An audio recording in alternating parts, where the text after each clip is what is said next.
Hello, everybody, and welcome back to the 2025 British Championships, coming to you live from St George's Hall in Liverpool. So British Chess Championships, I should say, clarify.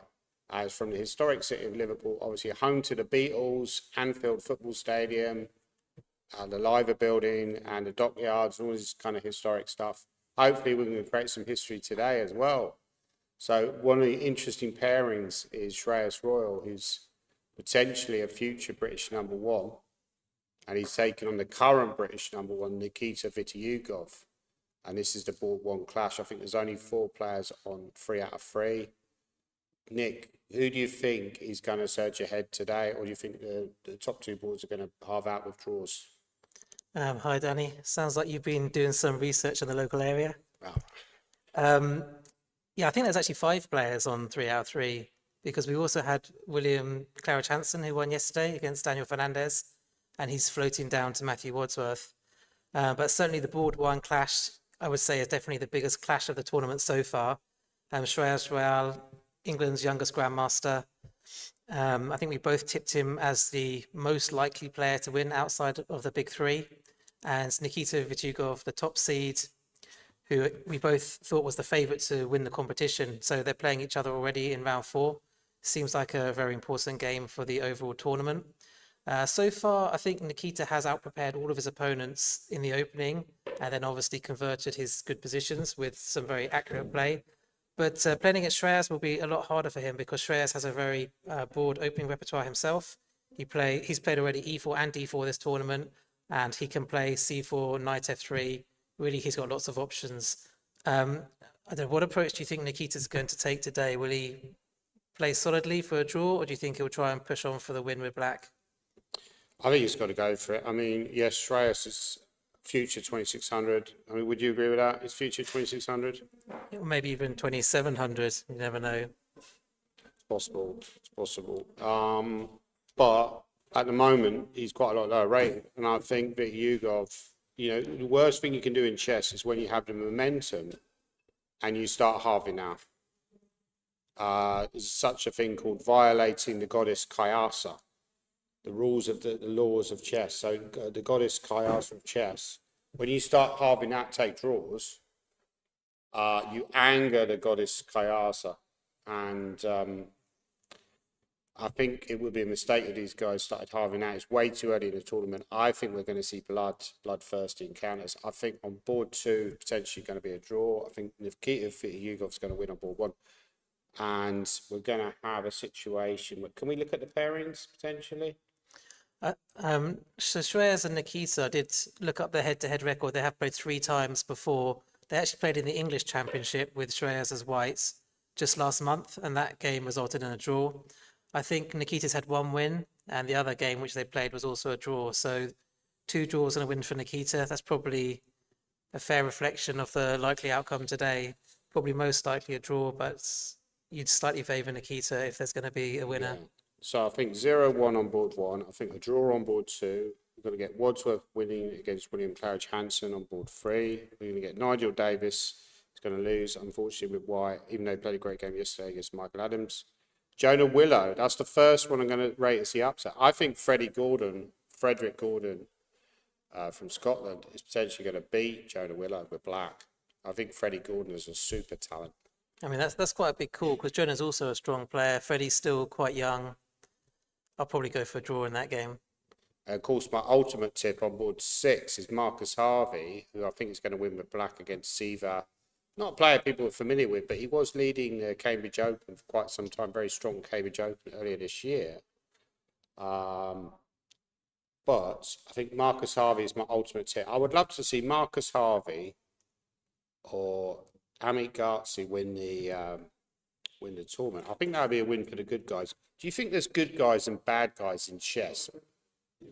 Would you count yourself as a good guy or a bad guy? Oh, good guy, 100%. Of course. What do you think? I think Mark Hebden would be quite a popular winner as well. You didn't mention him. He's had a few health difficulties recently, but he had a really impressive game yesterday where he won against one of the top seeds, against Baza Kutska, Ukrainian player, nearly 2,500. So, I mean, that would be a really good result. it's still quite a long shot, though, I'd have to say at the moment. Okay, so Shreyas has opened with one d4, which is the same move he played against Nikita in the English Championship. I believe that was a Nimzo Indian. So he's probably just trying to be a little bit more solid today. D4 is probably slightly more solid than E4. We saw Nikita playing Sicilian against E4 earlier in the tournament, which obviously tends to lead to quite double-edged play. So I imagine Shreyas is trying to maybe push for the win, but not really go all in at the same time. So we've seen a little bit late from the key, but not very late, just like 1 minute.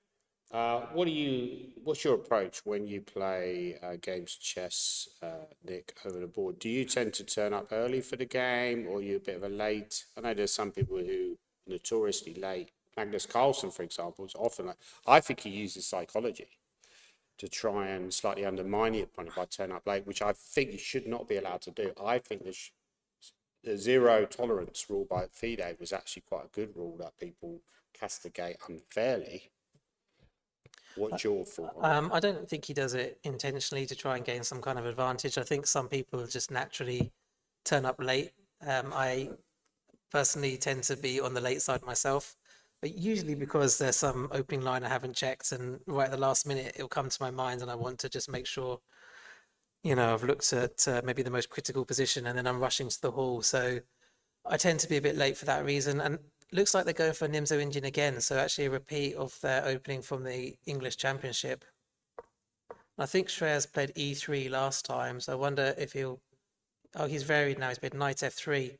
Yeah, Black's got some interesting options against Knight F3. You can play C5. You can play B6. I quite like B6, transpose into a kind of Queen's Indian. I think that's quite a good way of playing. You can play with D5 going into Rogozin.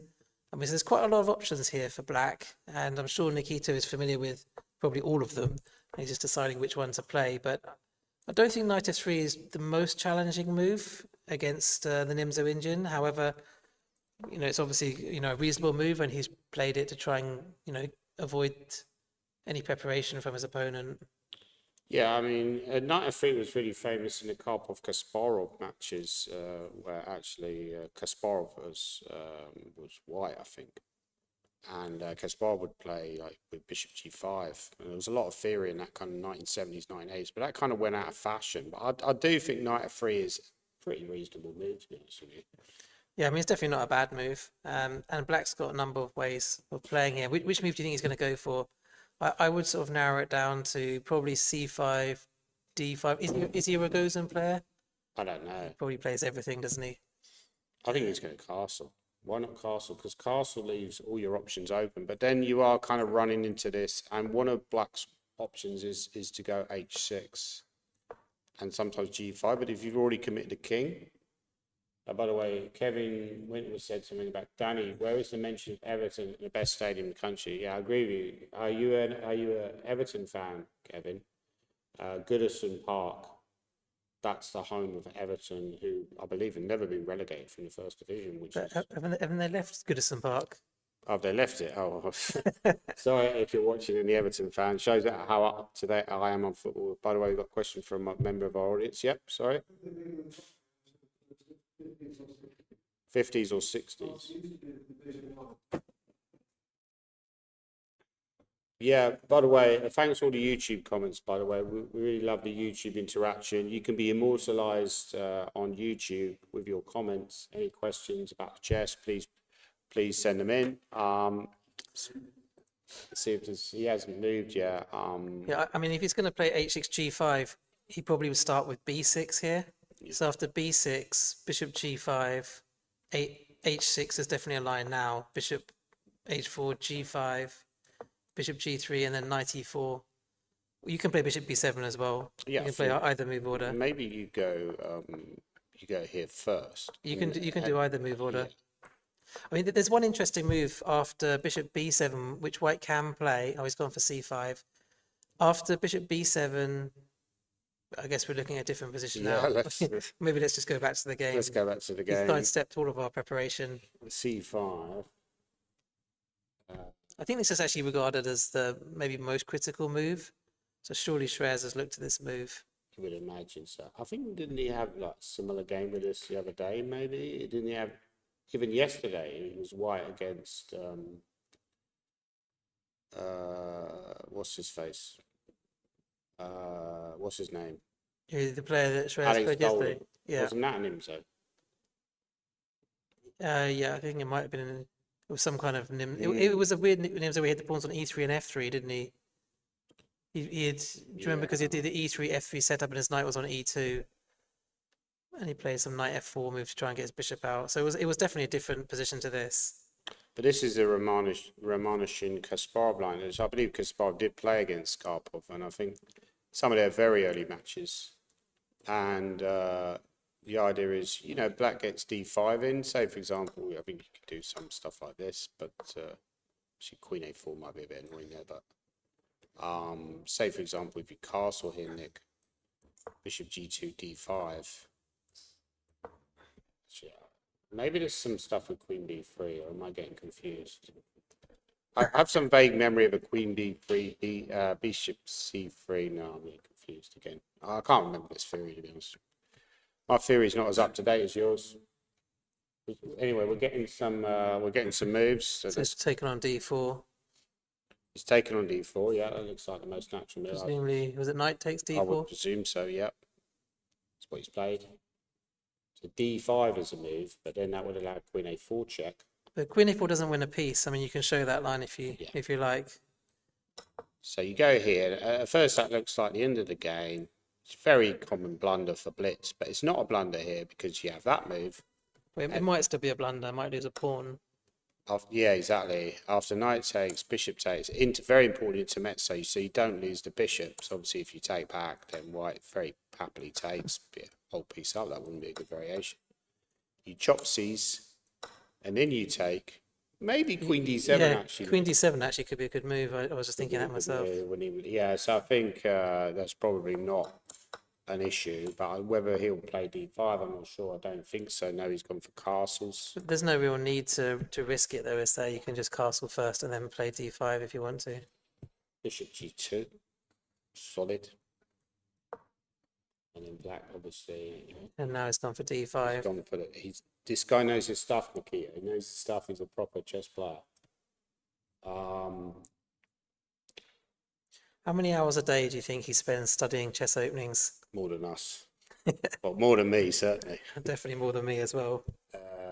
Some top players, they can spend 8 hours a day, can't they? I think Erigaisi was he 8 to 10 hours a day? Dubov spends a long time studying chess openings. Yeah, Geary.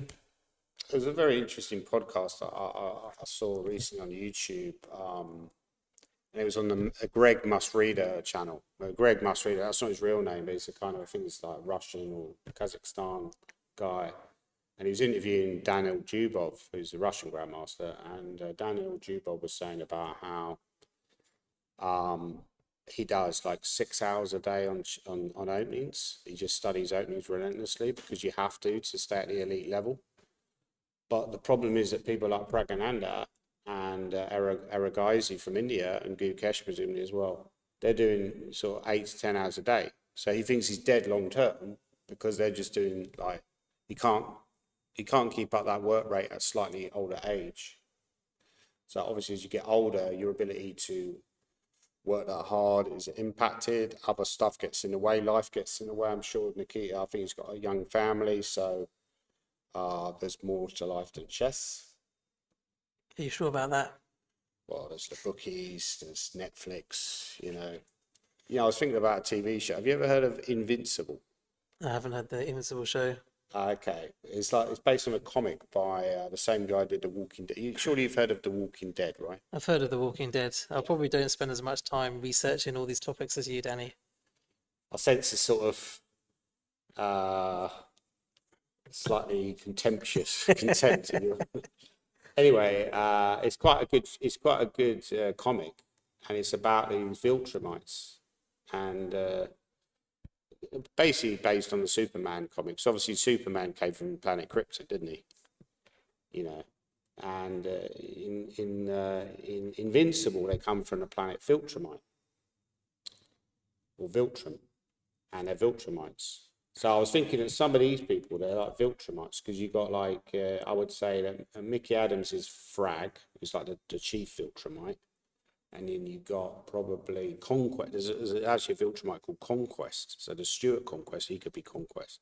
And then you got Shreyas, who's Mark, who's like the one who's trying to take, like eventually he's going to become the leader once he destroys Frag. Yeah, that's your nice analogies you got there, Danny. Yeah, that's right, mate. That's what I'm here for. That's what they pay me for. I saw someone in the chat said they don't think Magnus studies openings excessively. What's your opinion on that? Yeah, Magnus Carlsen. Yeah, that was part of the reason why he stepped away from the World Championship cycle, was because that he felt that he didn't enjoy, spending X amount of hours memorizing opening variations just to prepare for one opponent. I actually found that after the World Championship matches, he tended to be at his strongest because his openings were better, and he's naturally a stronger player than all of these other players anyway. Right. So I actually found, well, my opinion was he actually was stronger after the World Championship matches, but obviously doesn't enjoy putting in as many hours as maybe some of these other guys do. Yeah, that's a good point. Actually, when Nepo, I remember actually tipping Nepomniachtchi after he played Magnus in the World Championship match. I said, well, actually, he's better than he looked there because he didn't win a game, but he's obviously a very strong player. And when he played the next candidate, so I remember being quite confident about him winning, and he was quite big odds to win. But I felt like all the preparation he'd put into that match, the level that he played at in the World Championship match is higher than anything else. As far as how many hours does he spend, I mean, to get to the high elite level, you have to spend a lot of hours. We discussed this before. I don't buy into the whole Magnus lazy genius theory. I think he's just done a huge amount of hours on chess, probably 30,000 hours during the course of his life. Yeah, I mean, I think he has studied openings a lot. He's got his team of people working with him. I think Peter Heine Nielsen has done a lot of work with him. I think Daniel Dubov has done some work with him, and probably David Howe, some of these other guys as well. So loads of people. Yeah, probably quite a lot of people have worked with him over the years. I remember chatting to Spielman recently. He was talking about how he was a second for Anand in the World Championship match against Garry Kasparov in 1995. That match took place in the World Trade Center, which obviously later on was destroyed. But he said that essentially he didn't really meet Anand that much. They would come up with ideas and they'd feed it to Peter Heine Nielsen, who was the go-between, and then Peter Heine Nielsen would then pass it on to Anand. So a lot of the time they're just getting fed information. Yeah, they're not necessarily bothering to do any work themselves. That's what it's all about. So they can focus on Netflix and Invincible and Amazon Prime, all the important stuff. I mean, it does help if somebody's helping you prepare the opening lines. I see in the comments somebody's rooting for Simon Williams to get a win today. He managed to save a draw yesterday, so at least he hasn't lost any games. But 3 draws, he definitely. I think if you're on 1.5 points at this stage, it's already must-win territory if you want to challenge for the title. It's certainly not must-lose territory. If you lose, that's it. You're done. Because I think 6.5 won't even get a playoff. 7, you've still got an outside chance. Let's say you draw today, you're on 2 out of 4. On paper, you look dead. But you win your last 5, you've still got a chance. But obviously, it's very difficult to do. It's probably not going to happen. But I think 6.5, Nick, what do you think the winning score will be this year? I think at least 7 points this year. Yeah, I think 7. Yeah, I remember scoring 7 in 2022 and I didn't even make the playoffs. So You've never mentioned this before. Have I not? That's surprising. Yeah. I'm not bitter about it. So should we have a look at Amit Ghazi? So this is a big game. I mean, you tipped that one as a draw, but if I was either Han Yishin or Amit Ghazi, I'd be thinking to myself, I want to try and get onto 4 out of 4 because you've still got all the big guys left to play. You don't want to be dropping points against your fellow 2,500 level player. Yeah, so let's just go from the start of this game, and we've got a French defence on the board. Right, another French advance he's played. So he had a French advance already, which went very successfully against Borna Derek Shani earlier in the tournament. So presumably Han Yishin studied that opening because Han Yishin also has several openings to choose between. So I'm guessing he's gone deep into Amit's opening repertoire here. And he's actually got Amit thinking. I mean, when you play an opening, do you go back over that game as well? Because your next opponent might target the last opening, especially well, if you won or if you lost, they might target the opening anyway. They might look at the game that you played earlier in the tournament and assume that that's the only line which you've got. Yeah, that's a good point because I had a game recently in, in Wales. I was just chatting to Kevin Staveley. It was a beautiful tournament in Bridgend. If you ever get a chance to play in the South Wales International Open. By the way, I should also put in a plug in. There's a Blitz tournament tonight in Holiday Inn. I believe it is starting from 7. It's FIDE Open. I played in it last year and it actually came equal first, so I should probably play this year. But anyway, what was I talking about again? I've gone off I on think a you were tangent. talking about playing an opening and then maybe having Yeah. the same opening again Dementia kicking a couple in. of rounds Yeah, later. yeah. You'll be there in a few years, mate. Yeah. You're all smug now, but in a few years you'll be like, "Oh, what did I just think of? What was he talking about?" Yeah, so so essentially, I was playing in the morning. I played Peter Wells, and then I won that game. It was a nice game, against Peter. He's a very strong player. He's also playing in his championships. In the afternoon, I was playing against Jose Camacho Colados, lovely guy from Spain, who's one of Wales' strongest players as well, as lives in Wales. Very intelligent guy, actually, as well. And he actually went down the same line I played against Peter Wells, which I really didn't expect at all, because I thought, well, I won that game, so surely he's not going to go into that. That's a very good point you make, Nick. Sometimes actually winning can make you complacent. What Garry Kasparov used to say is you should study your wins as well as your losses, because people only study their losses, but actually you should study your wins as well, because there might be mistakes in there, or you might become complacent because you think, well, I won that game, I don't need to look at that because I've got that one sorted. Let's move on to something else. By the way, I think Amit has just played a move. Yeah, I think my best example of this was I played a game against Luke Machine once. I think it was in Copenhagen, and it was a long line in the King's Indian, and then we played many moves after the end of theory, and I actually had a completely winning position, and I blundered and lost. No, no. Anyway, a couple of rounds later, I played against another player, I think 2,300 player. Can't remember the name of my opponent, and they played exactly the same line all the way down, and I was obviously paranoid there was some improvement coming, but there was no improvement. They just copied Luke Machine, Assuming it was good, yeah. assuming it was good, exactly. And then I just played the improvement and just won straight out the opening. So that was probably the easiest point that which I've ever had, just for my opponent assuming that Luke Machine was playing all the best moves. Yeah, I think actually he doesn't play the French. In fact, I was chatting to his good friend, Tristan Cox the other day, because Tristan's a good friend of mine as well, and Tristan's helped him with his openings. I think that was the first time he'd ever played the French against Borna, so it was an amazing debut to win so impressively. And now he's gone for bishop e8. So the idea, I think, Nick, is to put the bishop on h5, put a bit of pressure on the knight. So what is Yi Chen Han? What would be his candidate moves here, do you think?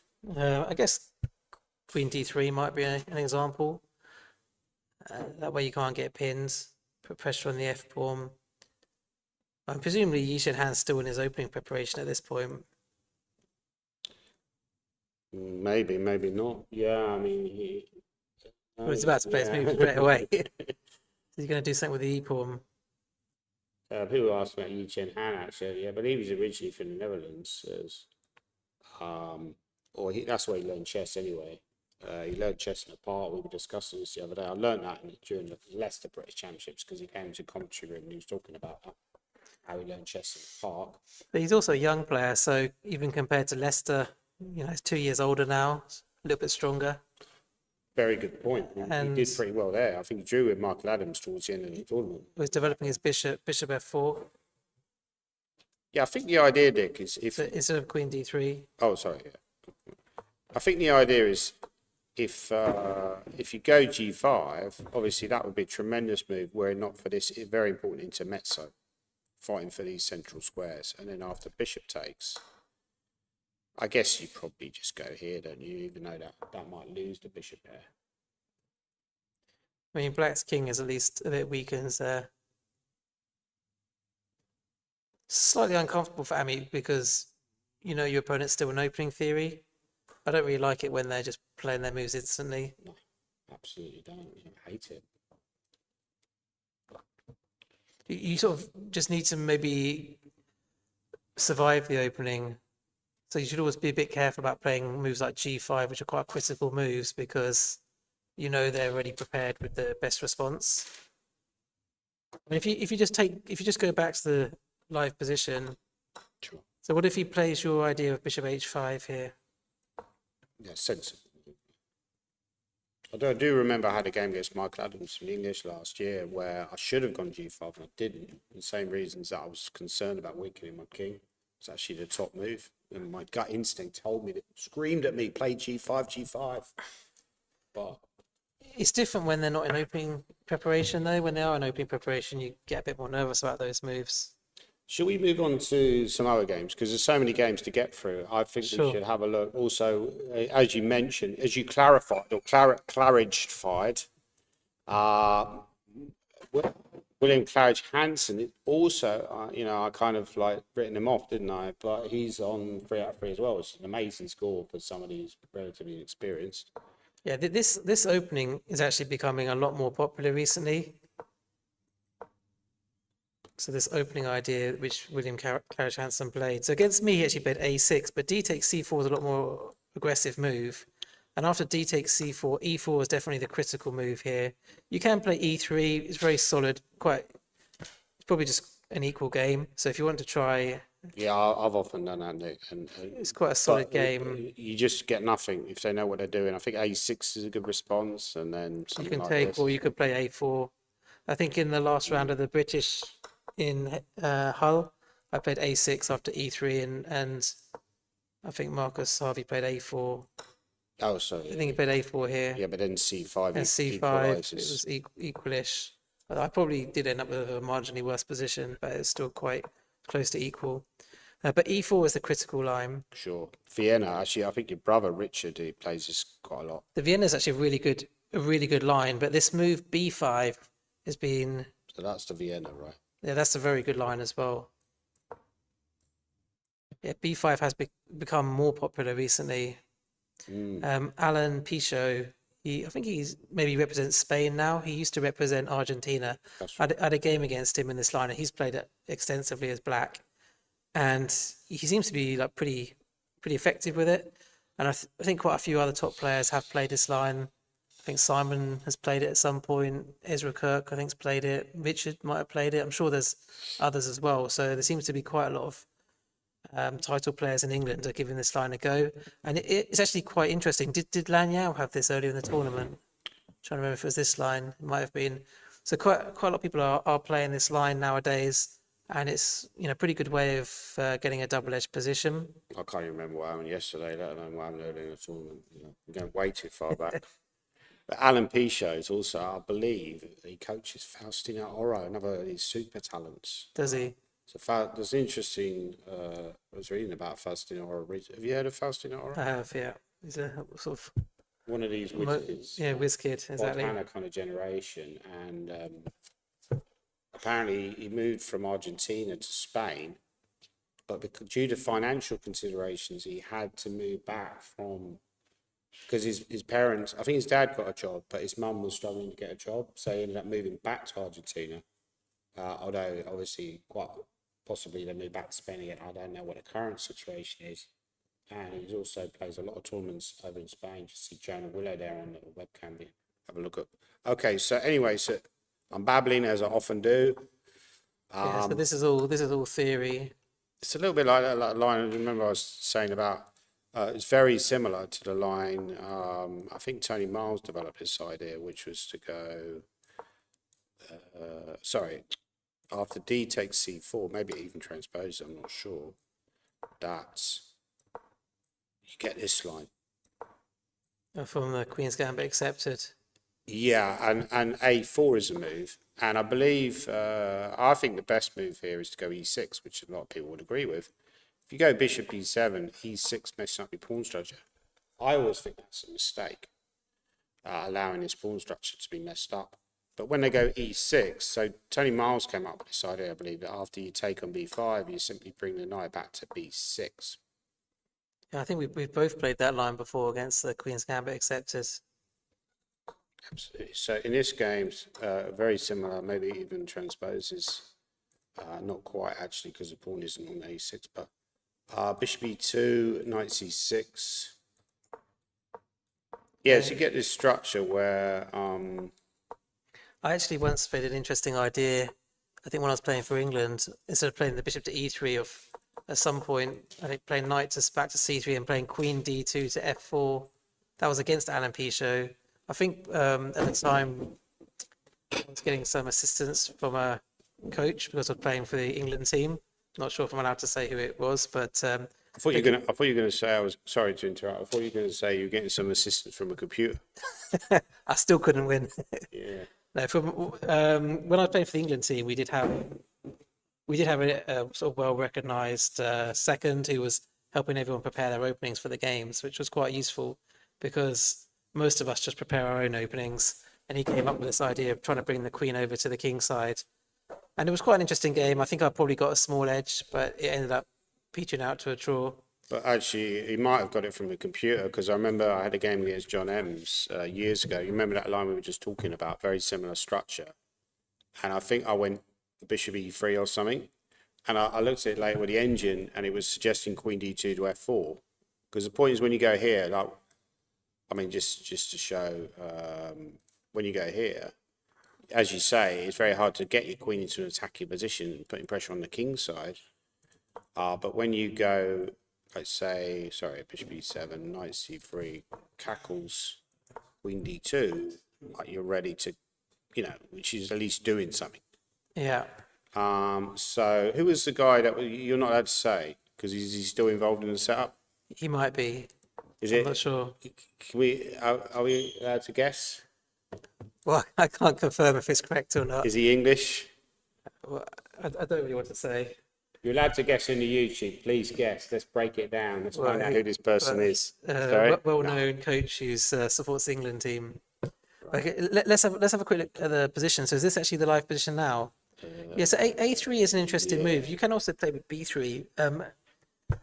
I think. I mean, Matthew seems to know what he's doing here. Knight A5 is, of course, a move you can play. I wonder whether you should have played knight A5 though, because the c pawn wasn't actually under attack, was it? No, that's right. I mean, so was it actually necessary? So A3 to stop knight B4 seems like quite a. Why didn't you go knight B4 here, Nick? You can do. I'm sure that's a typical idea. Rook B8 is, I'm sure, one of the main ideas though. Is it we still in theory? Let me check. I'm sure this is still theory. This is still. You're right. Yes, B3 is one of the main moves, but okay, A3 is a move. So you can play knight A5 for the bishop B7 is a bit more popular. This is still theory, actually. So he's thinking here, but apparently bishop B7 has been played before. Again, talking about our previous idea, I mean, White might be considering switching that queen to E4 if you don't play bishop B7 and the queen out to the king side. Okay, so that could be a possible idea. So say you went here, and what is your plan though for White? I mean, how do you improve your position? That's what I'm wondering. Yeah, I'm thinking about playing knight D2, but I'm not sure if that's or knight G5. Is that a move? It should be. So knight G5, Nick is suggesting. The idea is, well, there's one very quite a strong idea. Very strong idea. Now I think G6 would be a mistake, Nick, because the knight would jump back to E4, and that looks like a suddenly. I don't want to weaken that F6 square. It looks. Bishop G5 might be coming to trade off the dark square bishop. So my primary considerations, obviously, H6 is bad because it just still allows checkmate. So I think I have to take. Yeah. However, initially this looks good for White due to the bishop pair. But I'm just wondering if a move like F6 maybe is not so bad for Black. I don't think it's like terrible for Black at all, this position. I imagine White's got a very small advantage, though. Okay, so we'll come back to that game because it's still fairly in the early stage. Let's have a look at the Mickey Adams game against Nigel Davis. It was really the star of yesterday. Brilliant game that he played against Stephen Gordon. Really shocked Stephen Gordon with some amazing moves. But it's obviously, that's the problem with the British Championships, Nick, is, you get one great game and then you got somebody potentially even tougher in the next round. So, yeah, as you played the London system, which is, a reasonable way to get in the game. Completely. Yeah, Mickey's system against the London system doesn't seem to be that critical, does it? To put the bishop on E7. I guess he just wants to try and trade off this knight on E5. But h4, do you think h4 is a bit premature? Well, you didn't like H4 yesterday. You're like one of the anti kind of, But they play h4. Black hasn't even castled yet, and you're playing h4. yeah, I don't understand. Firstly, I don't understand the London system full stop. I don't understand the appeal of the London system. I don't know any London system theory or any theory full So stop. I do understand the appeal because it's quite an easy opening to learn, and you develop all your pieces quickly. Maybe he was just hoping he'd take Nick. Maybe he just thought, well, maybe Mickey's going to blunder this. Yeah. Or even worse, maybe Queen H5 is actually just, well, Queen H5 you can take on E5, but this looks like, this is the tactical idea by White, is to hit the bishop and check the king, so you double attack. So when the king retreats, White would have a huge advantage here. King is unsafe. I guess h4 is a known idea because he's played it quite quickly, hasn't he? He's still got Again, most of his check. time left. Yeah, it's still theory. It's just nothing new under the sun these days. Not the most common, but H4 has been played. Mickey played Queen B6, which actually is a novelty. So whether he's out of his theory, because obviously he's used quite a bit of time, it seems like he's possibly slightly out of book here, Mickey. I think so. Actually, I think the London system against Mickey is probably quite a good option because, Mickey's going to know all the main lines pretty well anyway. So if you just want to, get an interesting position, cause him some problems, why not play the London system? Probably quite a good choice. And Rook B1 is quite a logical move because if you ever play B3, your dark squares can become a lot weaker. So you don't really want to defend the B pawn by playing B3. So I think Rook B1 is a sensible move. So what's your thinking here for why? If it was Richard, he would have just sacrificed that B pawn, wouldn't he? Yeah. Would have just played Bishop D3 or something like that and sacrificed the B pawn. Yeah, But I don't know. That feels. it's probably taking your chances a bit too much. Yeah. Convinced about that at all. I think what Nigel's done is much more sensible. Rook B1 is a lot more solid. That's a good move. Yeah, as you say, Richard's another one. We're checking in Richard's game in a minute, actually, because he should have an interesting pairing. He's played the London system quite a lot. I mean, I've played it quite a few times. In fact, I've got a really good record with the London system. But once or twice, the game's just fizzled out to a really quick draw without really wanting it to. So that has put me off playing it. But there have been times I've won very quickly in the London system before. So yeah, another one English player plays the London system. Simon Williams, who's done some videos of that. Stanley Berlusconi is also playing this tournament, and probably will be playing the Blitz later on. Blitz starts at 7 p.m. By the way. Didn't he play the London system with Knight C3 like the Jabava London? I think that was his main weapon. This is the sort of classical London. I mean, Kamsky is the sort of world-known expert on the London system. See, Magnus Carlsen's played it quite a lot of times himself. Yeah. And he's done quite well with it, I think, Magnus Carlsen. That's right. He's done pretty well with everything. I think so. It does get you into the game, though, and quite easy development as well. Yeah, I mean, the London system, in a way, when you play like this with a bishop on f4, it is quite similar to Torre attack. I've got quite a good record as White in the Torre attack, actually. I haven't lost very often, if at all. I mean, I think I have lost, obviously. You forget all the games you lose, don't you? Like, they're many of the ones I remember. But yeah, says Black's move? What do you think Mickey Adams is thinking about? I think he's definitely considering taking on e5 or chopping on d4. I think he's thinking about the captures here. I mean, if he takes on e5, we'll take that with the pawn. So probably d7 knight takes e5. And then can I go f6? Possibly.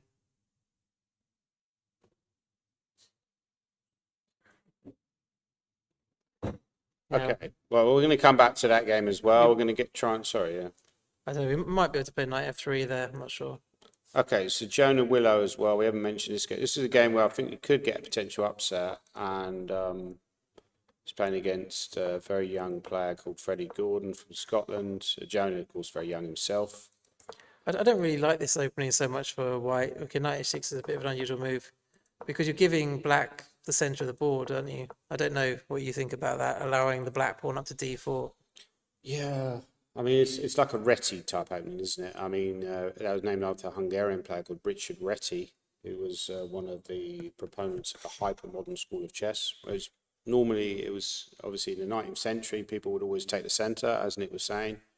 But then you get these people who came along like Richard Reti and Aram Nimzovich, who had a different viewpoint. they suggested you could attack the centre from the sides. However, the danger with that strategy, as you say, is you're giving black the centre. But I feel like this is quite double-edged because also with a pawn e6, at some point you probably want to go e5, but that will lose the tempo at least. So Yeah, it's true. I mean, if Black could have played e5 in one go, it would obviously be a lot better than having to play it in 2 moves. Oh, he's gone for his standard setup, hasn't he? With the pawns on e4 and c4, but he didn't play d3. I mean, Black has spent a lot of moves with the knights. This is some sort of theory. I This is can't very believe weird it. Is it actually theory. opening? Is this actually opening theory? A very a rare line, I would say. I mean, where did they massively deviate? Yeah, this is already quite unusual. So to actually play with d4 here is quite unusual, I think, Nick. So yeah, because as I say, normally you don't combine e6 with d4. I mean, there was one game from a British, I think maybe it was in Bournemouth, where Michael Adams played Black against Gawain Jones, and they had this opening with the black pawn coming up to d4. Michael Adams won a very convincing game. Right. And that's probably sort of tainted my view of the idea for white. Knight g6. Attacking the pawn. But it's certainly a double-edged position. Yeah, so white here, obviously there's this threat. Actually, that is not a threat, sorry, I should point out that you're not threatening to take the top pawn because, say, for example, let's say white played here. This would be a very bad idea because of bishop takes b7. So currently that's not a threat. However, at some point it might well become a threat. For example, if white was to go h4, you could think about casting, Nick, and then now this is starting to become a threat. So white would have to deal with that threat, maybe with rook e1. Yeah, castle's queenside is slightly risky. I don't know which side you should castle, but white might be able to play b4 later on. Yeah, I mean, I'm not totally in love with Freddie's position. I must admit, I might change my opinion on this game now. So, but no, I'm going to stick with Freddie to win. You know, I've got Marcus Harvey. I've got a massive bet on Marcus Harvey. I filled my boots at local Betfred. Actually, no, I shouldn't be saying these sort of things because there's probably kids watching. Can you bet on the British Championships? Nah, Sometimes they do have betting on in the bookmakers, don't they? on chess. On chess. I'm not yeah. even on the British Championships they have in the past. I'm not sure if they do this year. Yeah, I mean, I know there's betting in the World Championships, and there are some events, like with the big players like Gukesh and Carlsen, and obviously Nakamura, you're going to get possible odds. Just go all in on Magnus Carlsen every time, right? You know, you'd probably be quite rich to a level stake. But So this h4 move sets up a trap, quite a well-known trap. If black plays e6, which would be a careless move after h4. careless whisper. E6, G4. This is a very, yeah, like Nick was saying, this is a very well-known idea. And H4 effectively sets up the idea that when you go here, so you're attacking the rook, but then white has the blocking move F3. Now you've only got one square where the bishop's not attacked, which is on G6. H5, boom, black can resign. That would be a very quick win for Siva. He could go down, bet 365, bet Fred, and collect his winnings. But in this position after h4, Nick, there's several moves. I thought h6 and h5 were the main moves, but You're absolutely right. Yeah. black's played a6 here, which seems slightly unusual. I mean, there are lines like, I think h5 white is generally considered slightly better according to theory. I mean, I actually prepared this once at Hastings a few years ago as white. You can play bishop g5 if you want to here. There's quite an interesting rook sacrifice in that line, isn't there? I think after queen b6. Have you seen that? I'm trying to think how it goes. Bishop d3, is it here? Oh. Yeah. I actually can't quite remember it now. Yeah, take and Yeah. queen b2. 92 maybe. Actually. Yeah, maybe 92. At some point, you need to get e6 in as white. I'm not sure when you can play it. Maybe you can play it after queen b2. I think you can play after queen b2. You can play e6 and there's a rook sack. Anyway, But h6 is also possible, and then after g4, that's you should play bishop d7. Bishop h7 would be a mistake here on account of e6 from white. I think that is theory though, Nick. I Oh think- no, I think sorry. big- I think this is theory. I think this is theory, and then when they go e6, you can take and play this position. I think this is no Okay, I, theory. I think bishop 8. I think bishop No, maybe I'm getting d7. confused. Bishop d7 is the main move after g4. Yeah, I'm pretty sure. Just to stop white from playing e6. sure. Yeah, so basically, oh, hang on. Sorry. I think you need to be using a mouse, but I keep making mistakes. Let's go back to that game. But he's gone a6 anyway. Yeah, so after a6, it was quite interesting because the game continued a6, h4, C4, yeah. c4, and then e6. But now we don't actually trap the bishop Sure. because if white plays g4 at some point, where you could play bishop e4 first, exactly, at some point you can take the knight. So that's the main point. Very important point. Yeah, because white's played c4, black has extra scope for the bishop. So I mean, if the knight moves off b1, suddenly g4 is a threat again, which is, I think that's what happened, is it? yeah. So now I'm threatening this. So Marcus needs to do something about this. I'm sure he must prepare this. In fact, he's doing well on the clock. He took on c4. I like the way he's playing this. Actually, very simple way to play. Just develop your pieces. And now he saves the bishop.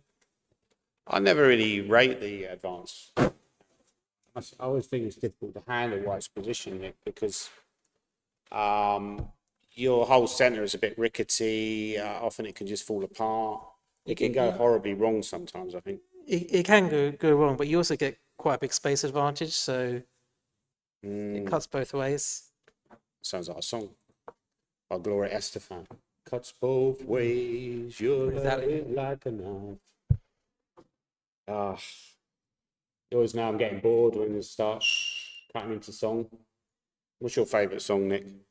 So Kevin Winter, I think this is his favourite opening line. Wants me to stop giving away the theory.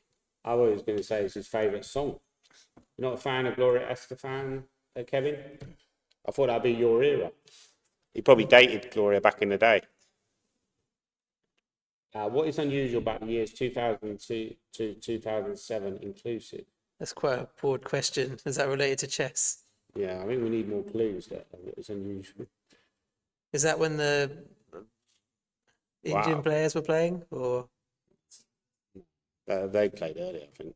they play? Yeah, they probably played earlier than 2002. They were definitely there in 2002. What is? Oh, you're talking about A lack the of English winners. Loz Cooper's always on the board. That's Loz Cooper, Lawrence Cooper from Staffordshire area. Hello to Loz, very popular figure in English chess. So this looks very solid for Marcus. I think it's just a game, isn't it? But he seems to have got a time advantage, so he's probably quite happy about that. Yeah, I'm predicting a 0-1, obviously, as you know, because I'm always, Marcus, my tip to win the tournament. Let's have a look at, hero of yesterday, Mark Ebden, as you said, could be a very popular winner if Mark Ebden managed to win the tournament. Playing against a player that we're not that familiar with from Poland. It's Maciej Sojpor, I believe. I'm not sure about pronunciation. Sorry if anyone's Sojpor watches us back. He's probably very annoyed about my pronunciation, but seems to be quite a good player. A lot of good Polish players now, Nick, aren't there? There are strongest Polish players, Duda. Duda, that's right. He's got a match with Gukesh, I think, coming up in a couple of days.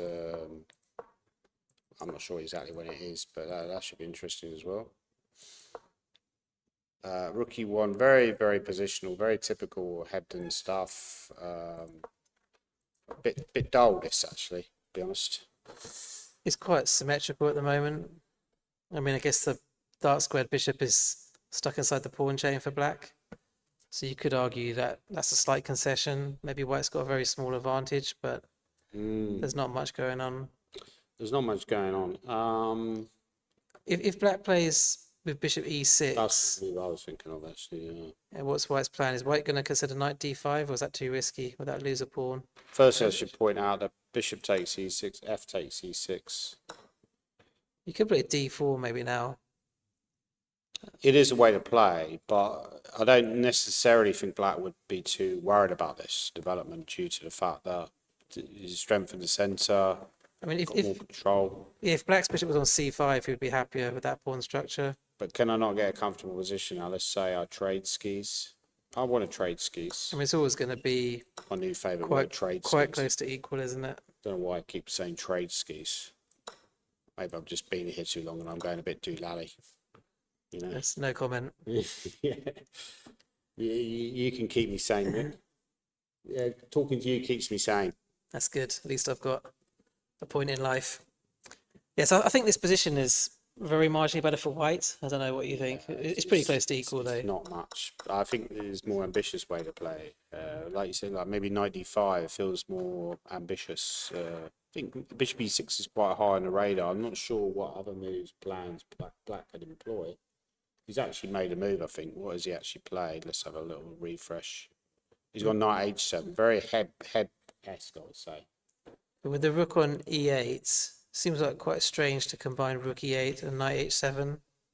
I agree with you, because what Nick is saying there, by the way, if we just go back till we played, if you went knight h7 here, it would make some more sense in a way, because one plan is to go king h8 and f5, and then counter-attack against white king along the f-file, which is actually quite a dangerous plan for white to deal with. However, having already committed to rook to e8, and then got knight h7, but the argument could be that, yes, the rook might be slightly better on f8, but the position's fairly closed. So it doesn't really make that much difference, and possibly a rook could just slide back to f8 anyway, you know, given that. Unless white... My issue for white here is what's white's plan. I mean, But is this the time to play d4? You know, Black's just moved the knight out of the centre. now I'm going to go here. You sound quite confident when you said that. I'm in blitz mode, you know. Okay, knight takes g5. Right. Okay, I'm going to drop skis. I wanted to try queen h5. Oh, no, that makes some sense, yeah. I'm not completely sure about this. Rook f8. Yeah, queen h5 looks a bit scary, I agree with you. If I go rook I'm a little bit worried about bishop g5, queen g5, queen g5, h g5, knight d5 sometimes. Yeah. Whatever it's knight d4, right? So I'm looking at a line, rook f8, bishop takes g5, queen g5, queen g5, h g5, knight d5, knight d4, knight c7, knight c2, knight a8, knight e1. The good thing is you can put this line on the board if you want. Yeah, but I'm just trying to see if they can keep up with me, right? Testing their memory. Yeah, so here, the line I was just talking about is this, which is not a garbage line, because I don't I mean, think... they could take on e5 first. Actually, I before forgot playing knight that d5. here. See, in my blindfold speed, I forgot that it was defended because of the bishop move. But white could also take on e5 after h. Absolutely, that makes more sense. I guess you could take that with the knight, couldn't you? Take the bishop. Yeah, so maybe knight d5 is better. So if you went d4, does Black have any other options? What about a move like, say, a move like bishop f6? Is that maybe on the agenda? That's definitely an idea. Quite natural, doesn't it? It's probably the best plan after d4. And another option for white was to play knight d5 first. Yeah, I quite like that. After knight h7. Yeah, I think that makes more sense because firstly, you're grabbing the bishop pair, which, as we've already discussed, is a very important factor in chess. Yeah, you've still got the option of playing d4 if you want to. Kevin Winter said, Danny, Gloria Estefan is 67, so a little older than me. I turned her down for a date back in the day. That's good to hear, Kevin. Well, did you turn her down because it clashed with a weekender? You know? Clashed with a Blackpool Open. That's obviously much more important. Yeah. I saw Tony, I presume he's Tony Miles, played at the Brits in 1977 at Chester. I was playing at under 21 championships. I was a point behind Keith Arkle. Nigel Davis won it. All still playing. Did you ever have a chance to play against Tony Miles, Danny? I did actually, Nick. Yeah, I played him in the British Championships. At first, I played a major opening in 1996, but the first proper British Championships I played was 1997. It was the first year of Smith and Williamson. And Tony was the master at the world time draw offer, because at some point I got a dangerous attack on the king's side, and he offered a draw. And then later on, we did go for a post-mortem. It's quite interesting post-mortem, actually. And he said, you know, I played this, we could have had this, it would have been a mess. But actually, when I checked it later, it was actually good for me, so I should have played on, but I bottled it. I drew with him another game. He had very strange habits, like where he'd kind of, you know, like rushed you know, he'd find a tiny little hair on the board, you know, do all this kind of stuff, and it was with the hair and all this kind of stuff. But he was actually a nice guy when you chat to him. Yeah, it was a very nice guy, and obviously England's first Grandmaster. Proper player, proper player. I did lose to him in rapid play, actually. I played him in a rapid play match for Chris Howe's team, Midland Monarchs, at the end of a 4-CL. So I played a 7-hour game on the Sunday at a 4-CL. I think I won, actually. And then straight after, I then played Tony Miles in a 2-game rapid play match. And I lost both games. But he was a very strong player, obviously. So we've got Yi Chen Han. So let's keep scrolling down and finding interesting games. What about Gawain Jones? We'll come back to Stuart Conquest, but what about Gawain Jones against Jan Ladis? Interesting clash as well. Yeah, so Gawain's trying to play slightly offbeat opening, presumably looking to reach a double-edged position where he can outplay Lanyao, the Philidor. Named after Andre Philidor, a French player. When you play Bishop C4, if you go back a few moves, sometimes you have to be careful. I mean, not in this position, but sometimes you have to be careful if Bishop takes F7 check, don't you? Absolutely, yeah. It doesn't seem to work here, though. But maybe we could look at that line. Yeah, I mean, let's say I just play this. No, it's actually White's move. White's move, yeah. Yeah, I think there is a line. You can actually do it in some lines, but not. It's not supposed to be very good here. I once fell into this trap in a blitz game against Alexis Harakas, played at Grove Park in his flat in Bromley. And then you get something like this in the rook. Yeah, and presumably Gawain had this all worked out in advance. I think this is well-known theory, though. Yeah. So, yeah, I think... I'm sure it is.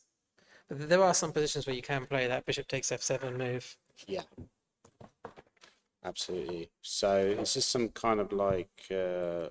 what's happened to the video, by the way? Video's restricted. Bishop A2, quite prophylactic from Lan. Seems like a sensible move. Knight C5, very positional. Queen F3 looks very natural. Bishop F8. And Gawain's still got lots of time left, hasn't he? So I wonder if this is all his preparation. Absolutely. It's quite deep preparation these days. Yeah. Maybe next year's British should be freestyle. You know, too much prep, guys. Bishop takes. Yeah, it's quite solid what she's doing, though, I would say. What do you think? When you see these players like Gawain and Nikita, they come to a tournament like the British, they're looking to win games with black, aren't they? So they are looking for these slightly more double-edged opening lines. Yeah, I think it's pretty solid, this position. I'd say it's about equal. What do you think? Absolutely, but I think he'll be quite happy with the outcome of the side. I think they'll both be fairly happy with the outcome of the side. You can see there Lanyao deep in full. Gawain's looking away from the board, looks a bit bored actually. I think Gawain will be happier than Lanyao because he hasn't really got any kind of clear plans here. He seems to still know what he's doing. He's not in any danger at all. So I think it's quite a good result for black if you can just get out of the opening with a roughly equal position and a half an hour advantage on the clock. I'd say be happy with that. You know, I'm going to make a prediction about this game now. Well, Gawain's going to win. No. You go for a different result. I'm okay. going to call it a draw. I reckon it's going to be.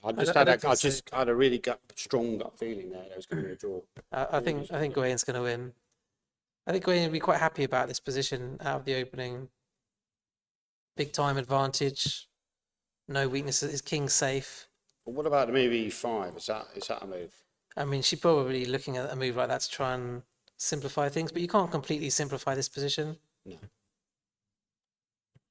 But what do you do then? I'd probably just take it. Okay, take. Rook takes. Okay, we need to do something about this rook on e6 because we don't really want to allow white to capture, and we have to take back with the pawn. Yes, it's slightly annoying when we take the rook that obviously the knight's then under pressure. We'd like to move our a8 rook to e8. Maybe queen, e8 or something. Oh no, hang on, then rook e1. Yeah, rook e1 would be annoying. You don't really want to put your queen somewhere where it will be attacked by the white rook.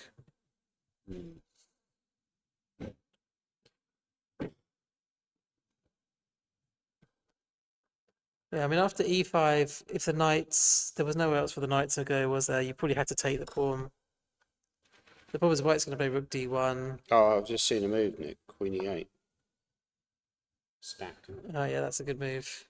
Double stack. Queen e8. Yeah, good move. Are you a fan of stack? Do you like Burger King or McDonald's more? Probably McDonald's. What about yourself? Yeah, I do prefer the Whopper though. Whopper's nicer than anything McDonald's have got. But Yeah, Queen e8 is a good move. Yeah, that's a strong move. yeah, because the problem is Queen g3 is losing material because Knight h5 is attacking the Queen and the Bishop, and I can grab that pawn. So I think he's got this. You're absolutely right. He's got this. I still feel that Lan Yao has got a good chance of the draw. We'll come back to that. I'm going to try and get through as many games as possible. I think there's a slight issue with the video. Okay, what about big clash here on board? The next board, which is Daniel Fernandez trying to bounce back from Daniel Fernandez. Great advantage in chess is just has a very short memory for defeats. You know, I think he's mentally quite strong. A lot of people get upset when they lose. I think he bounces back very quickly. So let's see if the same thing happens today against a young Scottish superstar and Royal-Vitiugov has made a huge amount of progress recently, actually. Yeah, I mean, he's not had the best tournament, has he, Daniel? Even in the first game, he was very lucky to win. So he'll be hoping to have a smoother game today. Getting these kind of dull setups of knight c3 knows, but we saw that in a Hebden game as well. It seems to be the theme, you know. Yeah. It's funny how, like, when we first talked chess, we talked to go knight c3, knight f3, and then when later on we were said, no, actually, don't do that. You do c3. Now they've gone back to that. It's similar with the London system that we looked at earlier. They used to have quite a bad reputation, and now everyone's playing it again. So. Yeah, it's weird. Chess evolution is weird. Okay, d3. So sack to pawn. Just out of interest, so after d3, what would be the idea if black played knight d6 doesn't work, sorry, because you've got bishop g5, haven't you? So Nick's just pointed out that this is a very annoying move, actually, and there's no good square for the queen. If queen e8, this knight takes c7, the queen is trapped. Can't go to any square which is not being attacked by a white piece. And if you go f6, there's a very unpleasant discovered check. White would win back the pawn, but have knight takes h7, for example. Nick looks very strong. Yeah. So absolutely spot on. So yeah, knight f6 makes sense. I presume again this is probably all some kind of theory. These people are so well prepared. It seems that way. If I do play the British again, I'm going to really have to beef up my opening repertoire judging by some of these games. Do you know what I mean? The level of preparation this year has actually been very impressive, hasn't it? Some of the games we've seen, the preps, and that's the problem with chess these days. You just need to have very deep opening repertoire. So h6, bishop drops back, bishop e7, c3 by Daniel. As I get to say with Daniel, he's a bit of a fearless player. He's not afraid to sacrifice pawns, material. He's not afraid to be worse. How do you get this pawn back now? I think he's not looking at getting a pawn back. I think he's just looking for comp, maybe. So Andy B's, that would be Andy Burnett, Scottish player. Hello to him, he's a very nice guy. Also works in chess publishing. Richie and Freddie, both 14. They're both 14 years of age. Richie, the guy playing Daniel, is 14 years of age. Will be board 1 and 2 for Scotland European Team Championships in October. That's good news. So their team is going to be dominated by younger players. Just quite a sort of exciting young team they've got then, Scotland. absolutely. I think they've also got other players coming in behind. Like I think the top seed in the under 12s is possibly Scottish as well. So whose move is it? So C3. So how does Black play now, Nick? Well, how would you dilute the pressure if you can?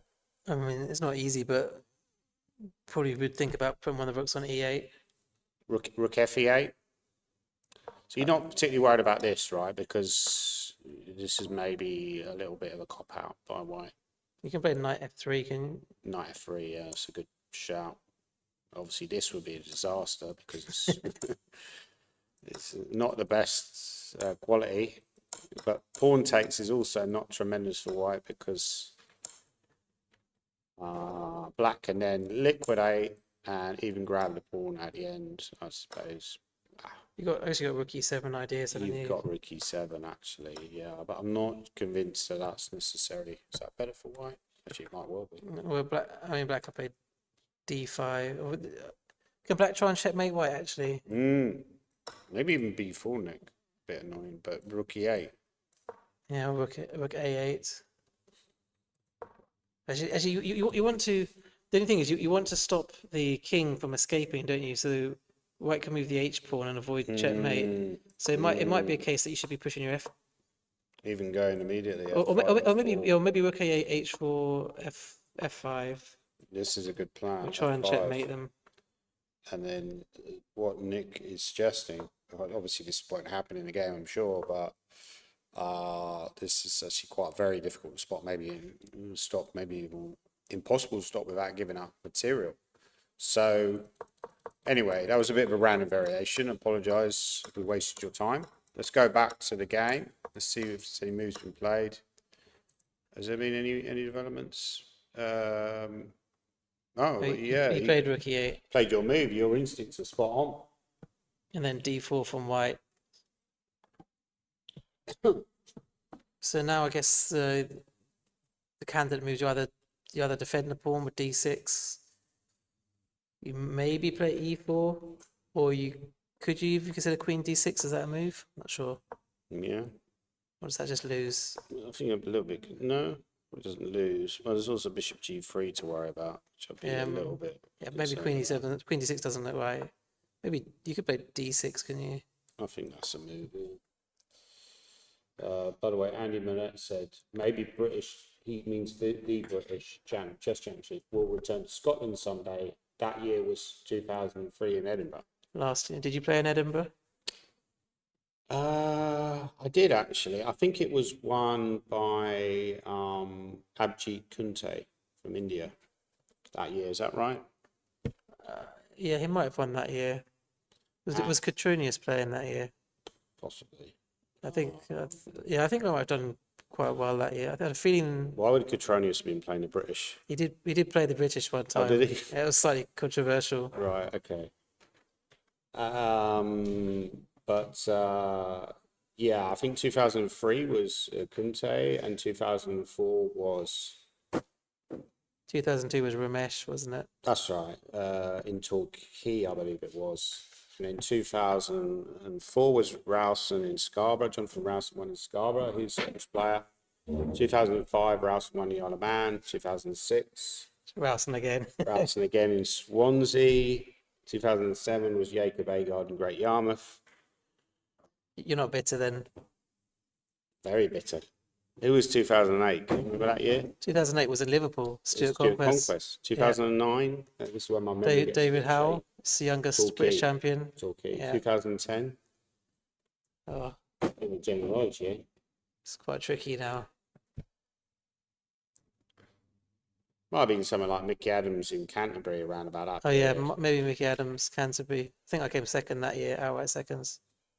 But he was 1.5 points ahead of me. He was so dominant around that time. Yeah. Okay, so it feels like Richie can defend this position, but Daniel's putting a bit of pressure on. I think we should keep scrolling down as much as possible. Another big clash on board 11. Brandon Clark is playing against Jude Shearsby.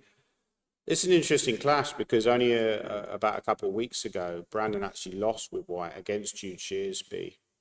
He was a talented young player from the Leicester region. He's not from one of these rich middle class backgrounds. Actually, you know, I think he had to get some sponsorship to play chess. There was an article written in the paper by a friend of mine called Rennie Butler, who's a journalist and also from that kind of area. I think he's from Market Harbour.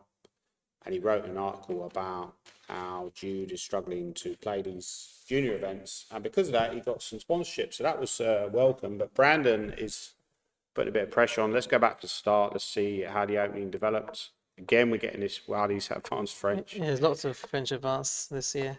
It's like a theme tournament, isn't it? I don't really understand it. It's another one because the French advance wasn't really considered to be the critical test of the French for many years. It was really knight c3 or move 3.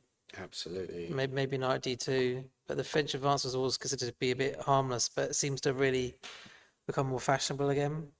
I mean, I like bishop d3 here, Nick, because one of the ideas, if you go queen b6, I learned this after I played Dietmar Kolbus in the British Championships in Hull in 2018, and I drew that game. And sadly, Dietmar Kolbus passed away last year in a tournament in Biel in Switzerland. I think he was in his late 50s. But the point is that after queen b6, with the strategic intention of playing bishop b5, and trading off light square bishops. The reason why black wants to do that in the French is firstly, that bishop on c8 is the bad bishop because it's locked in by its own pawn chain. And secondly, the white bishop on d3 is a very good piece, very good attacking piece. So once you exchange it off, strategically you're doing very well. So the idea is that you take on c5, you go bishop c5, and after queen e2, you've now destroyed this idea of bishop b5. Black can go a6, but that would involve like a double pawns position. So I think bishop d3 is a good move order. And again, if you try to do something slightly different like this, then I think white does have the option of maybe going knight c3, Nick, and just again avoiding this strategic plan. Maybe knight f3. So anyways, so I'm babbling a bit, but let's see what happens in the knight game. f3 is the main line, though. It's the main line, right? So you just destroyed my idea. Okay, queen takes b3. Oh, okay, so we're going for maybe some. But I did actually play a training game against Brandon Clark once in a French advance. That's going back quite a few years now, and I'm pretty sure he played the line he played against me. I was black, and the line he played against me was. It was this idea of playing with bishop d3, so not bishop b. I didn't play bishop b5. Right. So if you take bishop b5 back, Yeah. I think I played with knight c6, Right. and then he played castles, and I think I took on d4 twice. Then he played knight d2. It was quite with knight takes d4 is the main line. This but is I think Milner Barry. after knight takes d4, I think he played knight d2. It was quite an interesting game. Okay. How did you do in that game? I presume you won, right? Yeah, I used to have quite a good record against him, but he was a lot younger then. Now he's really Didn't No, you he's not teach stronger. at his school, right? exactly, yeah. What school was that? That was at Wellington College. They had quite a few good players. right, James Holland okay. was there. They've had Minko. Don't know if you heard of Vladimir Minko. He was quite a good player, No, not really. international master. They had a few good players. Okay, so this involves a pawn sacrifice, but clearly black would not be wise to take that because that bishop's a little bit stranded. So he decided to play something else. I presume, again, this is probably some sort of theory. These guys just know so much stuff. Knight e7.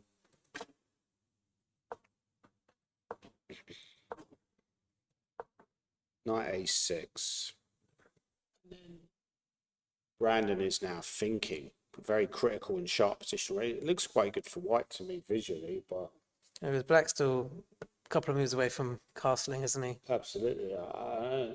Maybe this is prep by Jude, but it's very scary. I mean, with that pawn on b6, to be honest, it's not quite right. I presume this is not theory. This is not theory, no. So you can always tell that maybe this position is not totally playable. What do you think? I mean, I would be nervous to play this as black. When you just play something like rook d1, just get the rook into the attack. Yeah, rook FD1. Yeah. So I always like using that A rook. No. Okay. Yeah. Okay. I'm ready for a later kingside attack. If you take my bishop, I might take back with the pawn. I might not. Right.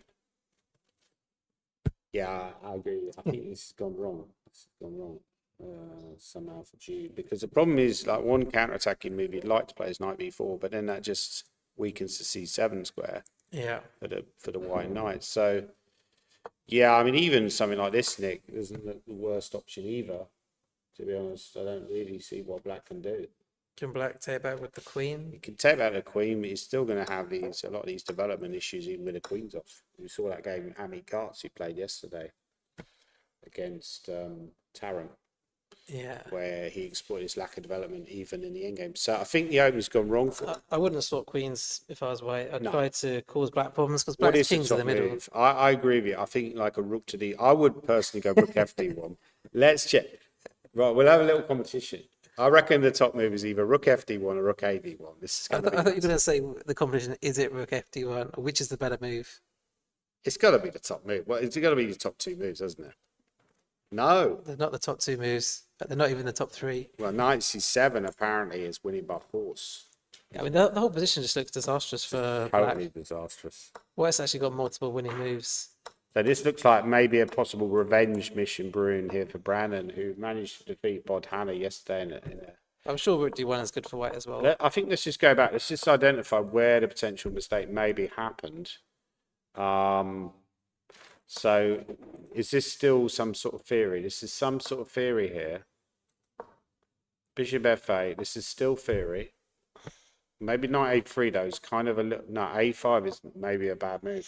You probably just need to get on with your development as quickly as possible now, because you're already you haven't developed any pieces as black.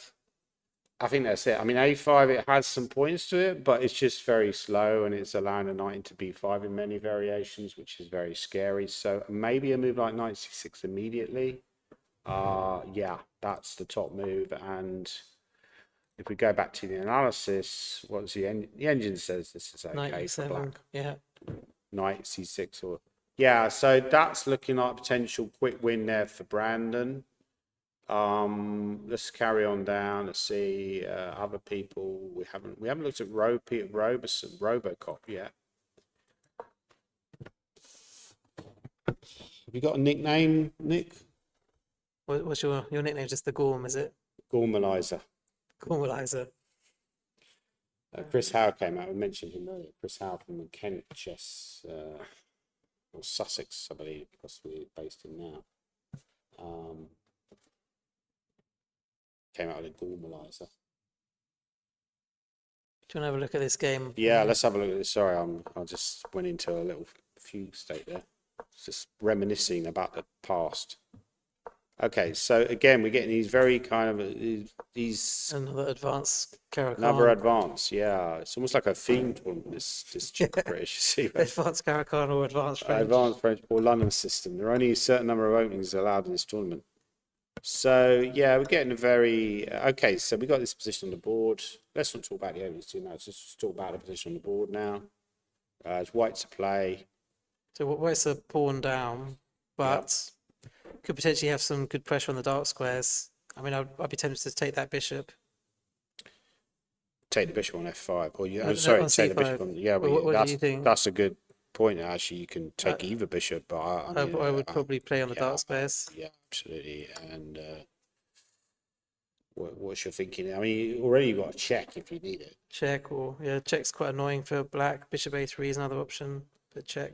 You know, so I'm feeling like this game is potential quick win for white as well. I mean, it feels could like be. huge pressure, like rookie one. Yeah, I wouldn't really like this position for black. I don't like this position at all. So it's gone horribly wrong. I mean, bishop b5 is also a move that I'd be very tempted to play, Nick. Yeah. I mean, that creates an immediate direct threat of just taking on d7 and winning a piece, or taking on c5. I mean, black has to move the bishop. Could threaten checkmate. Yeah. Last desperate hope. Oh, yeah, that's a good point. Yeah, But to be honest, it still feels G3. It still feels very unpleasant. No, I think this has gone wrong for John. I mean, I'm pretty sure that, again, if we check the analysis, it's going to say that white has a winning position. Does have a winning position. Knight c5, bishop b5, bishop d6 is not quite as accurate, but still white has the advantage. But knight c5 is just crushing. Yeah. And then even, the engine even wants to go G4, which is, yeah, it just shows that this has just gone all wrong for black. Yeah, I think White's got quite a lot of ways of reaching a big advantage.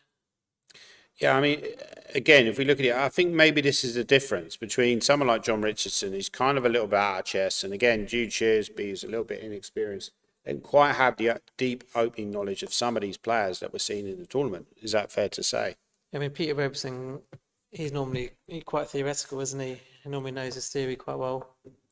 Yeah, I mean, he's playing very well in this game. I mean, actually, C4 is not considered to be, again, like the best move, and F6. This is very dangerous for black, and it seems to be that already. We check the analysis. Yeah, we've already. When did black go wrong? I just don't think you want to lose your dark square bishop either. I think here it said taking was wrong. He should have actually, very tricky position, this whole line, because again, you're a little bit behind in development. Knight E7 though, even something like this is not a disaster. If you just want to get out of the game, give up the pawn. Very important to get your king to safety in chess. Like you were saying the other day about how computers love king safety. I think from a practical point of view as well, if you've got a safe king, even if you're pawn down, you've still got chances. But if you've got a weak king, it's very hard to defend. Yeah, okay, we're gonna quickly pop back to Stuart Conquest game in a minute. We're just gonna quickly look at your brother's game because I haven't really looked at him that much this tournament and see how he's getting on. It was against teammate of mine, Lawrence Webb, who recently just had his birthday, by the way. Happy birthday, Lawrence. Yeah, so Lawrence is based in Spain, but he comes over to England quite a lot, doesn't he, for chess? And he's actually quite an active chess player. Yeah, I actually stayed at Lawrence's. He lives, there's a tournament called in Sitges, which is very near Barcelona. So I got an 8-hour coach from Benidorm. Decided to get an 8-hour coach journey from Benidorm to Sitges. Actually to Barcelona, and then I got the train for Barcelona to Sitges, and I stayed at Lawrence's. And I had some quiz games against his son. He's got like a 10-year-old son. He's got an older son as well. And his son is like a science genius, some sort of super genius, and he destroyed me on solar system questions. Yeah, actually, when his son was very, very young, went to a tournament in Hungary, first Saturday tournament with Lawrence. Right. And his girlfriend or wife, I'm not sure, and his son. And he played in the IM section, I played in the GM section. This is when I was trying to become a Grandmaster. Right. Oh, you mean his older son was very, very young? Probably. I think you mean his older son. It was back in 2003. Yeah. 2003. Older son, yeah. A long time ago. It's funny how chess you get to see people over the years. Yeah. Nobody really changes. You just get a bit older. And you're like, what am I doing, wasting my whole life on this game? It's completely pointless. But it's an enjoyable game. We love it. That's why we're here. And we love the comments coming in on YouTube. Stuart Leonard Barden won it in 1954. Yeah, this looks okay for black, I must admit. I think Rich has done okay out of this. Would you say? He's definitely not worse. I mean, White actually has to be a little bit careful not to be worse himself here. Yeah. The knight on c3 is the piece which is slightly awkward. I mean, where's that knight going? Yeah, I mean, A4 actually maybe, but A4. There's even bishop C6 is a move, right? Or take maybe also is possible. And then after knight takes, maybe then bishop C6 is an option. Just double hit. Yeah, I mean it's very close to being equal. I'm forgetting about this bishop, sorry. Yeah, it's very. I agree with you. It's very close to being very equal and very drawish, but yeah, but probably should try something like A4. I mean, he could play rook C1 as well. The rook on A8 is slightly out of the game for black. Yeah. Yeah, so black has better minor pieces because that bishop on A2 is not really doing a great deal, Nick. And even if it switches there, it's not really creating any threats. Certainly not immediately. Black bishop's good on e5, so I'd say black has a slight edge here. Would you agree with that? Maybe a4, like you suggested, is a little bit more concrete. You've actually Yeah, that's what you're I think trying with to black. simplify the position, aren't you? Yeah, a4 might be a better option. Okay, so that game is still in the early stages. Right, let's quickly look at. Oh, Yeet. Oh my God. What are They you drew. doing, guys? What are you doing? You've got to fight. You've got to fight. So this game is already agreed a quick draw. I don't agree with that policy at all. You remember what I said about angering the goddess Kiasa? It's gonna. They're both going to lose next round. They just enraged us. He's in an utter fury after this wet draw. But I think in this kind of situation, it depends what your goal is. But if you want to win the British, and you've got, obviously 3 very strong players in the tournament, you need to gamble a bit. You can't just take draws against your don't agree with fellow players. I'm very disappointed with these guys. Sorry. If they come into the commentary room, we're going to ban them from the commentary room and say no. We don't. No, I'm only kidding. Of course, it'd be great if they could come into the commentary room, but. Yeah, so why was the game agreed draw so quickly? He did go g5, right? Which I think was a reasonable option. However, bishop d2 was played, not this bishop e5 move that I suggested. It did seem in the opening that Han Yishin knew what he was doing. Maybe Amit knew as well. Queen d3. They was quite far down on time, Amit. So at this point, is Amit down to 47 minutes? Yeah, that's quite a bad time trouble for considering of hardly played any moves. But Han Yishin obviously is still in opening theory, so you have to be quite careful when your opponent's still in opening theory. But what I'm thinking here, Nick, is that if rook ever landed on e4, this could be quite good for black. But however, knight e5 is a strategic threat. Exactly, you don't want to allow knight e5, which is why he took the knight. That's why he took, exactly. I mean, okay, so he went here. I mean, Amit was probably quite happy to survive the opening. He went f4 and offered a draw. Wow. And it was accepted as well.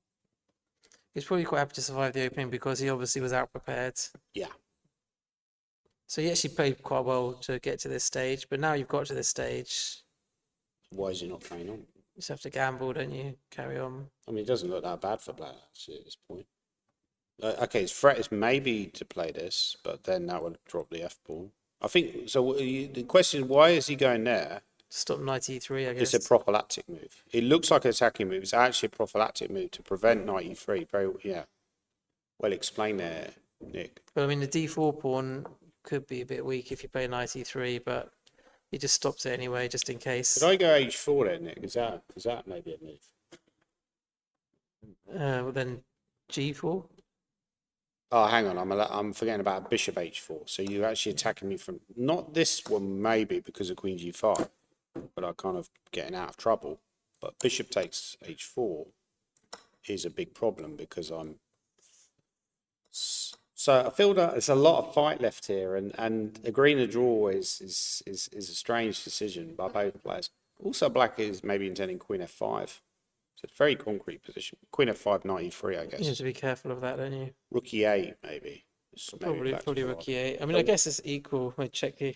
The analysis says that white is slightly better after h3. Yeah, very safe. I mean, maybe Han Yishin. I mean, he's a huge time advantage. Perhaps he's the one he should have played on. I think you should have gambled because, like you said, they're going to get a tough pairing next round anyway. Maybe they were thinking, I don't want to get black against Vitiugov in the next round.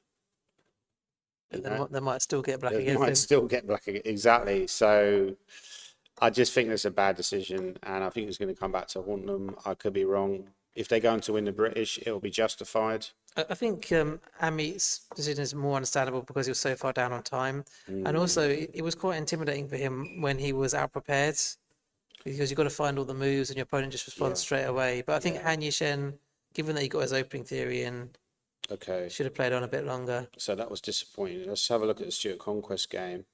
Both played very accurately so far. Stuart's white against Lorenzo Fava, who's a good young Italian player. I think we discussed him before. Not very well known by a lot of chess fans, but he is a good player. Semi-Slav. Yeah, Queen b3. This is actually a recommendation of a chess player called Rouser. He was a Russian chess player. Have you ever heard of Rouser? I have. Yeah. There's not much that gets past you, does it? I I don't know about that. Most of your general knowledge questions get past me. Okay, but not my chess questions, right? But a very interesting biography that I read about Rouser, and he was an advocate of this move Queen B3 against the Slav. And Rouser actually died young because he went a little bit insane over spending too many hours a day on chess. He would spend 16 hours a day studying open theory. And he said his only regret was there weren't more hours in the day to study more chess theory. So, a very interesting book.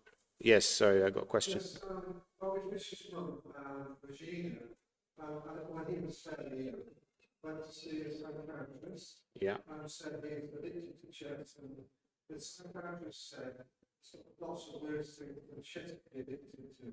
I think I've heard that question, that story. So Andrew Santos in the audience said that when Bobby Fischer was young, because he was showing this kind of addiction to chess, his mother was called Regina. So he took him, or Regina, so he took him to a psychiatrist, child psychiatrist.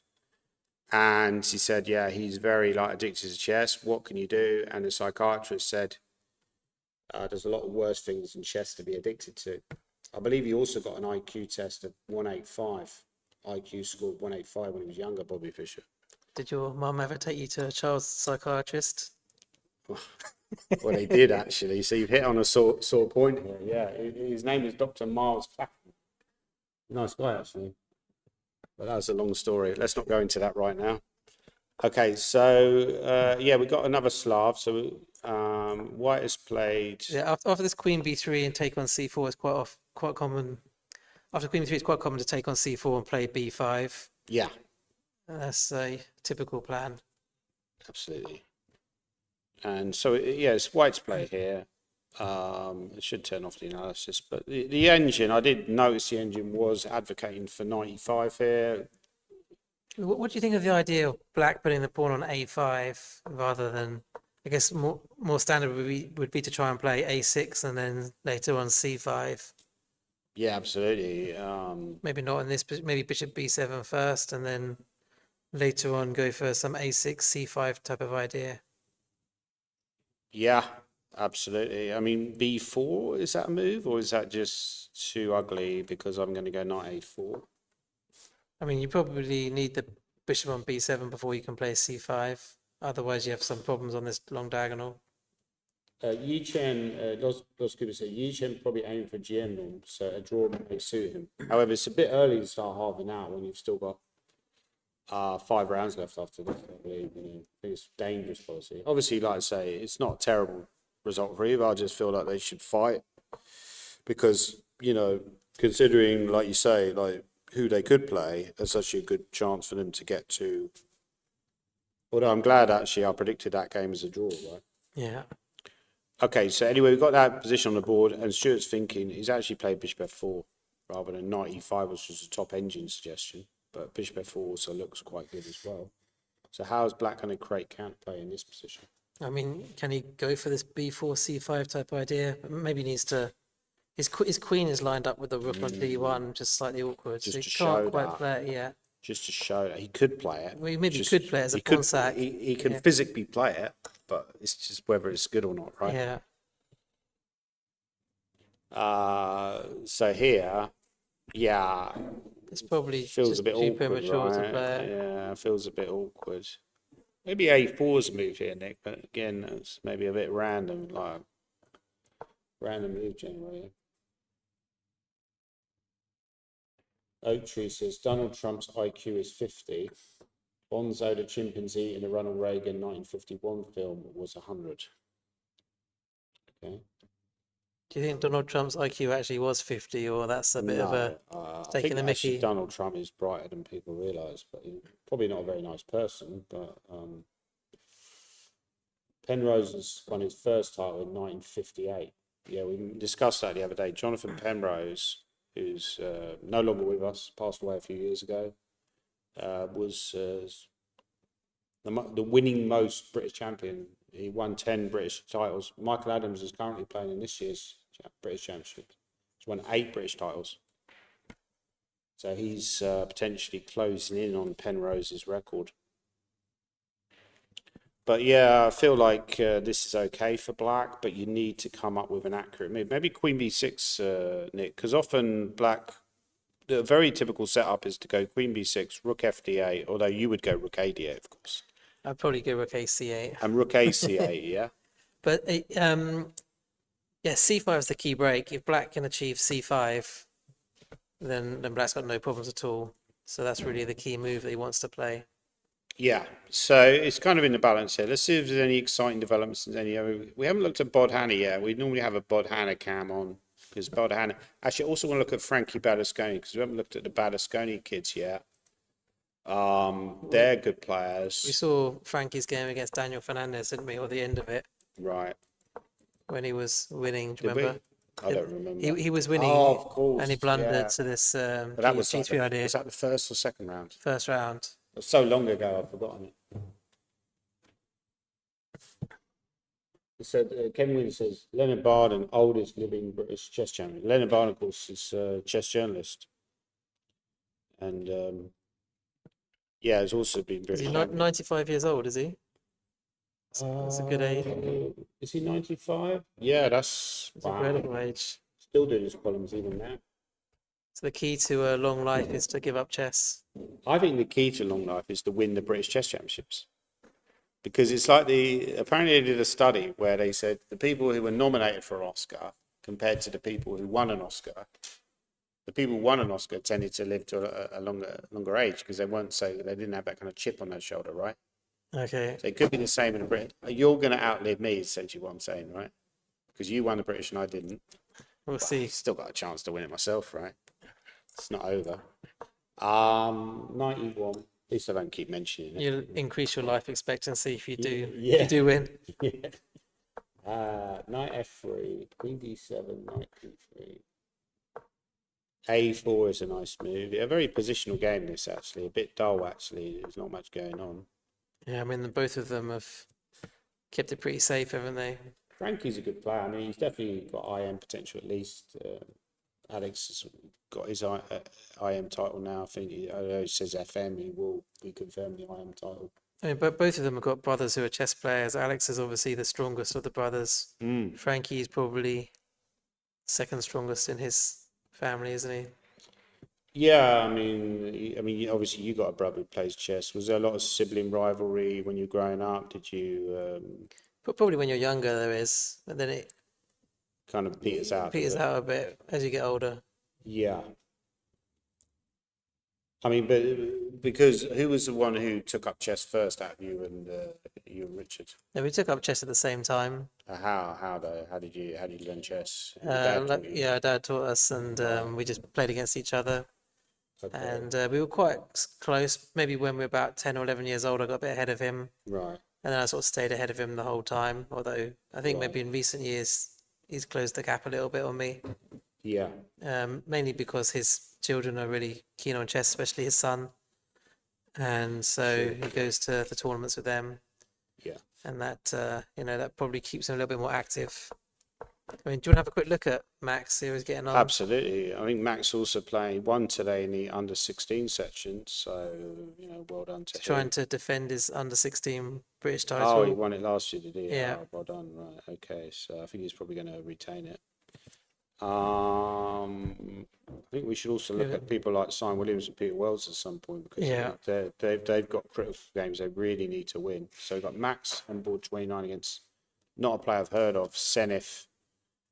Not sure about the pronunciation, so but obviously a decent player. He's playing white. Let's see how Max is doing. So we're getting some kind of Berlin defense. It's another one of these E4, E5 positions. Yeah, We've got certain openings that just keep coming up. I know. There's not many Sicilians, are there? Eggy was like playing a Sicilian yesterday. David Eggleston. So yeah, this all looks fairly standard so far. Looks about equal at this point.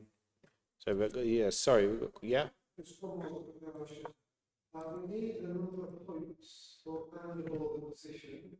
Also, for the time bar round, we really need a number of links as well, because when it gets close to them, it's more difficult to have links.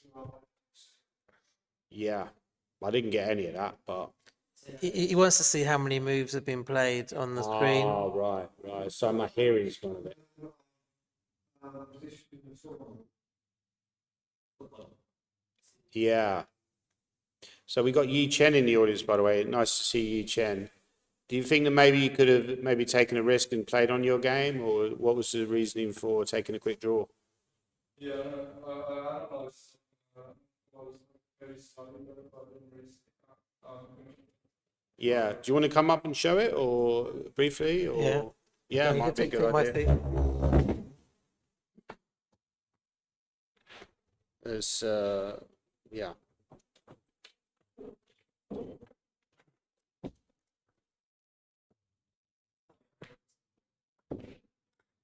Okay. Right. I was actually criticising you guys for taking a good draw. Do you know why? I mean, I always take draws, I guess, probably. No, it was kind of a jokey way. It was more about the fact that there is a risk that obviously you're playing against maybe lower rated players than you could potentially play. Are we back on? Oh, we're back on. Yeah. So there is maybe there was a chance to get the 4 out of 4, but 3.5 is still a very good score, right? I mean, yeah, I'm definitely happy with the score. Okay, let's have a look at the opening.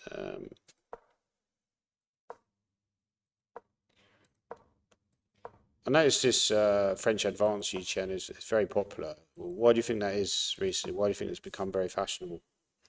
Well, yeah, I think I don't normally play this. Actually, the first time I've played it, but I think it's probably a bit simpler and a bit safer. Well, you have a lot of options. Obviously, after Queen B6, you can go Bishop D3, Bishop E2, and A6 as well. Yeah. And this side, obviously, I think Amit doesn't normally play the French either. But he had this game in round 2 against Borna with this line. Right. And well, I didn't really prepare against the French, but because I played David yesterday, obviously, and he's a French player, so I kind of looked at this for yesterday. Sure. So yeah. So 97. I think this is all standard theory, right? Yeah, exactly. This was this game yesterday as well. Yeah, I think he said Tristan told me that this is the first time he played the French yesterday. Yeah, exactly. Yeah. Or was it yesterday or yeah, 2 days ago. 2 days ago, right? And so you were still in your preparations. Yeah, I mean, I think I was mostly in my prep until the end of the game, but yeah. Okay, so Bishop E8, and you'd anticipated Bishop E8 before the game. Yeah, I think you probably have to play Bishop E8, otherwise there's always some E6 ideas which are very dangerous. Because I can go like Knight E3 after E6 as well. So yeah, I think Bishop E8 is very strong. And Sure. yeah, Bishop F4. I think he played very well actually without fully like remembering his lines. I think G5 is very good. I was saying to Nick that I actually had a game against Mike Adams in the French Advances Black last year, and there was some position where I had to go G5 and I didn't, and I kind of regretted it, you know. So G5, even though it's weakening, did you consider going Bishop E5 here? No, actually he did. I think he was going to go Bishop E7. Right. Maybe. That doesn't really give White any real advantage. Yeah. I feel like maybe the bishop's actually blocking my knight on E5. Yeah. So you went Bishop D2, which seems like a reasonable move. These pawns are quite weak potentially. Yeah. I think in general, if I can play knight E5, I'm definitely going to be better. Yeah. Bishop H5. Bishop went to C3. Yeah, I think that's forced. Queen D7. Yeah. Queen D3. Excellent move. Obviously getting ready to go 95. So I guess if we went Rook E8, you were going to go 95, right? Yeah, exactly. And I feel like here I should be quite a bit better. Yeah, whichever way you take, I'm just going to play D6. And then I don't really see how Black's surviving. Yeah. So, yeah, I thought it was very sensible of him to take on F3. So he took, and then a lot of people would look at F4 as an attacking move, but I think possibly it was a prophylactic move because you were intending 93, so F4. And then he offered you a draw at this point. How long did you think before accepting? I think I thought around 6-7 minutes, something like that. Yeah, okay. I thought I can't really be worse here ever. Sure. Yeah, I was thinking of playing on, so I was thinking probably you have to go like rookie 2. Yeah. Rookie 2. What about H3? Was that maybe something you considered? Yeah, I think H3 is probably safest. I guess rookie 8, yeah. Rookie 8. This rook Yeah, or yeah? yeah, Because Nick always likes to bring his A rook rather than the F rook because he wants to keep it, which yeah, makes a lot of yeah, sense yeah, actually. that's definitely. Yeah. So how does White make progress here? Yeah, exactly. Here, I feel like the only way I can try and play on is like at some point, I don't know, at a right moment to go like take on E8 and then go H4 and like G3, something like that. But yeah, I didn't Yeah. really see how it's gonna work like exactly. Could you do this? I know it's a bit Yeah. crazy. Could you do this? Or is this just stupid? Yeah, no, I actually saw this kind of idea. Yeah, I guess if it works tactically, I think takes on E3, Queen F6. Mm. Um, maybe I don't know if Queen G7 is a move. Yeah. Because it feels like in this position, although the engine only gives White a tiny edge. I think it says H3 is the top move. Oh, Maybe really? Rookie Yeah. 2 is also quite good. What Yeah. does the engine say here? Like, yeah, Yeah. Rookie Point 2 is one of the better moves. Yeah, Yeah. I feel Yeah. like Black is risky more just because of the weaker king. Yeah. Exactly. I definitely knew I was going to be slightly better here, but Mm. kind of yeah. I was trying to think if I can get my knight from C2 to like yeah, as you said, E3 or maybe D3. I was looking at some point I can go knight E1, knight D3. That's very nice.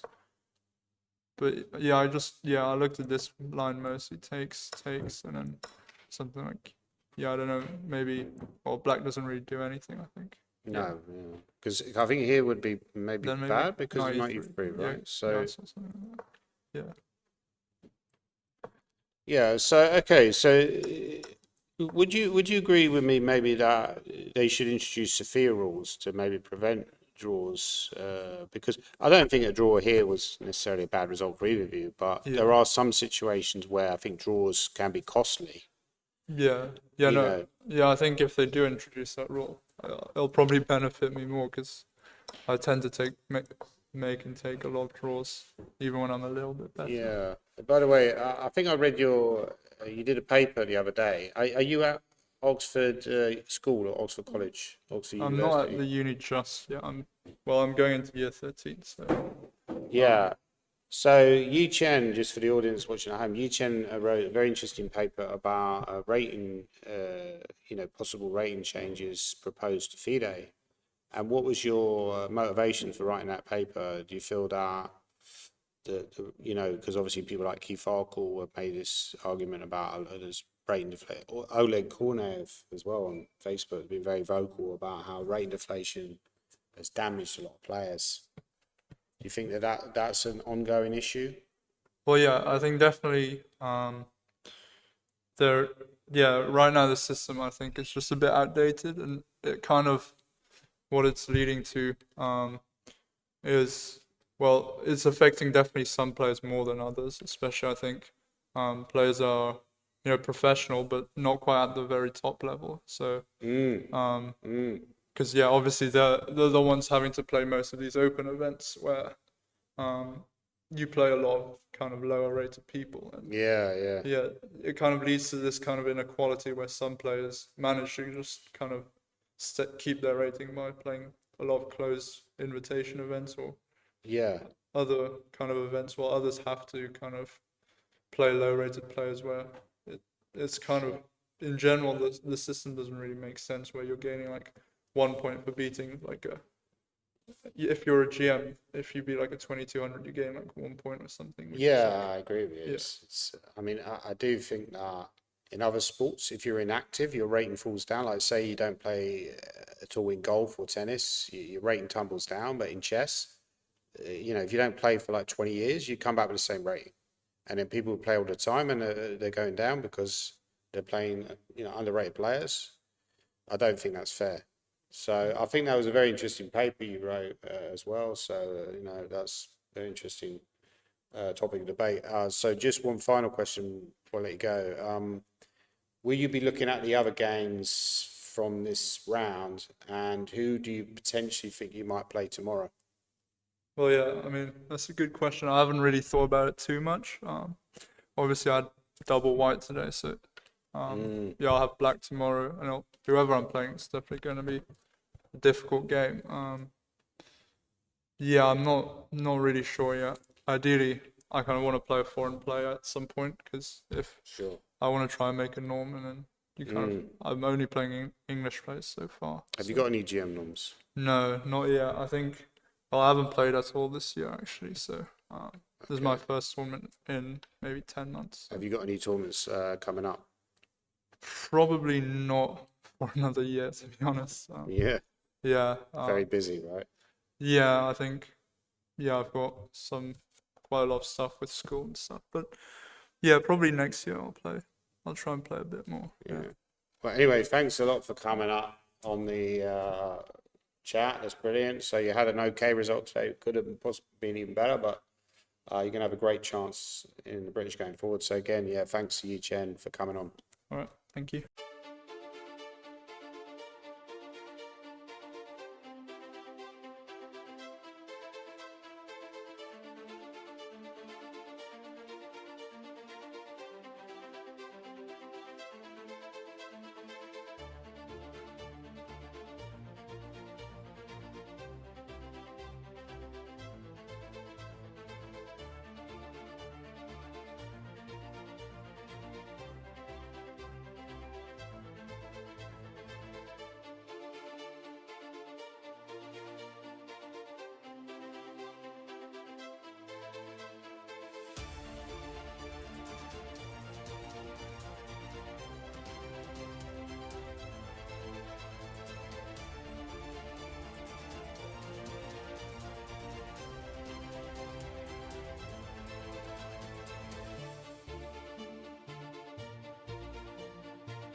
Okay, welcome back, everybody. A very nice interview by Yi Chen. Hopefully you won't watch the video back earlier where I was basically saying how terrible it was. They both agreed to draw. So, you know, that's always a danger that when you criticise people, they actually then come into the commentary room after you criticised them. I wasn't really criticising. I'm sure you've said worse things about other I've people said before. worse.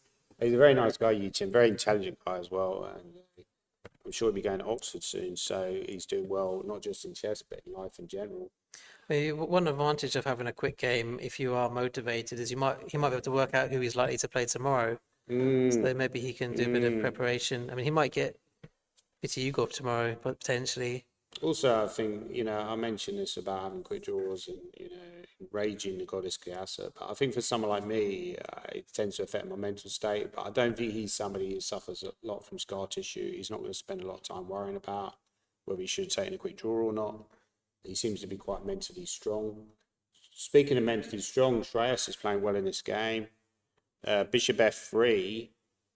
It seems like White has quite a nice position. You know, could we potentially be maybe looking at a huge upset here? Maybe Shreyas Royal, new British champion. What do you think? I mean, you're getting a little bit ahead of yourself at this stage, I say. Well, I tend to do that a lot. Yeah. But yeah, I mean, he seems to be. Well, it's an interesting position. I mean, the pawn on c6 is the potential weakness for black. Obviously, white can target that pawn quite easily. Defend it, right? But... He can defend it. That's a sort of long-term weakness. I think this is supposed to be the top move. That's right. I remember, you know, just. But you can see why he's a bit cautious to play that move, because then c6 does become a little bit weaker. Exposes that quite a bit, doesn't it? Yeah, but the computer would just say, look, king safety for white. I feel a little bit uncomfortable. Bishop pair.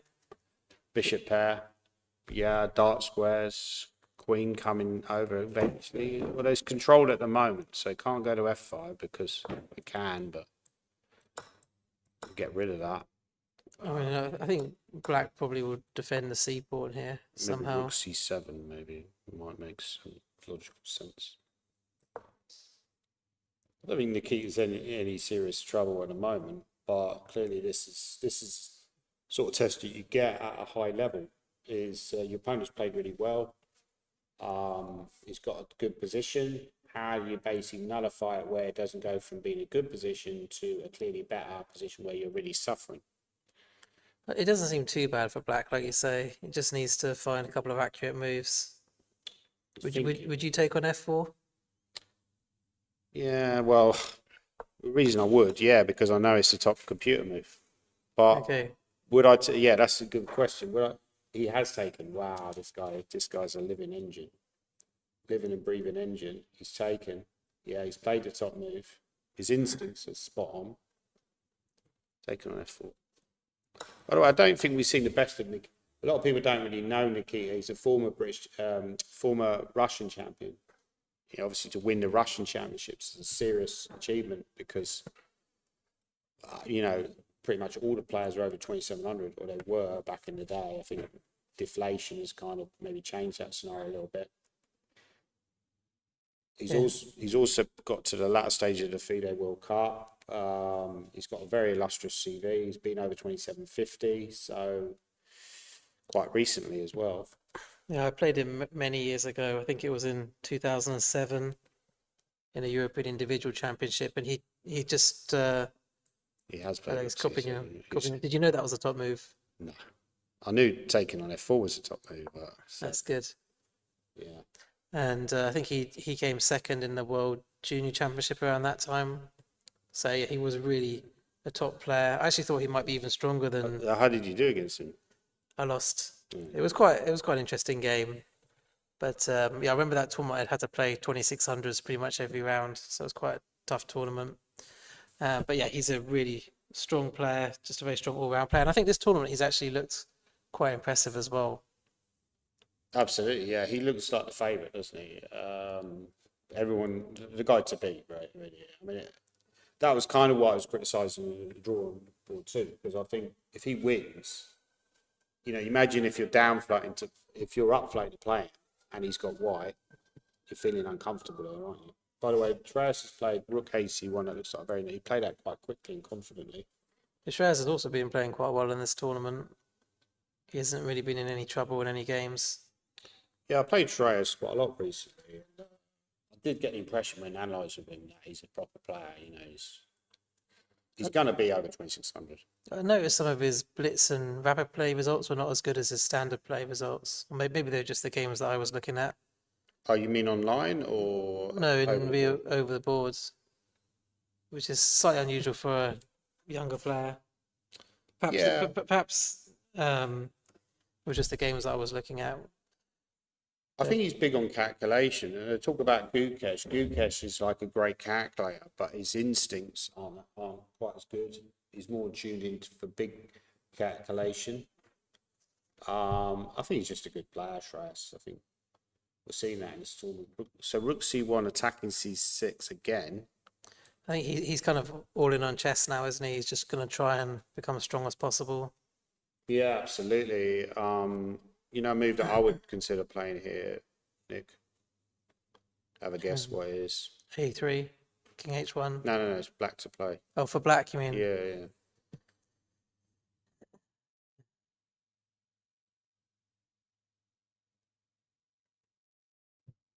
I'm not sure actually. Well, you want to play C5? Not sure if I like C5. Nah, actually, I was thinking G6. G6 makes sense to create a flight square. Yeah, I like king safety, like you say, and a little. Okay, the back rank isn't really an issue at the moment, but G6, and the idea is if you take on C6, I take on E2, and then I'm very happy. I think. Yeah, I don't think White will want to trade the C pawn for the E pawn. No. He might play E3. E3 is much more sensible. Still some pressure. Actually, another idea that White has just realised is to play knight C5. That is his positional threat, I think. Maybe not immediately, because B2 would be hanging. At some point, he's going to certainly think about playing maybe A3, Nick, and then just go B4. Yeah, A3 B4 is definitely a standard idea. Just out of interest, that knight C after G6, knight C5. Also, Okay, yeah. takes, queen B2. Can you play rook B1 here? B1, very nice idea, right? Yeah. And what are you going to play now? You're thinking about a queen A5, aren't you? Let's go for the trick. I know you too well, yeah. You might take a queen A2. It's a bit. Pointing straight away, that's why you wanted to go rook B1, I think. By the way, it's He's played a move, probably not G6. You might be able to somehow Probably play. G7. That makes more sense actually. Because the point is that I think his idea, Nick, is that after A3, I think Bishop E7 is a really good move. Again, you can't really take here because E2 is hanging. I think his point is that after A3, you want to go C5 now. Yeah, well, maybe E3. Why might play E3 just so the E pawn isn't hanging? Yep. But if I go C5 anyway, or maybe there's F5 ideas, maybe. No. I don't know how dangerous that is. You could just play B3 and just play it slowly. Yeah, I mean, I could actually, the more I think about this game, the more I could see it ending in a draw because. Unless Black can play C4 anyway, I'm not sure if he can. It's a bit risky. It could be a bit too risky. It's a bit of a loose move, C4. In chess, you must take risks. In life, you must take the risks. What's the problem with C4? Why is that a bad move? Bishop E2. Well, this could end up becoming quite double-edged, couldn't it? You know, if I just blundered. No, not necessarily. Okay, I probably just blundered. I think I just blundered, didn't I? Right. Yeah, not Bishop E2. So maybe C4 is a good move. It's a bit murky. Also, I was wondering about after E3, C5. Yeah, because Bishop E7 stopped this A3, B4 plan as well, didn't it? Which was what I was considering. Yeah. The reason that he doesn't want to go to C5 immediately, and why he went Bishop E7, again, high level chess, prophylactic thinking, a lot of it's prophylactic thinking, anticipating your opponent's ideas, and thinking about what they are intending, is that C5 could be met with A3, and that possibly would have favoured white after Bishop A5. Probably I can take that pawn actually, Nick. See why not? So I can always bolster that with B4. So Bishop E7 is a classy move. However, I was just wondering after your suggestion of, was it E3? E3. Yeah, whether white could play this, because initially I blundered that this knight was hanging, but now I'm thinking after you take, I do have that. Bring the knight in. It's a bit annoying. Yeah. That's kind of why you want to play G6 at some point. You want to play G6 ideally. If you get the time, you want to play G6 just to nullify white ever playing E5. But Yeah. The other good point about G6 is that you have the dark square bishop and white doesn't have a dark square bishop. Going back to this position, was Bishop E7 the top move? It was. Yeah. So this guy's just playing like the top move like every game, and now white is almost under pressure not to be slightly worse. It's knight C5. Your idea knight C5 rook B1 is the top engine line. Unbelievable stuff. Have a look at that line because Critical line, isn't it? yeah, this is a really critical line. I don't think he'll go for this though. I've just got a gut feeling he won't go for this. So he has to find Queen F6. Right.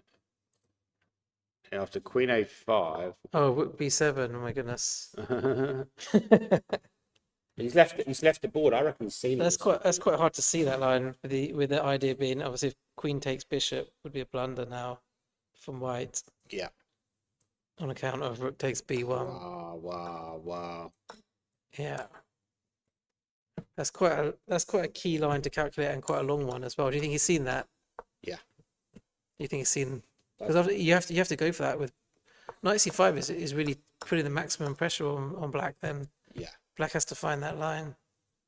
Yeah, absolutely. Because if you play me like a bishop, you can play bishop C8. Having said that, it's not the end of the world because you've still got a bishop pair, which, as we know, is more important than checkmate.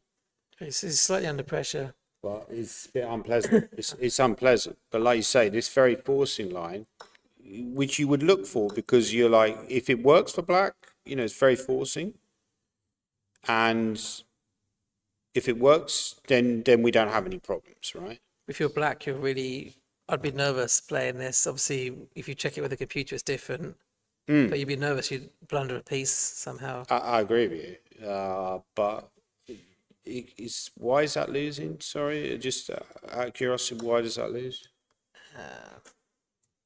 Because I had this idea again, Queen C4. Yeah, but can we just play Rook A1 and Queen A5 anyway? Yeah, so that's why it's bad, probably. And then this is going to drop. So what you have to find here, as Nick pointed out, is Queen F6, Queen A5, and then Rook B7. That's pretty much the only way to defend. It's quite a hard line to find. It's a shame we should have not turned on the engine. I'm not going to turn on the engine because it would have been nicer to find this without the engine, right? But even here, though, can White take on B7 and take on A7? Right. Yeah, absolutely. Yeah, this is supposed to be equal, but it feels like Black has to prove it somehow. Yeah, maybe. I don't know. It feels a bit flat to me. But what's Black going to play now? You going to play Bishop A8, or what are you going to play? Yeah, probably Bishop A8. Maybe Bishop C8 is also playable. I'm not sure. But yeah, I think you're right. I think If I was White, though, I think Knight C5 would be very tempting because it feels like Black has to be quite accurate to he's hold thinking the about draw. it. I think he made a move there. And then he made a move. But I think the problem is, this is why the engine likes Black. That if you don't do this, let's say you just fiddle around, suddenly Black gets a very good position. You I'm know, not sure what says very good, but it's a lot safer. but the engine starts to prefer Black. You know, if you get Yeah. something like this, if you just, you know, you let Black play all the improving moves, the Bishop pair starts to look very good. I think he's going to go for Knight C5. He's thinking about it, isn't he? He's calculating. Now you look at it, it's actually quite a logical move. It's yeah, I think, yeah, You think Vitugov's seen this Queen F6, Queen G6 idea? yeah. I wouldn't have seen it. He probably has to have seen it to play Bishop Why has he E7. left the board? Why has he left the board? Because he's confident he's seen it. I think that's why he's just chilling. Wondering, you know, or maybe he's nervous. Sometimes people leave the board because they're nervous. Maybe off for the draw, left the Oh. board. That's a good point. But I find if you're for a draw, you shouldn't really leave the board. It's a bit rude because then your opponent can't reply. Yeah, Would you ever leave the board after you're off for the draw? yeah. Because I remember I think I have done. Yeah. But sometimes when you're thinking about whether an opponent can repeat, then you can leave the board. Obviously, that's a bit different. Somebody offered me a draw in the last one. Often when you offer a draw, and then or somebody offers you a draw, and you start thinking, they assume that you're going to take it, right? It's the old saying that if you start thinking for ages, you're going to take it. Yeah, I think was it John Spillman said you normally know within the first, I don't know how long, 10 seconds, whether you're going to take it or not. And then you just start play it out. But somebody offered me a draw in the last one I played, and I actually thought about it for ages, but played on. I'd say ages, like 20 minutes, right? And he was looking really bored, like. But did obvious. you know you were going to turn it down straight away? No, I wasn't. Initially I was going to accept it, but then I thought, no, it's too wussy. You know, I've been raised with goddess Hyaza, or whatever it's called, what they're thinking about. Do you think he looks like he's been off for the draw? Or are we just making that up? No, that was your theory. I wouldn't have been able to. But then, you know, I wouldn't have been able to work out. No, I honestly I don't know if he has. Might just be making that up. But even if he has, I would just play Knight C5 anyway. Because it feels like Black has to find the moves there. Yeah. Let's just have a look at some of the other top games. So Yi Chen Drew, Wadsworth had some developments in that. Come back to that Strauss game in a second before we go for a break. But yeah, we said that Queen E8 was an interesting option with the idea of F6 by William Claridge Hansen. Sometimes you play F5 in these positions, but maybe not here. He's going to try and swap off the knight. That's actually a good plan, yeah. Oh, okay. He's offering a repetition. Oh no, more. Mind you, that kind of makes sense in a way because if you take, then the knight B6 does. Was he offering a repetition? Well, because you could repeat it, couldn't you? Because the knight just came from A4, from B6. So I think it went. Oh, like, it went knight A4 and then knight back to B6. Did he? Okay, Yeah, I didn't see that. Yeah, obviously he's going But knight back to B6 doesn't make a lot of No. sense. I don't like that approach. I think it's people need to like develop more courage, right? You just give White a free move, really. I mean, why was the knight so bad on A4? Exactly. It doesn't make much sense to me. But of course, now he's trying to.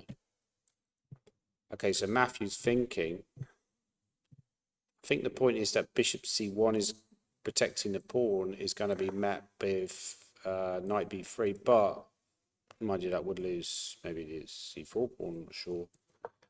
But there's also maybe he's thinking about Nick. I was just wondering if he's thinking trying to go for kingside checkmate. attack. Yeah, yeah. Yeah, I'm even wondering about some move like bishop f6. It's probably a little bit early for bishop f6, but queen e4 is one option. If you could get one of your rooks around, swing one of your rooks in, that would also be quite nice. But you're Absolutely, yeah. at the moment they can't get to the third rank.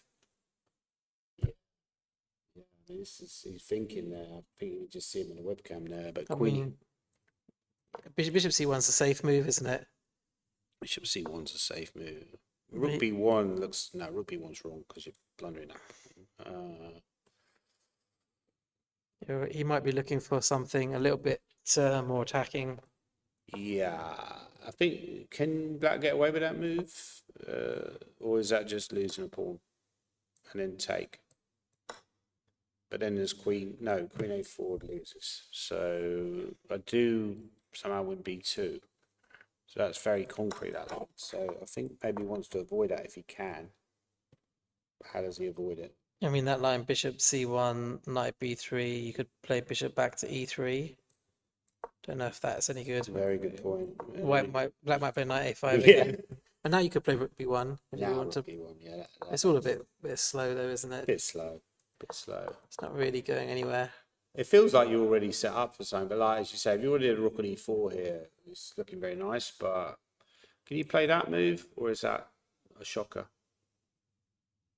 It's quite a good blitz move to play. Yeah, it's probably not a very good move though, because also I'm worrying about rook b2 because queen e4 is hit by knight c3. Queen c1 maybe. Because my idea maybe after d5 was if you go ed5, I'll go bishop g4 and start generating some attacking play. Yeah. But if you go rook b2, obviously not the only move, there's also knight b2, you have to calculate. Knight b2, I was thinking rook d4, Nick. Exactly. We're going all in. I'm going all in, but Yeah. the other problem is knight d3, I'm not completely sure about either because that's a bit of a stopper. So, Rook take. oh, I sorry. don't know. I want to slap my rook somehow. Also, I could probably just do this actually. can't I? Yeah, I could maybe just bishop do takes this is easier. And then I've still got This is actually quite dangerous. So critical line is rook b2,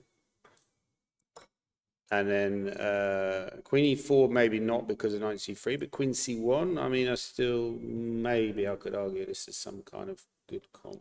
Bishop f6 is definitely on the cards now. What's he saying is the top move? I probably won't be d5. Yeah, if we go back a move. After knight a4, I reckon the top move is probably bishop c1. But let's have a look.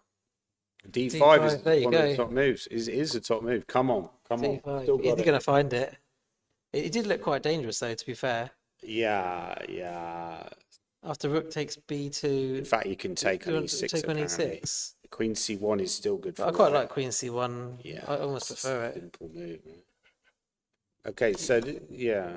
You want to play bishop f6 and just checkmate them. Yeah, chess is a simple game. I think black is. So that move when he played earlier with actually bishop a4, it hated. I didn't like dropping the knight back from No. b. Actually, it was No, good it's actually version. the top move. But maybe knight a4 in the first place was a bad move, was it? No, I think this is all okay, but you're taking. Apparently, you should have gone h6. If you go back a couple of moves, though, I thought this opening was supposed to be not too bad for black, and suddenly he's slightly uncomfortable. If you go back a couple more moves, when a3 was knight a5 the right move? No, probably so. No, knight a5 is one of the top options. Yeah. Okay, but you put the queen on d7. Perhaps you put the queen on d7 Yeah. and don't go for this knight a4 Yeah. idea. Just Very put the bishop on b7. It's very complicated. Very. Yeah, it looks like there's lots of ways to play it, but it'd be interesting. Do you think he's going to find d5? It's not the only way to be better, though, is it? I mean, I quite like d5. yeah. So what a position we got on the board. We They didn't go bishop c1. After knight takes a4, that was our last position. Yeah, rook b1 is a bit. Bishop c1 is also quite good though. Bishop c1 is a simple way to be better. Yeah, you thought black might between knight b3. but maybe there's a Apparently problem with knight that's a b3. problem. That's not very good. Yeah, bishop c4. Oh wow! After this, you go d5. Wow, that's Okay. So there's a chance for Matthew to play a spectacular game now. absolutely. This could be the game of the tournament. This could be the best game prize, right? I think there is a best game prize in this tournament. Is there? Who do you think's leading it so far? Probably Eggy, Yeah, I liked Eggy's game against Gawain. particularly when you look at the opposition who he's beaten. You know, you have to take that into account possibly as well. But yeah, I mean, it feels like a good, nice attacking position. Pawns aren't that important. You know, I play a lot of these handicap games against Leela where it's got it's starting material down, and it's just so good with initiative. It doesn't care about material. It just keeps sacking, right? You know, d5 is only one pawn, right? Yeah, d5 is a very nice move. You obviously got good instincts, Yeah, thank you, mate. good attacking The instincts. check is in the post. It might bounce. Yeah. Well, speaking of bouncing, didn't we mention that William Claridge? I said that William Claridge Hansen might bounce after his great win yesterday. By the way, Nigel Davis is worse against Michael Adams. I think we're going to look at that game, and then we're going to go on a break. So let's just turn the analysis off. Yeah, this was the London system. He played this h4 move, didn't he, in the opening? It's very hard to break Michael Adams' opening repertoire. He's so solid and so experienced. He just knows so much about chess. I mentioned in a blog today that I think that Mark Adams is probably a level above even all the other top English players, in my opinion. Would you go along with that? Well, he certainly has been over the last 20 years, Yeah, which is whether he can keep it going, or how much longer can he keep it going for. that's right. So yeah, I feel like the way that f5 is a really good move by Black, because if you take, obviously, then you have to deal with Black's center, and it's like you said, h4. You didn't like h4. This kind of position where h4, maybe you don't have to take with about the bishop, actually. Take about the knight as well. It's also an option. Certainly, White doesn't really have a very safe place for his king. There's no attack with this move h4. This h4, what's your attack?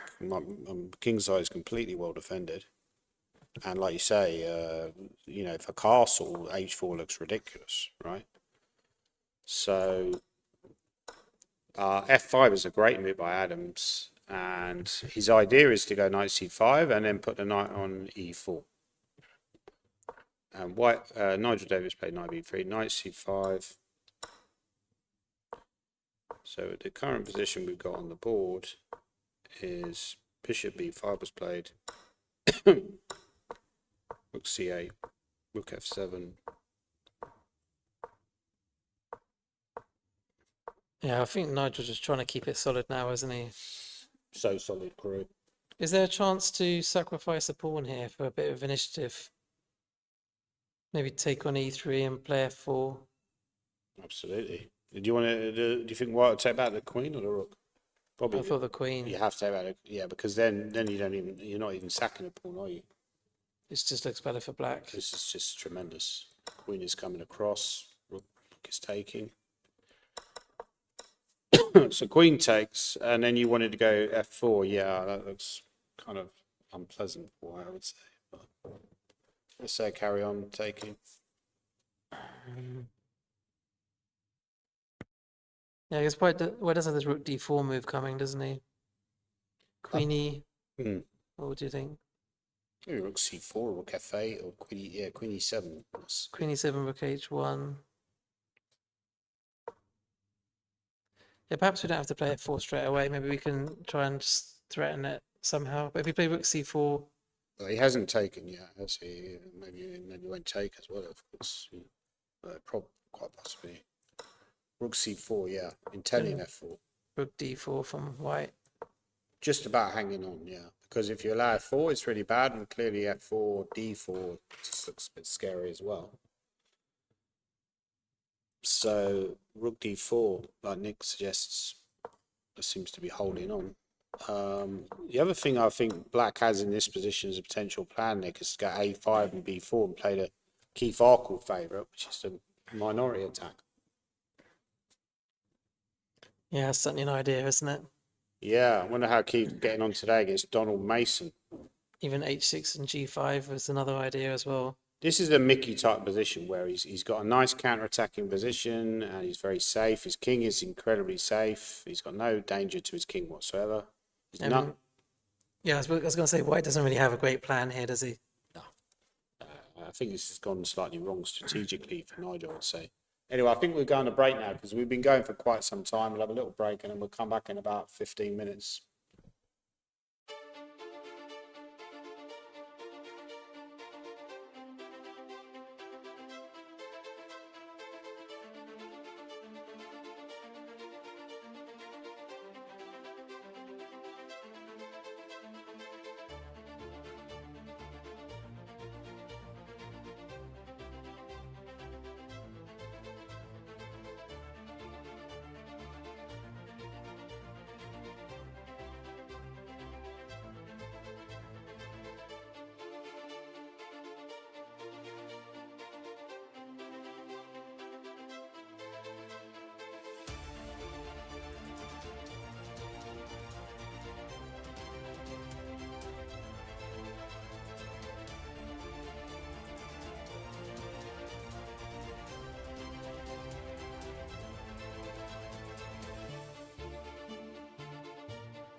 Okay, welcome back, everybody. We're having some excitement on the top boards. Shreyas has just played knight to c5.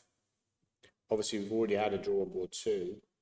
So do you think this is like long odds on to be a repetition? Because I think the last few moves, Nick, were knight a4. Queen went back to b8. By the way, it looks like you've lost a pawn, but white has to be careful because this would definitely not favour white losing out a huge pawn on f4. Black bishop there would start to come very strong, so it wouldn't be a good variation. So he played the top move, which is knight c5. However, if queen b6, knight a4 happens, we could get a repetition of moves. What do you think? Do you think that's very likely, or do you think someone's going to roll the dice here? Yeah, I feel like Shreyas has got a tiny advantage here, and he might be the one to play on, but a draw seems the most likely result. I mean, interesting, Nikita's still thinking now, so I don't know if he's just trying to find another move rather than just to repeat back again. But I would say he'd probably take a draw in this position. I mean, his bishop on c8 is still quite passive. Yeah, it's a bit ugly. It's a bit ugly. You're right, that bishop. Slightly worse pawn structure. If I was Shreyas, I'd probably take the draw. Yeah. If I was playing against someone who was a bit weaker than Nikita, I might try and find a way to play on as white here. He's played something else. Wow, Nikita. what balls? You see, this is what Chiasa is going to be venerating, throwing whatever result of this game. Chiasa will be throwing gifts on Nikita. Although you could get knight a4 anyway. No, he's played something else. What has he played? So better e3. E3. Yeah, he's rolling the dice, I think, because he could have repeated there. But having said that, I mean, after queen b6, maybe e3 would have happened anyway. Exactly, and then maybe he might just be considering the queen's better place on a7, out of range of knight a4. So at the moment, it's actually hard for white. It looks good, visually good for white, but as we've mentioned before, the problem when you take a weak backward pawn is you often free your opponent's pieces.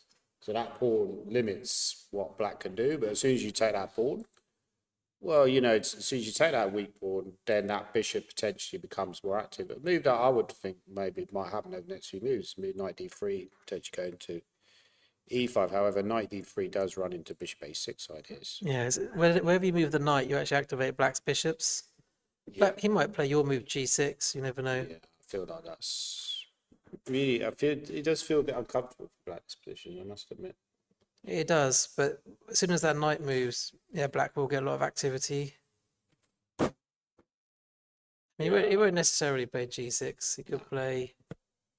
Would you play g6 or h6 if you were trying to create a flight square? Well, the old theory is, you know, you can... If white started a dark square bishop, then you wouldn't go g6, but because black has a dark square bishop, then g6 actually makes more sense, I guess, because it's on a dark square limiting white's bishop. The only thing is you might want to play a move like bishop a3 later and try to cause some problems on the queen side. Right. And then you don't really want the pawn on g6. I mean, if white's knight went to e4, for example. Right. That's I'm very not- deep thinking. I'm not saying they will go to e4 now, but he might be considering whether to play h6. Because they're deep in thought, you think they're calculating variations or thinking about these positional considerations, or what do you think they're thinking about? Or maybe they're thinking about what they're going to have for dinner tonight. I mean, I think they're probably just considering ways to just slowly improve their position. Like, what move actually improves my position here? I mean, certainly Shreyas just played e3 just to move to slightly improve his position. Nikita just played queen a7. So they're probably just looking for... Certainly if I was white, I would be ready with a move to slightly improve my position. Not sure if he wants to put his king on a better square. It's quite hard to find moves that actually do improve your position here for white. Yeah, okay, so that game's still in motion. Matthew Wad's big developments in the Waddy game, very exciting developments, and it looks like black's in big trouble. I mean, yeah, there's a huge checkmating attack coming. So where we left it was quite a little bit further on than this. We saw this knight a4 idea, and bishop a4. He didn't play d5, which was possibly dangerous pawn sacrifice, but he went queen e4, which is also a reasonable idea. And apparently knight b2 might have been better, I'm not sure. Knight b2 felt a bit more natural to me, but now he goes queen g4, and now bishop f6 is a big threat. I mean, the problem for black is obviously his knights are just completely out of the game. Yeah, they should be over here. If he had a knight on e7, black would be doing perfectly reasonably. But sorry, what did you want to say? It's a very thinking about juniors. Look at the old system, and they used to give juniors with a 10 or 15 into their opponents because they didn't have the new system. What is it? So what Andrew De Santos is referring to is the fact that junior players often get a bump in rating. That's interesting. Yeah, we might discuss that. So, but let's focus on the games for now. Bishop f6, attacking the board. You have to go g6, otherwise we're in checkmate. And now, very, very dangerous. Very, very nice. Now d5 doesn't even really contain any risk for white. It's played at a perfect moment. Queen h4. Not worried about this because of the checkmate attack on the dark squares. Very nice idea by Matthew Wadsworth. So black decided to go queen e8, pure desperation, because clearly this will be met with queen f8. That's his idea, but white went d4. Wow. So setting up a very transparent threat. Like you were saying earlier, wanted to switch the rook across. The black king very exposed with all these pieces on the queen side. Really got no defenders. You know what, Nick? This reminds me of some. I keep going about these Leela games, but it reminds me of these Leela games where it suddenly just switches to their king side. Yeah, I mean, yeah, black was kind of asking for it by having these two knights on the a file, just completely out of the game. It really was a time to look to attack. I mean, you spotted that d5 move, which is a nice move. The way Matthews played it is also quite good. And he just hasn't been able to get pieces into the defense. So the tactic, obviously, which white is relying on, is if black takes the bishop and then wins a rook, white's got the nice queen sacrifice. Very nice move. Queen takes h7 check. And the bishop is tremendous. So going back to this position, I feel like, given we know that's a threat, I mean, queen f8 would defend against it because the idea is that queen h6 is possible. However, queen f8 gives white other options to open up the king. For example, you could consider taking this pawn, which looks completely winning actually. Again, same problem. You can win a rook, but you have unsolvable problems here, I would argue. Not the only way to win, I would imagine, but Yeah, it looks very strong for white. I think Matthew will win quite soon. we'll win this game. And another very nice line is bishop g4, maybe, Nick, and say this is wow, this would just be squash, wouldn't it? Yeah, it looks like it's going to be over very soon, this So we've game. seen that Matthew Wadsworth is becoming a contender. Potentially, he could be tied for the lead. If this Shreyas game ends in a draw, he could be tied for the lead with 3.5. It's a massive moment. He sort of played his way into the tournament, hasn't he? He started off a bit slowly, but now he's coming back. He's another one of my inner school of 2,500 players who are potentially going to win the British Championship, as I keep saying about these players. Okay, so let's have a look at Michael Adams. A little bit dry this game. And we got another game where Michael Adams was king on h3, but this time it's his opponent who's playing king h3. So we left it around about here, and white did go bishop e3. Black decided not to exchange. Let's just see, yeah, I think it's only giving black a slight edge, maybe bordering on a clear edge. But white is defending fairly well. Nigel's very solid player. He's defending this pretty well, I would say, and he's not stumbling or giving black an easy win. But it looks like an unpleasant position. What's your assessment, Nick? Yeah, it's just slightly better for black. I think at some point, well, black has to decide whether to swap off the bishops or not, but at some point you imagine he'll play b4 and he might have to swap the bishops off first, try to then pressure the c3 pawn, break through on the queen side. But he can also threaten to break on the king side, he could just play h6 and just leave the pawn there as a potential g5 break whenever he feels like it. Yeah, absolutely. That's one move that I thought actually h6 looks really. Because often when your opponent has no play, so in this position, Nigel's just shuffling around because he's got no activity. He considers that moves like g4 are too weakening, so he's not going to do anything. I mean, you could potentially, you could maybe go rook g1 and g4, right? I mean, I would probably like to do something. I hate just sitting there Yeah. doing nothing. I'd probably hate just it. try, even if it's not that good. Yeah, yeah. So, but he's not doing that. So he's just shuffling around, waiting, which feels like quite a negative strategy actually. And given that, you have the time, you can maybe play improving moves like h6, or like you say, go for b4. Always feels like a very dangerous counter attack for black. But okay, that game's still very much in the balance. Let's move on. Well, I think we need to look at some people lower down, because we haven't looked at Simon Williams yet, I don't think. By the way, Peter Wells won today, so he's one of England's top senior players.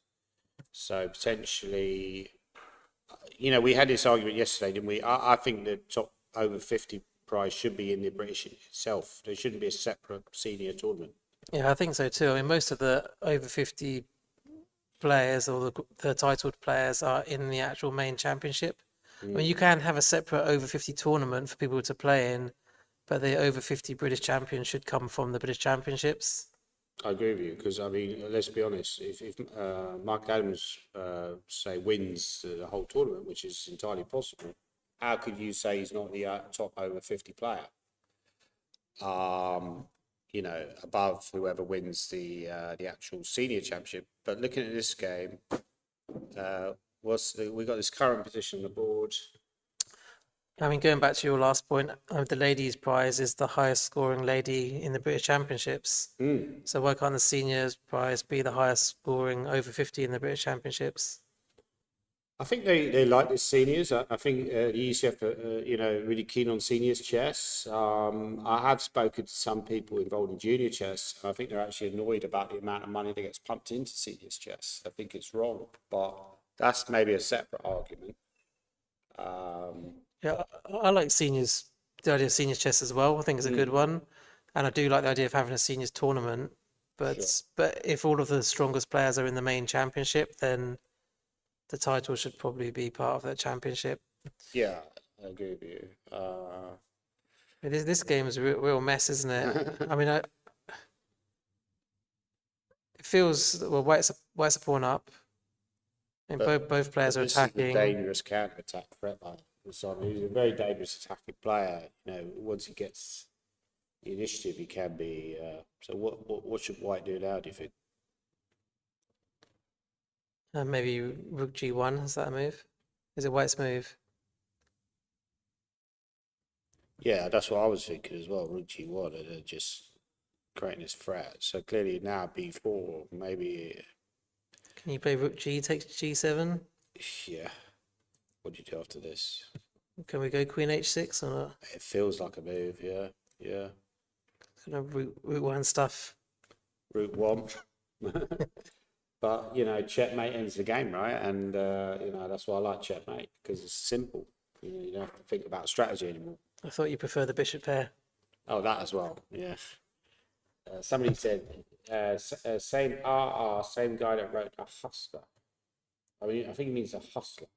You ever seen that film, Nick? The Hustler?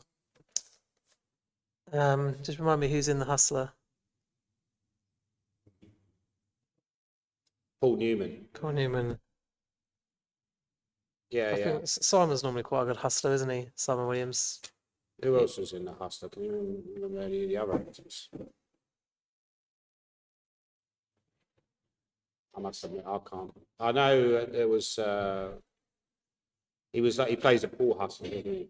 And he plays against Fats Domino. And then there was a remake or a sequel with Tom Cruise called The Colour of Money.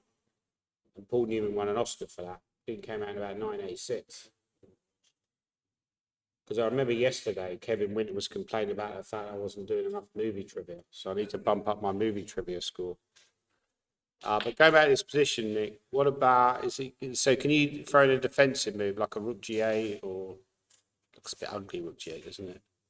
G6 looks I really mean, you ugly. probably have to play a defensive move. What about bishop G6? Is that an option? Yeah, you could try bishop G6, H4. Then you might have time to play B4. So yeah, what Nick's saying is that now this will happen, and Still a mess. still a mess. So White could even try this, and it's not guaranteed that Black's attack is getting through. Maybe one idea, Nick, is rook B2 with the idea that, let's say I take here, can I go rook B1? Yeah, it's definitely on the cards, isn't it? It's definitely on the cards, and then I want to try Queen B5, like puzzle rush mode, right? But having said that, maybe this is You know when you took on H7, probably had other moves. I was wondering if rook G7 was on.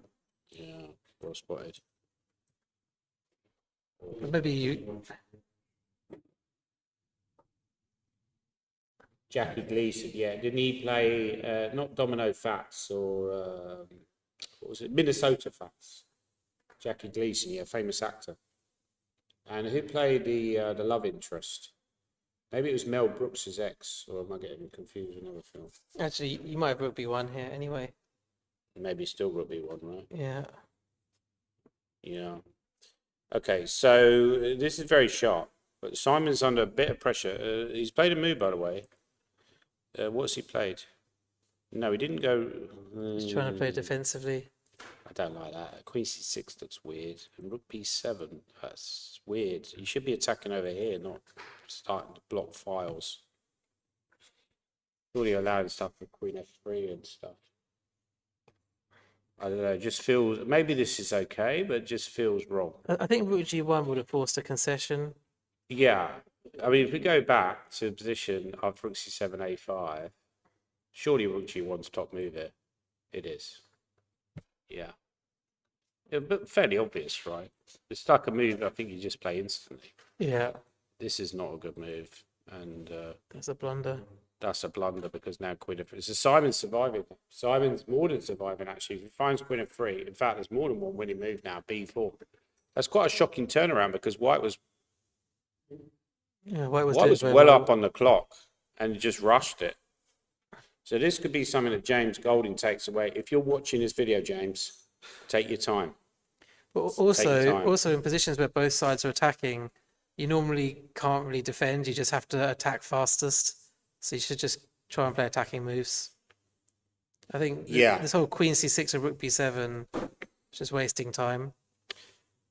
Yeah, Wadsworth is about to win. Shreyas is better, by the way. Shreyas is better. So this could be a big upset, potentially brewing, if he manages to beat Vitiugov. So he could win a pawn now, couldn't he, if he wants to? Oh, you mean with this knight A6? Bit of a he's starting to get a bit short on the clock actually. So you want to do this, right? So after Queen C6, obviously Bishop C6 is also possible. Queen C6 feels more natural. Let's say we could get a variation like this, but then Rook D2 would happen. Black has serious counterplay. Bishop H4 is a threat, as well as Rook takes A2. So it might not be the best way for White to play. It's quite a delicate position. Apparently the best move is Rook D4. I think the Rook D4 is trying to trade off one of Black's good pieces, which is the Rook on D8.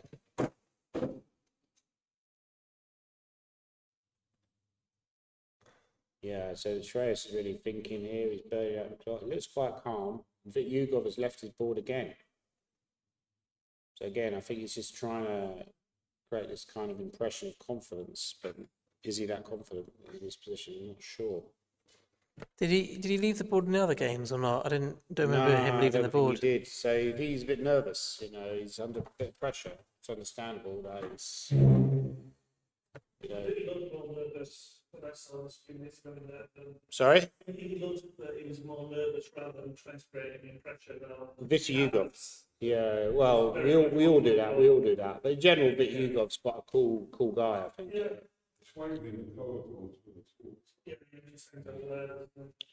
But crucial game, I would say, in the tournament. You know, tournament standings. Potentially, one of these players could move to 4 out of 4, which would be a massive move.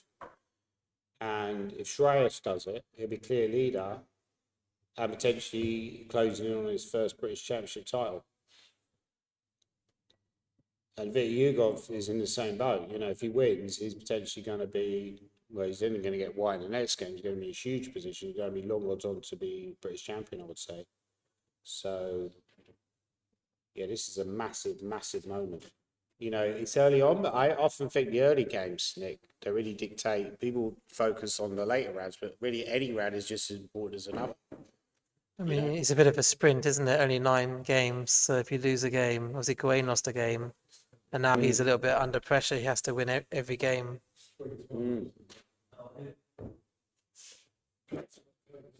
What's the problem?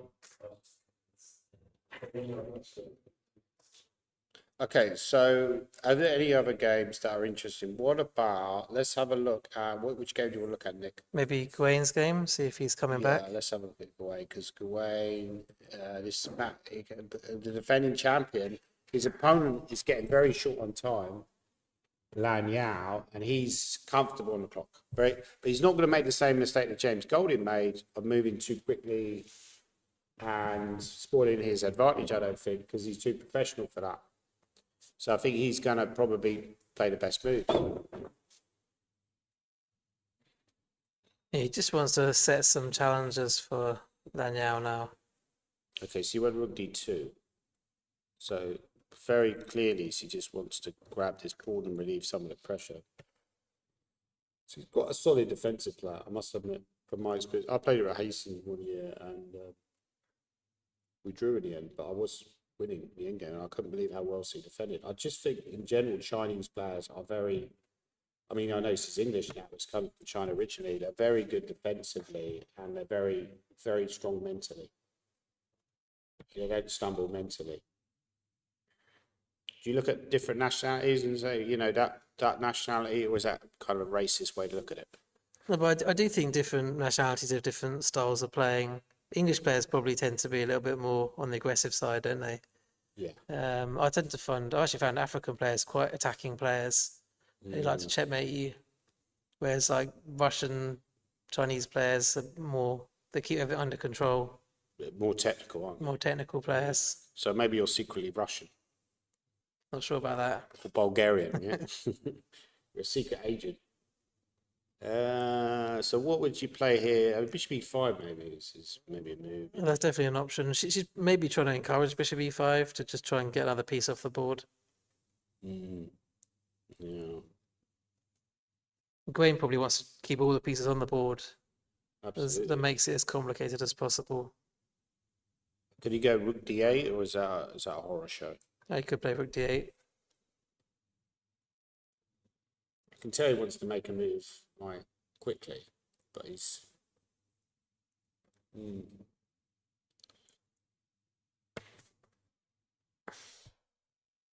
I think he's getting ready to make a move. I could be wrong. Daniel Fernandez as well. Daniel Fernandez. Maybe let's have a quick look at Daniel Fernandez, see how he's going. Because is he doing well? He's got a big time advantage. Piece up, isn't he? Probably just winning. It's just winning. That's what I say about Daniel Fernandez. After yesterday's game, it was a bit of a disaster for him. A lot of players would stumble and get psychologically bothered, but he's made of strong stuff.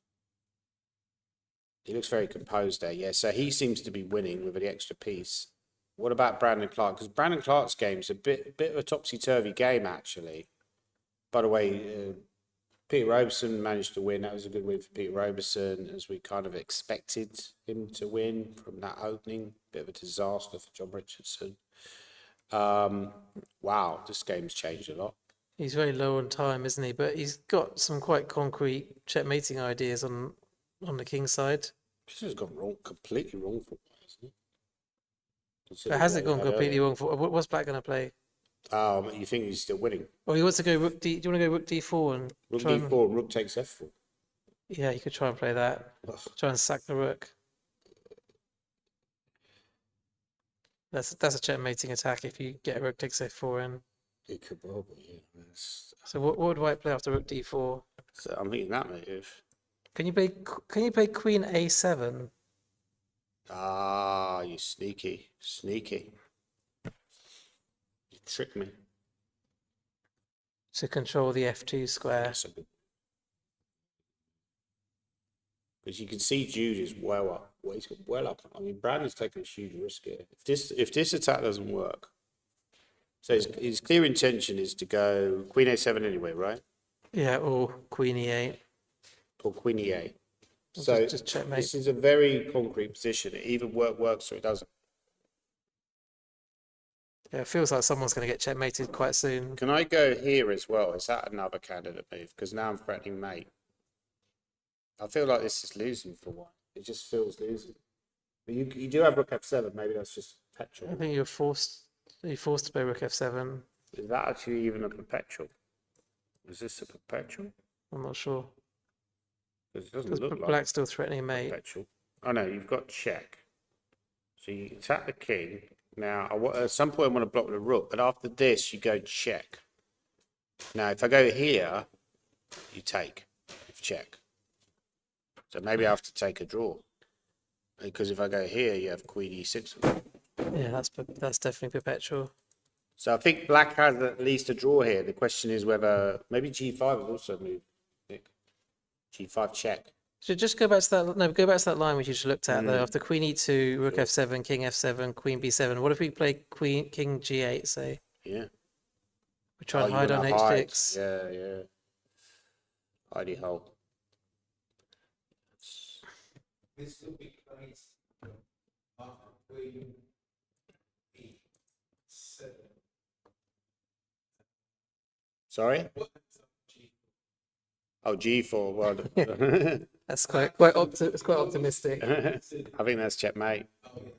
Sorry. I mean, when we left it, around about, it was a little much earlier. And White had a huge advantage. It was totally crushing. However, he didn't find the killer continuation. Somehow, Jude defended really well. Like, even this position was winning. Bishop E7 is a good defensive move. Yeah, he allowed Jude to survive, didn't he? He allowed him to survive, and I think maybe that tilted Brandon a little bit. You know, he's talking about composure and. Okay, by the way, we've had a move. His king is a bit weak. I'm not sure about this G3. Okay. Okay, so yeah, so at the moment, yeah, so I think at this point White was doing well, but somehow, I mean, you shouldn't lose with this wedge, should you? No. You shouldn't lose. So he's obviously he's done something very, very wrong, I would say. He's missed this move. Because the point is that this is what he's missed. Yeah, this King H4 and H3. It just was the felt wrong all plan. wrong. Yeah. He's made his king quite vulnerable. He has gone Rook D4 actually. But was that a blunder? Maybe that was a blunder because it's Queen A7. Some of these people are getting very lucky today. Although, no, you've got G5. That was move 40. G5, King G5. Yeah. He it's got quite he poor, got isn't he got it? very lucky. Rook D4. Quite poor. But black had that was the 40th move. But black had 38 minutes left, and he plays Rook D4 without. Shocking. It's crazy, isn't it? No, There's he's still winning. Still completely winning. King Here, H6. King Oh my H6, goodness, yeah. King Rook H6. takes F7. There's G5, same idea. Oh, because it's pinned now. But even so, I mean, that's such a massive position. Yeah. Queen E2 was even stronger. But it's such a massive position. I would have thought for at least another 20 minutes there, wouldn't you? Yeah, I agree with you. But Jude Shearsby is a very good blitz player. I presume he'll be playing the blitz tonight and could well win it. But he's very high on chess.com. He was telling me he's like 2,800. He's got very good friends. His best friend is Stanley Badasconi. And they're both very good at blitz. So also playing in this tournament. So he's looking like, I mean, if he wins this game, which looks almost certain now, he's gone like 2-0 against Brandon in the last two encounters, which is incredible, given that Yeah. Brandon's 2500 level. So we could be looking at a major new talent emerging in Chu Cheersby. Especially given the position out of the opening. Bit of a shocker, right? Yeah, I mean, so but if we go back, the actual, so at this point, you're right, King H4 was way too optimistic. I think he was just too short a time. By this point, he spoiled the advantage, and he probably had to basically accept that, yeah, actually taking was quite a bad move. He did, the knight was dominating. But I think he could have. I mean, he played like G3, and I mean, could he not have just put his king on H2 instead? Yeah, Yeah, H3 here instead, and put yeah, the king that on would have H2. reduced a lot of the danger, and then you got a free roll on the queen side. Right? This is clearly better for white. So we're thinking that Brandon's going to go down to a shock defeat. Matthew Wadsworth did win against William Claridge Hansen. Well done to Matthew Wadsworth. So he moves on to 3.5, eagerly awaiting the, which apparently now is equal. Yeah, I think this is It's looking like a draw, isn't kind it? of bowed out a little bit, Shreyas, when he maybe had better options. Understandably, apparently this move was the strongest. Quite obscure looking move to me. I don't think I would have found Rook D4. Do you think you'd have found Rook D4 there, Nick? I don't really I quite mean, you understand can the you can idea you of it. can you can see that you can see it because obviously the rook's under attack. Yeah, I don't know whether I'd play it or not. yeah. I mean, Knight A6 did look a bit more natural in some ways, but I think knight a6 was a bit of a safety first move. yeah, and I think this is probably gonna. I mean, well, it's not certain, of course. It's not certain. I I mean, mean, white's a pawn up. Why it's a pawn up, but it's not certain it's going to be drawn. It still has to suffer a bit. I mean, do you think there's any chance that Vitiugov could win this? Or is that too optimistic? Am I too I mean, there's always a optimistic? chance, but it's quite hard to see what the winning plan is here. You know, Shreyas, he looks like one of those tennis players. I'm trying to think. He looks a little bit like Carlos Alcaraz, just occurred to me. But, Does Vitiugov look like David Nalbandian? oh, that's true. Yeah, he does a little bit, actually. Yeah, good point. Or maybe Sarayev, Alexander Sarayev, Oh yeah, that's true. who's also Russian, well, German, but I think he's got Russian heritage. But I think he looked a bit like a young Jason Connery. But we're going off on a bit of tangent, as I often do, and I drag you along with me. I'll drag you down with me. What about Jonah Willow? That's the board 5 game. Let's have a look at that. I'm very excited to see how Jonah Willow's getting on. And he's not doing that great looking at the position, I would say. Maybe my prediction for Freddie Gordon to score an upset win isn't a million miles away from the truth. Maybe I finally got a prediction right. First time ever. My 49 years. You probably just jinxed him now. Yeah. I don't know. It looks good for Black this position. What do you think? Quite like Black's position. Yeah, I think so. They're still very complicated. So White's is Black to play. So I like the fact he's put a lot of pieces on the king's side. Is he lining up for? Is he thinking about G5 here, or is that too? I mean, sorry, Yeah, he's probably thinking about it. Well, I mean, why not? because I mentioned before that I like the idea. I think people don't put their pieces close enough to their opponent's king. If you play Queen B1, that's not very subtle. Right. Okay, I'll just get out of that. Yeah, I'm trying to find a tricky move now.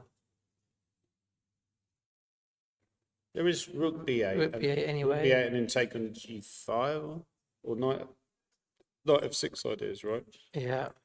Maybe this. No, this is actually double-edged, isn't it? So I'm gonna get a bit You carried could, you could away. play Rook B6 after Queen B1. Okay, so Although G5. there might be, maybe I can take and play Knight F6 ideas. I'm not sure. Actually, yeah, because your bishop's now unprotected. So I'm not sure if I play Knight F6 now or take on G5 or something. I mean, is it ridiculous to think about sacks? Like Bishop H4, is that a completely stupid move? And then do this. I mean, it's an idea.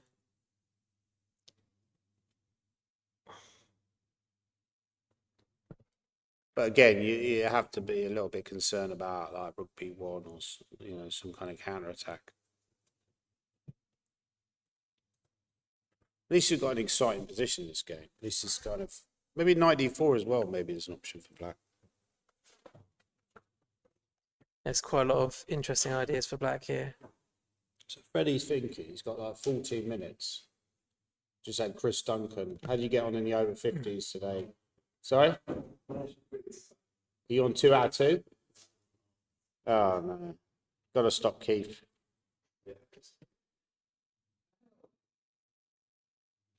Freddie, I believe he's about... How old is Freddie Gordon? He's 14. Very young. Very young, apparently. 14. That's what Andy Burnett got anyway. Okay, Yeah, so I what mean- is the engine saying? Like, Bishop Bishop h4. h4 is the top move. Oh yeah, then rook g6. Because I was actually thinking whether you want to take on h4 with the queen in some lines. So it makes sense to play rook g6 first. Knight h4 is a move, but rook g6 is... Keep your options open. yeah, g5 is also an option. So Freddie's got some good attacking options here, although it's still very unclear position. After g5, yeah, queen b1 or rook b1, like we said, Yeah, and some maybe counterplay. yeah. I prefer bishop h4 because you're attacking without any danger to your king. Your king is super safe. It kind of reminds me a little bit of that Max game earlier in the tournament, where he went all in on the king side, didn't quite come off. So we'll Yeah. see if Freddie makes a better job of it. Because he's lined up to attack on the king side. Okay, we'll come back to that. I think we should have a look at Marcus Harvey and see how he's getting on. Then we're going to have a look at Mark Hebden game. So there seems to be big developments in that Mark Hebden game. So we left it from the opening. I did like the way that Marcus played the opening. And given that the board 1 is a draw, potentially heading for a draw, maybe, we're not certain about that. If you do get a winner from this game, you're going to be tied for the lead. I'm not slightly surprised that he was happy to trade, but he's just trying to keep it simple. Queen e7. We know that Marcus loves an endgame. F4, F5. So I think the idea, Nick, is to maybe go for g6 eventually and try and open up g4. I think so. I mean, at this point, it feels like it should be a draw, but the dark square bishop could become passive. Marcus is probably hoping for 2 active minor pieces against 1. Sure.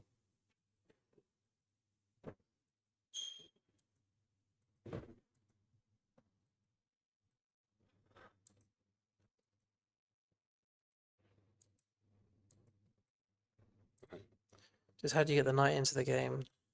This is, yeah, if you could plant the knight on e4, you'd be doing very well. Maybe you could just go knight e4, and then your opponent's like, what have you just done? You say, well, I want to put it there, right? Yeah. But Yeah, unfortunately. that'd be an illegal move. No, as you said, yeah, I hadn't realised this. Actually, there's no way to get the knight easily. Maybe there's some idea, maybe going c5 later, but I don't. Yeah, and then bring the knight around to c6. It's a double-edged idea, isn't it? It's a double. He'd have to be absolutely certain that works, and maybe that's what he's planning. So maybe his plan is to go c5 at some point.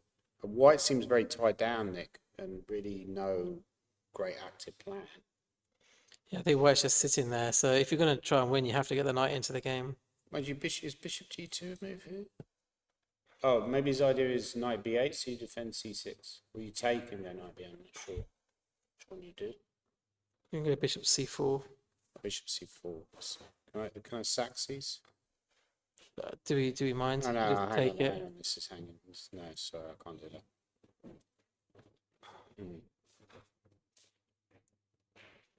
You go bishop f1 again. Oh, yeah. Well, it won't get repetition because we know what Marcus is like, right? Yeah, Marcus will try and find a way to play on here. Yeah. So we think it's about equal, but Marcus is probably going to try and win. Big developments in Mark Hebden game. Unfortunately for the believers in the Mark Hebden to win the British dream, it's not looking good. So we left it, I think, Round about here. 97 was a good move by Mark. I think 95, like you suggested, going for maybe the trade. C3 was an excellent move.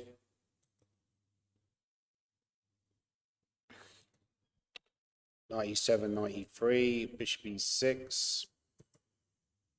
Take on e6. All this looks fairly close to equal. It feels like white's slightly more active here. Better structure. Better structure, I'd say. Slightly better structure. D4 is coming. At some point here, it went D4, yeah, and then pawn takes.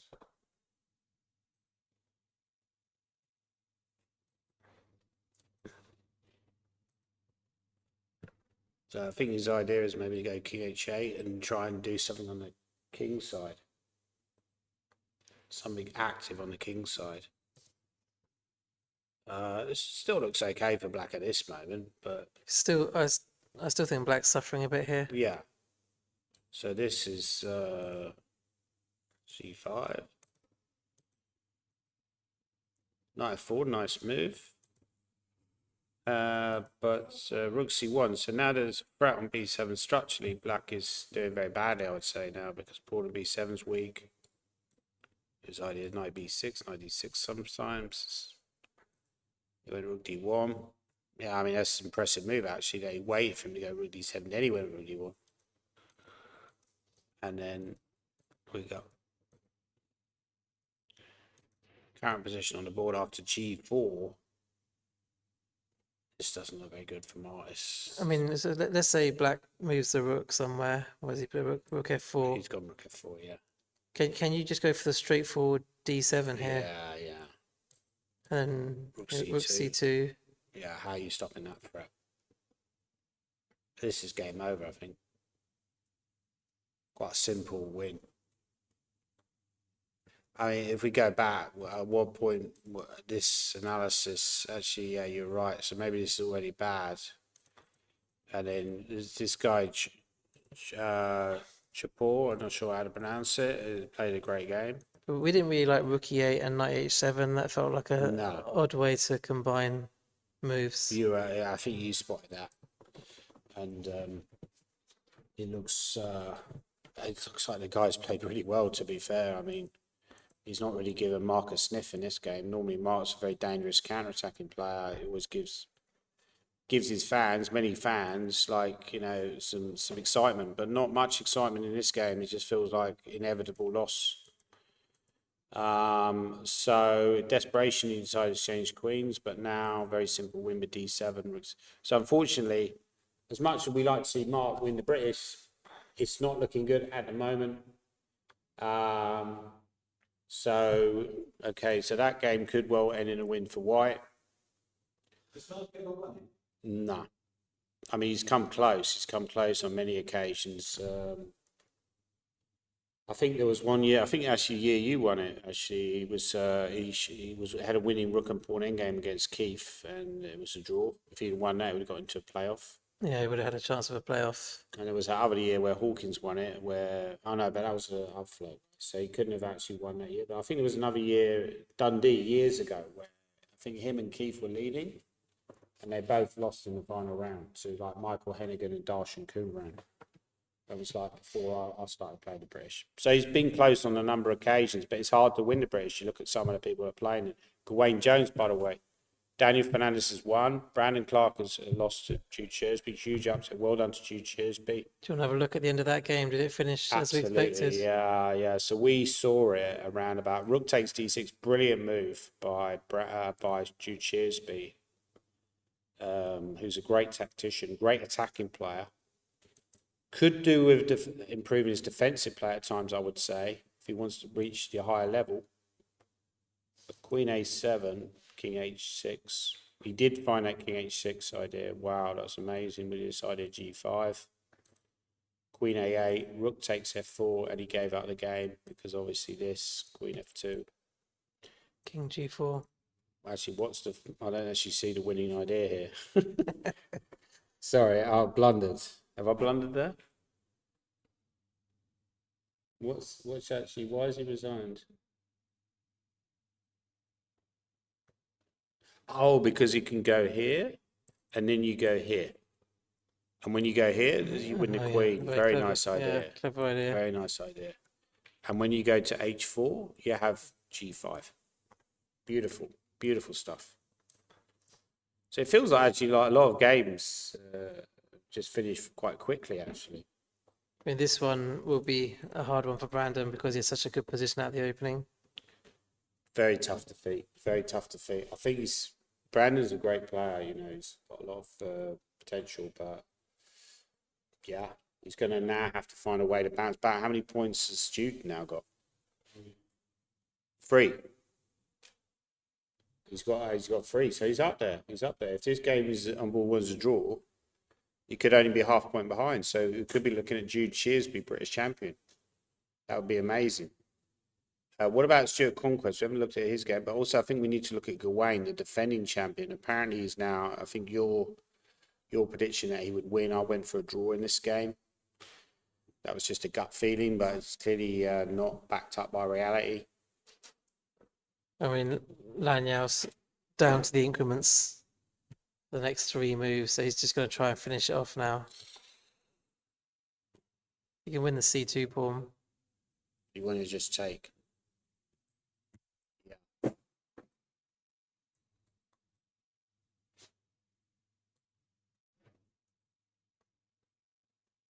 By the way, we've had a few more developments. I think you're right. I think Gawain's just going to win this game fairly easily. Had a few more developments for his raw game. Rook d2. Still looks quite drawish at this stage. He's thinking about bishop h4 ideas, or maybe f5 and bishop h4. Is that a plan? The key will be thinking about how to win this game. Yeah, if you f5 bishop h4, then rook f2 mate's coming. So that's actually that's a potential winning plan. Sure. Oh, we've got 2 people want to get on. It's potential for an interview. Yeah, do you want me to take it? Or? Yeah, you can take it. That's fine. All right. Yeah, do you guys want to come up on stage?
So I've been joined by 2 players here. Welcome back, guys. Jude Shearsby and Brandon Clark. So thanks, guys, for joining us. Brandon, well done for joining a lot. If I'd have lost the game, I'd have stormed out. So you're a gentleman. So would I. You know, but Jude, well done. You're now only potentially, maybe if the ball wants a draw, you're only going to be half a point behind. You could potentially be British champion. What do you think about that? I think there's a very low chance, to be honest. I'm just happy I've got the FM title. Okay, right, let's have a look at the game. So, a very interesting opening that Nick Pert was telling me about, because he's a bit of an expert on the French. By the way, you know this bishop d7? Yeah.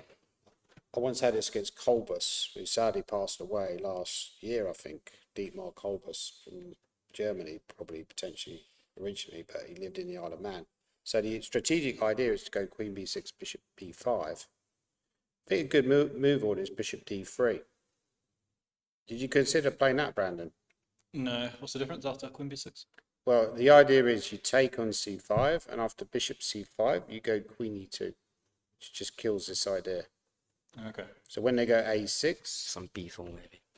yeah, there's maybe, and even if they go bishop b5 later, you can take and then Yeah. do a b4. But I think what you did was the main line anyway, so that was. Yeah, I haven't looked at this in ages, so I thought just play Yeah, what I know. I was just avoiding playing knight c6 because obviously all these gambits. So I think this is fine, right? Before Yeah, taking would obviously be a mistake because Yeah. key to this is just going to get stranded. So absolutely, this is all correct so far, I think. And I was out of theory after knight a3. yeah. I don't know if it's really good, but it looks It's the second time I've Simple move, ever right? played the French, so Hmm. didn't really know particularly what I was doing. A5 might be inaccuracy, I'm not sure. How much time did you spend on a5? Actually, I don't think maybe. Or... a few minutes, yeah. Maybe 5 minutes or so. I think A5 is fine. It's just I think you have to take on B4 though. The computer Yeah. hates a5. Is it? Yeah. Oh, Apparently, you should go 97 Yeah, just 97, 96. or 96. Yeah. Yeah. Now, I think the reason it doesn't like a5 is because it's weakening this square. Yeah. So once the knight comes to b5, because you're a bit behind development on the king side, this knight b5, you Yeah. know, Brandon playing really well at this point. Yeah, like in the game with this b6, knight b5 was the issue. yeah. Yeah. You're setting up the pieces for the next game. Wasn't sure what's going on. So bishop e3. So what did you think at this point, Brandon? You must have been feeling Yeah, I quite thought it has to be winning, right? It's just very, and then I think B6 is very strong. Yeah. E6 is a Gonna great be move. It's a great move. Like, Yeah. Yeah, and I just thinking it has to be pretty much all over now. But Jude, I must admit, you did defend very well. Yeah, he's very resourceful. He just finds all his ideas. So I think knight b5 is fine. 96. Yeah. And then I think my position, maybe I can survive if you don't have knight c7.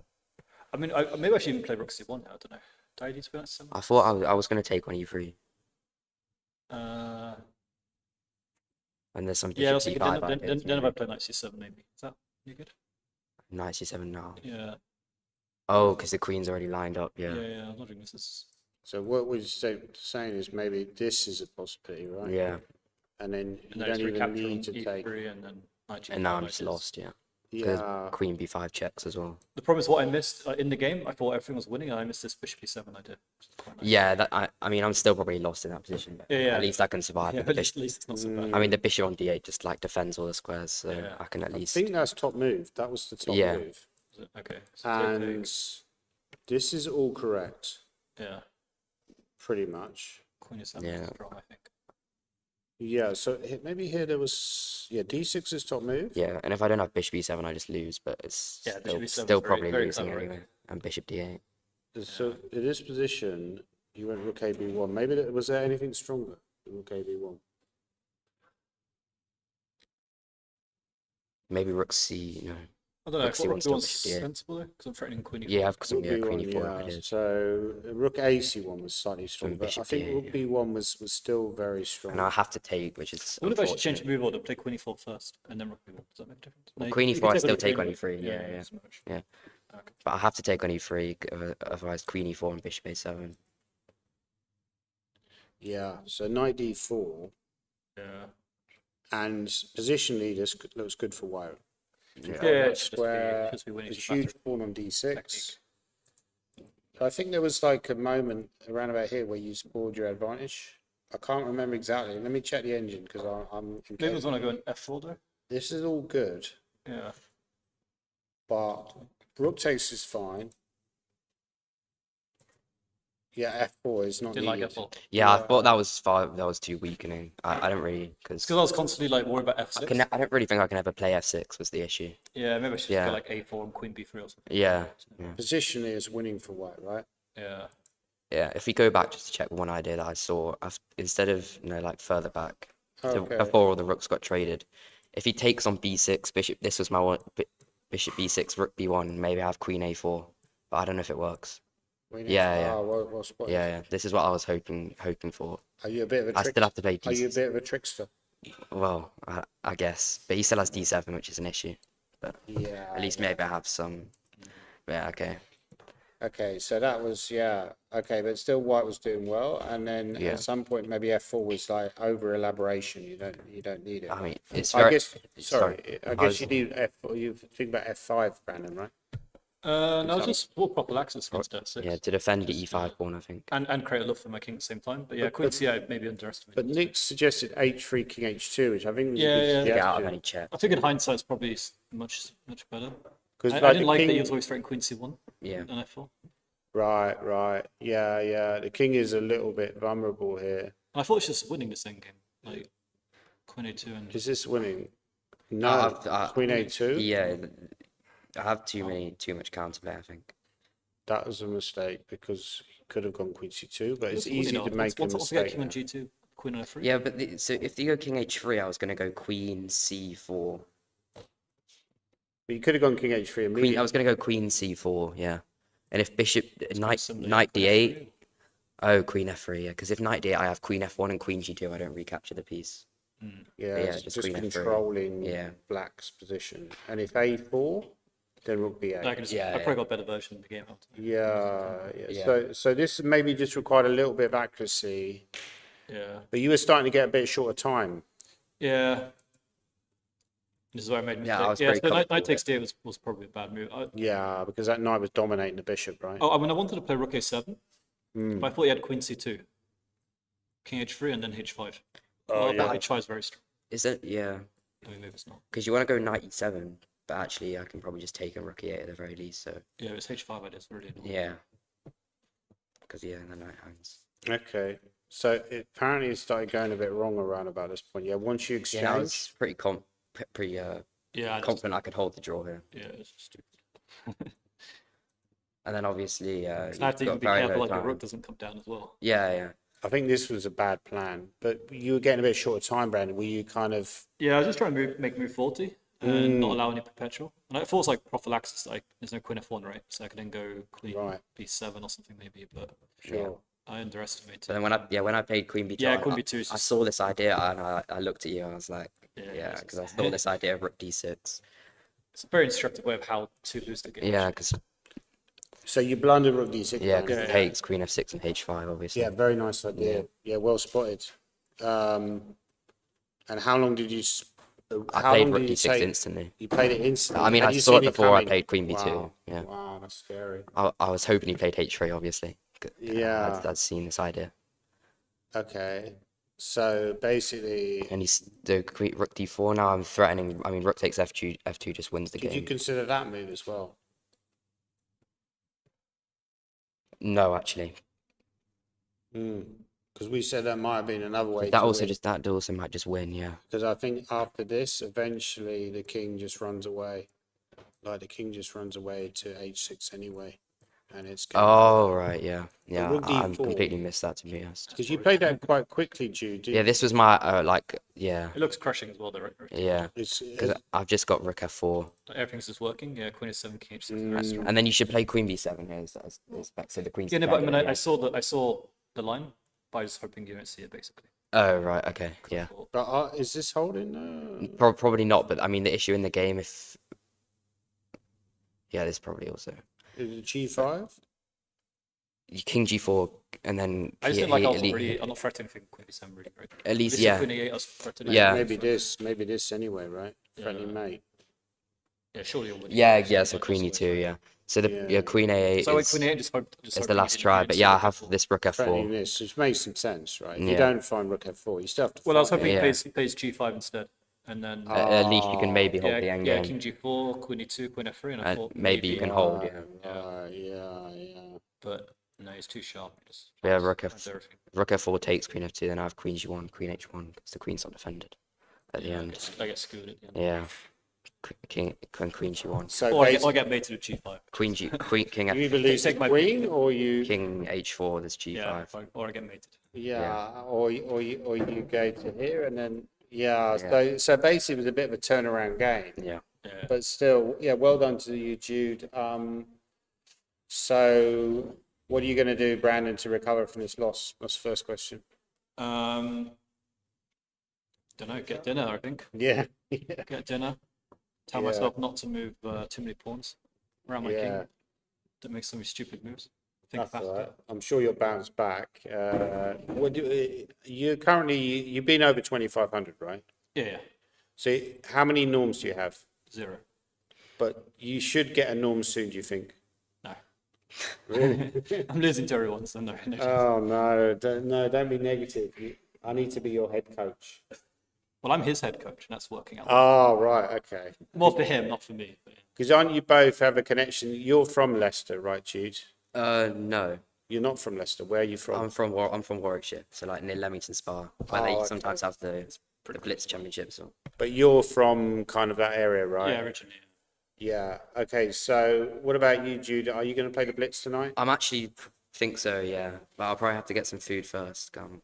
Okay. Yeah. Good idea. Okay. So, well, anyway, thanks to you guys for coming to show us games. Really, yeah.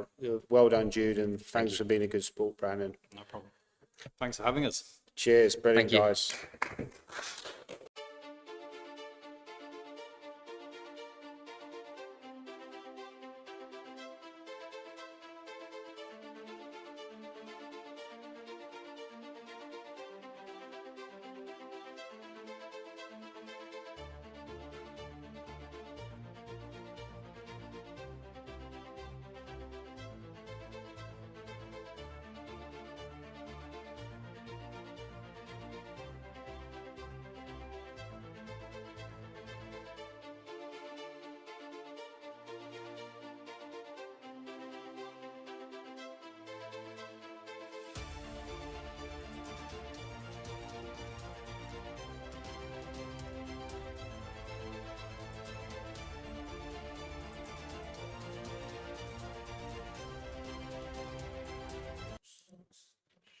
Hello, everybody. Welcome back. As my co-commentator Nick Pert just said, I'm a machine.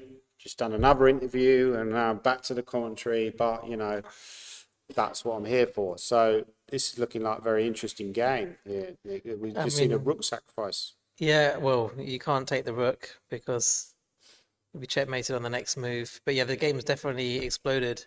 Mashreas doesn't look too happy on the video, does he? But still feels a little bit double-edged, this position. Yeah. But you know what I was saying earlier? Vitiugov would try and win, right? It looks that way, doesn't it? I mean, he's kind of spiced it up a bit, threatening, obviously, checkmate. I mean, White could play King G2, otherwise he has to play E4. They're the two ways of getting out of it. Imagine he'll probably play E4. What do you think? So just to show that you're not doing this because of rook f2 is an instant checkmate. You think e4? Maybe you have to make some kind of concession. Can I take this and then with the idea that I'm going to take back with the bishop and then I'm still going to have a lot of play on the darts course? You can do. It's not checkmate though. It's not checkmate. I mean, you can take and then go. One line I was thinking bishop c8 because I'm hitting that pawn. But does that allow rook d3? That was rook d3, right? Although, yeah, you're threatening rook b7 check. As you're threatening rook b7. How does the line go then? Something like king here and rook check? Maybe we shouldn't play rook d3. I forgot that you're threatening rook b7. You forgot about Dre. Maybe bishop Yeah. d4, Nick. It's probably. I mean, I don't think Black can lose this. Basically, is what I would say now. I'd say this is a 2-result game now. I would say it's either a win for Bitty. You can still lose because White's got the queenside pawns. I'd rather be Black because I feel like Black's got some attacking options. Yeah. Okay, what about this idea? After what's the e4, engine after step? e4, can you play rook f2 and rook h2? It's actually saying better for Black now. Yeah. Sorry, after Oh, e4. he was going to suggest rook takes rook. Yeah, I'm not sure about this idea. And then I want to take your h pawn. Ah, very But clever. it's probably not very good though. It's just a bit flashy. Mm. Because if White can just take the rook and we've got the passed A and B pawns. But you're right about Shreyas's body language. It looks. I think he lacks experience compared to Vitiugov has got experience at the highest level. He's just a very strong player. And even though Shreyas was better earlier, Vitiugov just trundles on relentlessly. But he's looking very. He looks like he's lost, but it's not that bad. No, I don't think he looks like he's lost. I think he looks a little bit annoyed about the position. The fact that because he was better earlier. If we go back a few moves, But probably Black should just take on A5 and not have any of this. he was slightly better. He was the one who should be pushing here. But it's an awkward position because that f2 is a long-term weakness. So a lot of people would just think this is at least, that's what I was saying earlier. It's like it's actually a free result game because of that weakness on f2, and that was quite a bad move. Bishop b7, creative but bad. Apparently, you should have just played b4. But what does b4 actually threaten? Not a lot. Yeah, it's an obscure computer move, right? Well, actually, his idea is very clever. Peter's idea is very clever. Go bishop d1, defend a4, and then I don't know. And then put it on b3. Then you Yeah. can finally take the pawn. Yeah, exactly. Yeah, very obscure. But I mean, if you don't find the amazing b4, you could, for example, bishop b7 is up there. So maybe, I mean, to be fair, the position he's got in the game is not losing, right? It's just the engine gives a slight edge for black. But here, yeah, bishop e4 is fine. King f3 maybe not the best. He could have maybe just played something else, but king But f the thing about king f3 is you are allowing bishop h4, so maybe you don't want Yeah. to be allowing that move. yeah. Somebody like bishop f3 would have been safer because, as you say, with f5 without this idea of bishop h4 would not be so tempting because you could start maybe some way to try and hit the e pawn directly. So this was, yeah. Now f5. No, okay, he didn't play that move, by the way. He hasn't just the played yet. analysis. He hasn't played yet. So he'll probably play e4, I think. Or king g2, pretty much the only version. How'd you get on, Don? Oh, no, that's really disappointing.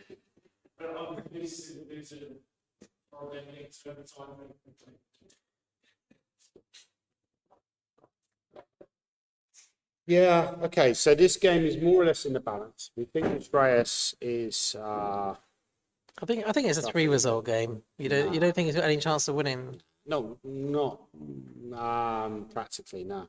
He's got the A and B Maybe I'm pawns. too in love with these sort of X2700 players. Somebody said, played you last year, lovely young guy, had a great chat with him and his mum afterwards, waiting for the train. Yeah, absolutely. Yeah, his mum's a very nice person. I've met his mum, Leanne. Lovely woman. She's a teacher, by the way. So shout out to her if she's watching. Probably turn it off once Jude left. Or we didn't watch in the first place. Probably didn't watch in the first place, right? Nigel Davis versus Michael Adams. Right, it's better for black, but yeah, maybe some chances for Nigel to hold.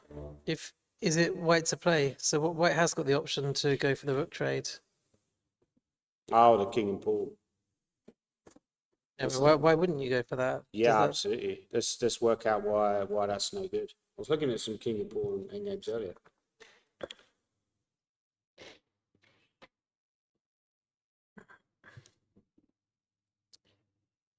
The only thing is that the black king might get to see. So let's say for example, black takes the rook. Yeah.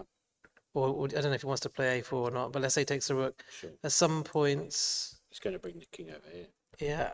But it might be one of those waiting games where you wait for the black king to hit c5, and then you play king e3. Exactly. So, for example, king f7. You actually don't want to run in with your king here. So, for example, king f7. If we just put the moves on the board. Man, let's calculate it. It's too easy to put the moves on the board. Yeah, I've calculated it already. Have you? Just going to put them on the board. Well, tell us then. Yeah, king f7, king f3, king e7, Yeah. king e3, king d7. Then I think king d4 would be a mistake there. Right. Because then black could play, for example, king c6, and you'll end up having to back out with your king, Yeah. and the black king will come in at some point into c5, and black will play d4. Yeah. Exactly. But I think if white instead just played a move, let's say he just left his king on f3, for example, and played pawn a4, then whenever the black king, maybe he doesn't even need to play a4, but just whenever this situation with the a pawns is a bit tricky for white. You want a situation where black plays king c5 and you respond with king e3. But the only thing is that black may play d4 there. That's what I'm. Yeah, it's not actually 100% clear. Yeah, it's still not 100% Yeah, clear. it takes. Yeah, if the king waits, you go d4. So what we're talking about there, whose move is it now? It's black, right? Let's just show like a potential line. Let's just wait. And as you said, you don't want to go forward too much because that might allow. You probably have to play A4, don't you, So you to go A4, and then let's say we go. king, Now, if you go here, you go here. That's your idea, and right? then D4. But then D4 anyway, and then king here. Like, how are you defending this? Yeah, this is a problem. Maybe this is actually this king pawn endgame is lost. I mean, the thing is, in the initial position, to trade rooks, you have to be absolutely certain that it's drawn. Yeah, definitely you'd have to calculate this. But if you don't trade rooks, you're suffering big time. I think Well, the black king can come up to C5 anyway. exactly. It's more or less like the king pawn game, except you've got all the tension of not being able to trade rooks. So I think he probably I think it's lost if you don't trade rooks because your king's cut off, so you almost forced to. he's lost anyway. It's a lost game. It's a lost game. Okay, so Nigel's going to lose. Yeah. Unfortunately for Nigel, but well done for Freddie. No, Freddie Gordon's going to lose as well. That's a bad one because I called Freddie Gordon as a win. Well, let's have a look at the position though. Right. Still a bit of a mess, to be honest. Okay. Yeah, we've had some turnarounds already. It was a shocking turnaround. Brandon Clark, I must admit, is a great player. He should have more confidence in himself. You know, I was very disappointed when he said afterwards he's not going to get a norm. What do you think? I think when you lose a game, you always feel a bit negative. Yeah, fair play from him coming in like that. There's no. I think he does coach Jude, but if I just lost to a promising young junior, I'd have been outside smashing pavements, breaking park benches, raging. So he coached Jude and lost, and David Eggleston used to help Anyashin and he lost to him. Yeah, So, just don't help these people. yeah, Right? exactly. Oh, funny enough, I played someone at one of the last weeks I played in Wales. Called Cameron Davis, and he's only very low rated, like 1890, and I drew. I was totally lost actually. It was like -5. He finally gave me a draw, and I was thinking I was really regretting coaching him, right? Because you're basically telling them how you think. So that's the negative side of coaching. One of the many negative sides of chess coaching. Well, you might play them one day. We might play them one day, but so we left it round about here, didn't we? And where did we leave it? Where was he at? Because we were thinking about some bishop takes h4 in one of the positions, weren't we? Yeah. So when did black have that option? It's probably a bit later on. I think it's a little bit later on, wasn't it? Oh no, it was round about here, wasn't it? Yeah, he could have. Was it? No, it wasn't because knight wasn't on f3. Maybe it was even further on from this. Yeah, it was here. No, was it here? It was here, and he didn't play this with bishop h4 or g5, which would have been. He started playing a bit too passively. Maybe he took the pawn, rook b8, dangerous counterattack, queen b7. Rook b7, rook b6. Yeah, his rook on h6 is a bit stuck out the game. Yeah, And then you had to give away the light square bishop, which was not ideal. not ideal because it reduces your counter-attacking potential. So is this the latest position? Yeah, I think so, Nick. Yeah, and it's Jonah to play. Jonah Willow to play. He has got a norm, by the way. I think he got a norm in the tournament in Norway recently, which Amit Gartzi also did well in. Can you pressure the bishop on e7? Like the bishop doesn't really have any squares, does it? How do you do that? Though? Rook b7. Yeah, as long as we're not getting. Wait a second, are we getting mated though? Or petrol or something? You might have some tricks. Yeah, you might have some tricks. Well, a bag of tricks. Yeah, Even when I'm not. yeah, I just realised that. Your queen's going from a4 to c1. Somebody said, Magic Hotel said, does Conquest still live in Spain? He seems to be here more often these days. Yeah, I believe he no longer lives in Spain. I think he lives in East London. And he used to live in Gibraltar, that's right. I think he was in Hastings before that, wasn't he? He's got a connection with Hastings. Yeah, I think he was born in Hastings, maybe grew up in Hastings. And his family got connections in Hastings. He now runs a Hastings chess tournament. By the way, there are a lot of, let's go back to the board one because having a lot of developments here, and we've got this. This is the current position. Structurally, looks very. This is why Vityugov is a different type of player than we've had in English chess before. He's very good technically. You can learn a lot from his games, how good he is technically. So he never took on F2. Can we see what happened there? Yeah, absolutely. Where did he leave it? We left it a little bit further on. Maybe move 40. Black just played F5. He did go E4, which you suggested, and he trade skis. He went rook B3. You mentioned that idea earlier, and now rook. So I think he's going for the risk-free approach. He's eliminating those queenside pawns. So now I think there's no danger once that queenside pawn goes. Okay, you still got the A pawn, but Black should be able to deal with that easily. There's still a small chance Shreyas could win. You got a You're bet on laughing. Shreyas? I haven't got a bet on him. I'm just saying that it's not 100% guaranteed. I think a draw is still the most likely. Really? You think Vityugov is going to win? Yeah, of course. I'm all in on these 2,700 guys. I just think they're amazing. But I think rook B2 is coming. Well, first you've got to deal with it. How are you dealing with that?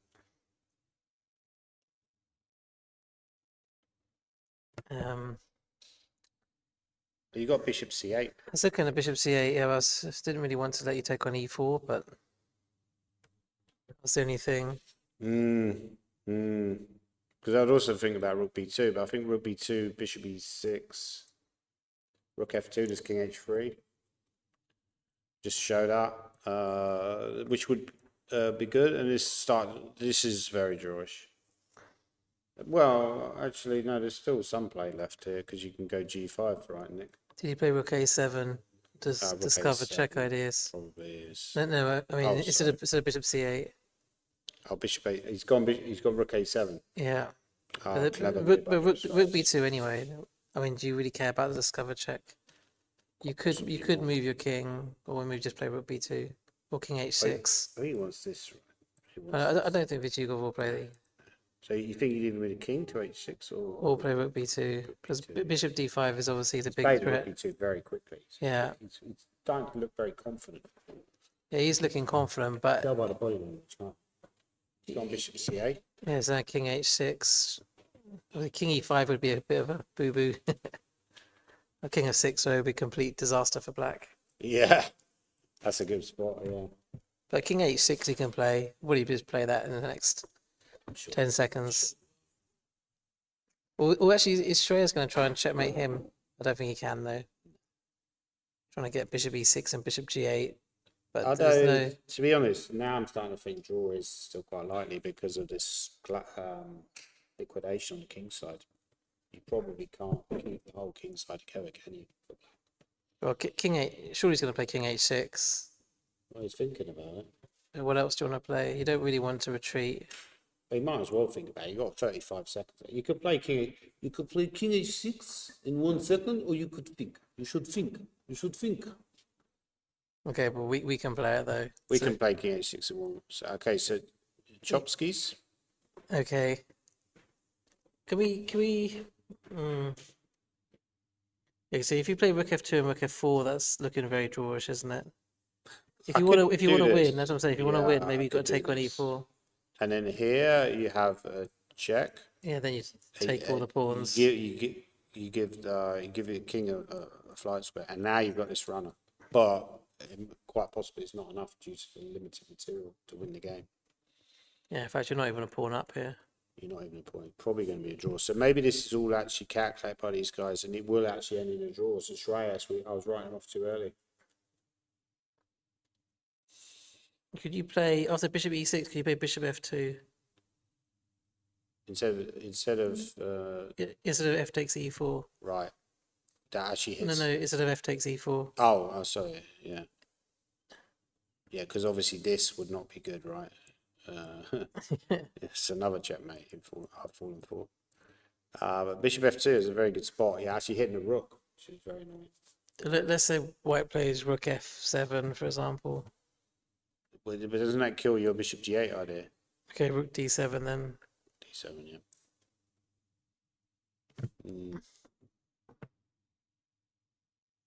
Yeah. And now bishop g8 anyway, right? Yeah, it's better for black, but is it enough? Is it limited material? That's the problem with chess. Like, you can outplay your. I think he's outplayed Trace, but the danger is that the lack of material could be a hindrance. He's definitely outplayed him, right, over the last few moves. Yeah, There's no question about he's that. played more confidently. And, So bishop g8, you'd have to play king h. but I get the king very active here, and oh no, you've got check and rook f7. So he's calculating all these variations and trying to find the most. What you tend to do with this is you try to find the idea that if say he doesn't find a clear win in his calculations, then he's trying to find the line that is practically most difficult for white to deal with. But he's just trying to find the best line, actually, ultimately. What do you think the evaluation is at this moment? What move are we on? I'd say the computer would find a draw for white. Yeah, sure. Yeah. He's gone bishop c8, so this is black to play. I think he's gonna still give a tiny edge, actually. Yeah, you're right. More or less you're right. equal. Yeah. So was there anything missed even earlier? Maybe he's thinking about taking a rev. Maybe he's actually worried about this. No, this is all like best play. These guys are engines, basically, walking engines.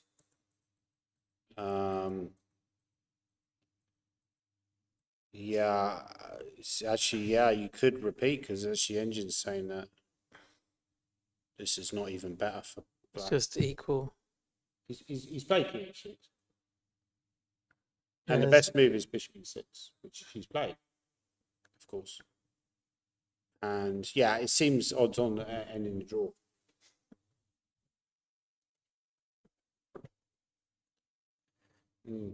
Okay, so shall we move on to yet another game? Yes, it looks like no one's going to be on 4. So Michael Adams would actually catch up with the leaders then. Absolutely. Matthew Wadsworth is also on 3.5. So we've got Yi Chen Ami going to be, assuming that game ends a draw, which seems to be likely, although, you know, we've made these kind of predictions before and end up with egg on our face. It seems to be likely it's going to be Shreyas, Nikita, Yi Chen, a massive tie on 3.5. Yi Chen, Ami, Wadsworth, so that's 5 people. Michael Adams, 6. Jonah Willow possibly as well, could be 7. And then Sorpor we think is going to win. Okay, have a quick look at Marcus Arvik. Actually, no, let's go to Stuart Conquest because Stuart, we haven't. Wayne Jones won, so he's now only half a point behind the leaders potentially, which is massive. What about this game? What do we think about this position? See, is it white to play? Was it equal on material? What are you doing about this d4 pawn? Can you take on c3 and go c1? Oh, but then maybe knight b6, rook c3, knight d5, right? But then rook, yeah, which is a problem actually because rook d3 does e4. Yeah, it looks fine for black. Whether it's better for black, I'm not sure. I mean, that pawn on a3 could become quite dangerous in the future if you don't get rid of it. Yeah. Well, one idea, Nick, is just to take on e5, either directly or after take on c3. Probably directly, actually, because I think if I take immediately, you have rook e5, which is annoying, right? So if you take on e5, rook e5, knight c3, is that a move? I was just wondering if it hit the bishop. Knight d5 and hope maybe you got enough to draw. H3. Not sure if you do. Yeah, yeah. Let's just keep going with that line. Yeah. King g2. Oh, good spot. But you got rook d3, rook d4 if you want to. Yeah. Although the a pawn is weak. Yeah, maybe knight c2, yeah. Starts to get very... Could get something It's like this. Yeah, it's getting a bit long. This That's very, variation. very... You probably very- missed a few things. Yeah, absolutely. In that line, though, if white was the one, you had to be quite careful. Absolutely. But instead of that, you could also do this. This is another option. And if you take, what is happening? Maybe knight takes now. Hmm. I feel like Stuart has to be a little bit careful in this endgame. Yeah, I agree with you. It looks a bit scary with the pawns on, like you say, on A3. I don't know how he got that pawn to A3, but it was very bold play by Black to push that pawn all the way to A3. I think at this point it seems like White's doing quite well, actually, visually. But yeah, the advanced pawns on the queen side, They're very good in the endgame, aren't exactly, they could be they? Very big good in asset the in the endgame. endgame. So every piece that gets exchanged is really playing into Black's hands. I remember I had a game years ago in Groningen in 2013. I remember analysing this endgame, and my opponent had a pawn on A3. I did win the game, but there was one moment where he could just sack the piece because he just utilising that pawn on A3. Removed my A pawn. So this moment, it looks quite promising for White. Took. This looks. I think White wants to keep the queens on, so somehow, how did the queens get exchanged off? Also, that was an option as well, Nick. Yeah. But how did the queens get swapped off? Because I feel that really took away White's winning chances. We just traded. Okay. We did win a pawn. But now. Okay, let's just see what the current position on the board is. Still this position. It says it's a tiny bit better for White. Did he miss anything earlier? But I feel like I'd rather be Black here. What Well, do you even think? though the engine says White's better. Well, not really. It doesn't really think White's better. He had a bigger advantage earlier. But if you look at the latest position, Yeah, the final position. Yeah, it's more or less unclear, right? or take and then Rook F5. Is that right? Or knight takes C3. And then bring the king, like Magnus Carlsen would bring the king here. You use your king in the endgame. A lot of people was afraid to use their king in the endgame. I mean, obviously it should be a draw with best play, but I think from a Yeah. practical point of view, Black has slightly better chances. Not terribly exciting at the moment. By the way, Freddie Gordon's fighting back. Is Mark Hepton still playing, or is he lost? Yeah, I'm amazed he's still going. And Mark is the old. Wow, it's just a clear piece down there. Yeah, this is question of technique. Fair play that he's fighting this on. He could have resigned by this point. Yeah. Would you have resigned this? I'm not sure how he got this far even, but it Yeah. doesn't look very good, does Doesn't it? look very good. Oh, what about Richard? We haven't checked on. Maybe his game's finished already, but we haven't checked on Richard versus Torrance. Oh, he's And winning he's now. winning. Wow. So Richard's going to be in contention with 3 out of 4. Potentially going to win, be British champion. Could be a double per British champion. And then his son also wins the junior title as well. He might win the under 16 anyway. So at this point, it looks okay for Wyatt, just about. It's slightly uncomfortable. I think the whole opening went a bit wrong for Wyatt. Really, it's not a very good opening. And yeah, he's having to defend extremely well. Richard's playing this quite accurately, actually. Playing this pretty well. He's trying to get his knight back into the game, isn't he? Yeah. He did at one point have a chance to bring the knight back to D3 and back into the defense, but he sort of allowed it to get almost Yeah, trapped on stranded edge. on A6, yeah. Yeah, Well, I must admit, overall, I would say this is Richard's best game so far. yeah. He didn't really play that well in the other games, but this game he's looked pretty good. So maybe that's a good sign for him going forward. So I think he's probably going to win that game. You start to get some momentum, don't you?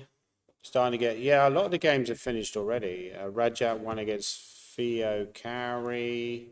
Jack Rudd lost to Glenn Fleer. Henry Adams is still playing against. There's also a big clash between Roman Kolosky and Simon Williams did win again. He was a bit lucky in that game. He was in trouble, but he managed to turn it around. By the way, Billy Fellows is doing well against Andy Ledger. Yeah, well, that would be That would bit be of a an big upset. upset. So let's have a look at that game from the start. Turn off the analysis. Another French advance. Oh, God. Oh, lost the will to live. What's wrong with Knight D2? I was recommending Knight D2 in my Chessable course. I should have written a course on the French advance. That's why everyone's playing the advance. Yeah, we got put off by it. Well, obviously the Shreyas game is still going, right? So that could, we need to keep an eye on that game before we finish at least. So this position, D1 was played. Looks uncomfortable for black here. Although white's pieces are so much more active. Yeah. Yeah, I agree with you. So it's already very bad for black. It's already very bad for black, yeah. I think so. Like I said, I think earlier, like this position, taking on C4 feels like a mistake. You probably just need to get on with your development. We were saying this earlier, there was another game, wasn't it, where, I think it was John Richardson game, where we said it's better just to give a pawn. Even if you lose a pawn, it's better just to get castled, yeah? Maybe he was worried about Queen C2, Nick, with the idea Knight G5. So you need to just Rook E1. get developed, don't you? But taking, I think, was a very surprising decision by Andy. He's normally a very solid player, very difficult player to beat. He maybe missed this idea of keeping the black king in the middle after bishop e3. Yeah, Bishop E3, very strong plan by Billy Fellows. He's another very talented young player, kind of similar age to people like Chick Shearsby. Yeah. And Jude, actually. The problem is for black now, you can't stop white playing knight d6 check. And That's then it. your king's stuck in the middle. Yeah, this is already losing, probably. I think so. And we have a situation. I mean, Andy's doing well to defend for this long. I mean, I played Billy Fellows a few years ago at Scarborough Congress. He wasn't a very good player at that point. So he's another player who's improved a lot. And obviously he's getting a lot of experience all the time. He's playing a lot. Probably not a name that people are particularly familiar with, but a very good player. Queen G5. And yeah, this is a great endgame by Billy Fellows.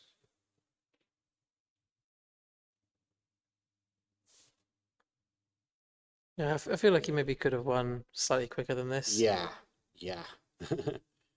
But technically he's winning, right? He's too much material. I agree with you. I think he probably should have won a bit earlier. But a win's a win, right? But when you're playing, even stronger opposition than Andy, maybe maybe need to be more clinical. But still, that would be a great result for Billy Fellows. Yeah, it looks like he's winning. He's winning. We haven't looked at the Actually, just go to that final position one just quickly. Sure. There is one thing you have to be a little bit careful of. Oh, you mean getting mate? But black is actually threatening rook d2 here Yeah. with the idea of rook h2 mate. Right. That's actually a winning threat, isn't it? But can you go rook e4? You can obviously, but rook if e1, right? if you played a Kills the idea, a right? bit of a slack move, e6 or something, rook d2 looks winning for black. Yeah, sure. Okay, obviously you just have to be a bit careful Mm. not to blunder. Do you want to see? We've got Mickey's comments to comment to him. Do you want to- Yeah. Well, why don't you take him? Okay. Yeah. 'Cause, Sure. Okay. Sure. Okay. Are you happy to look at your game?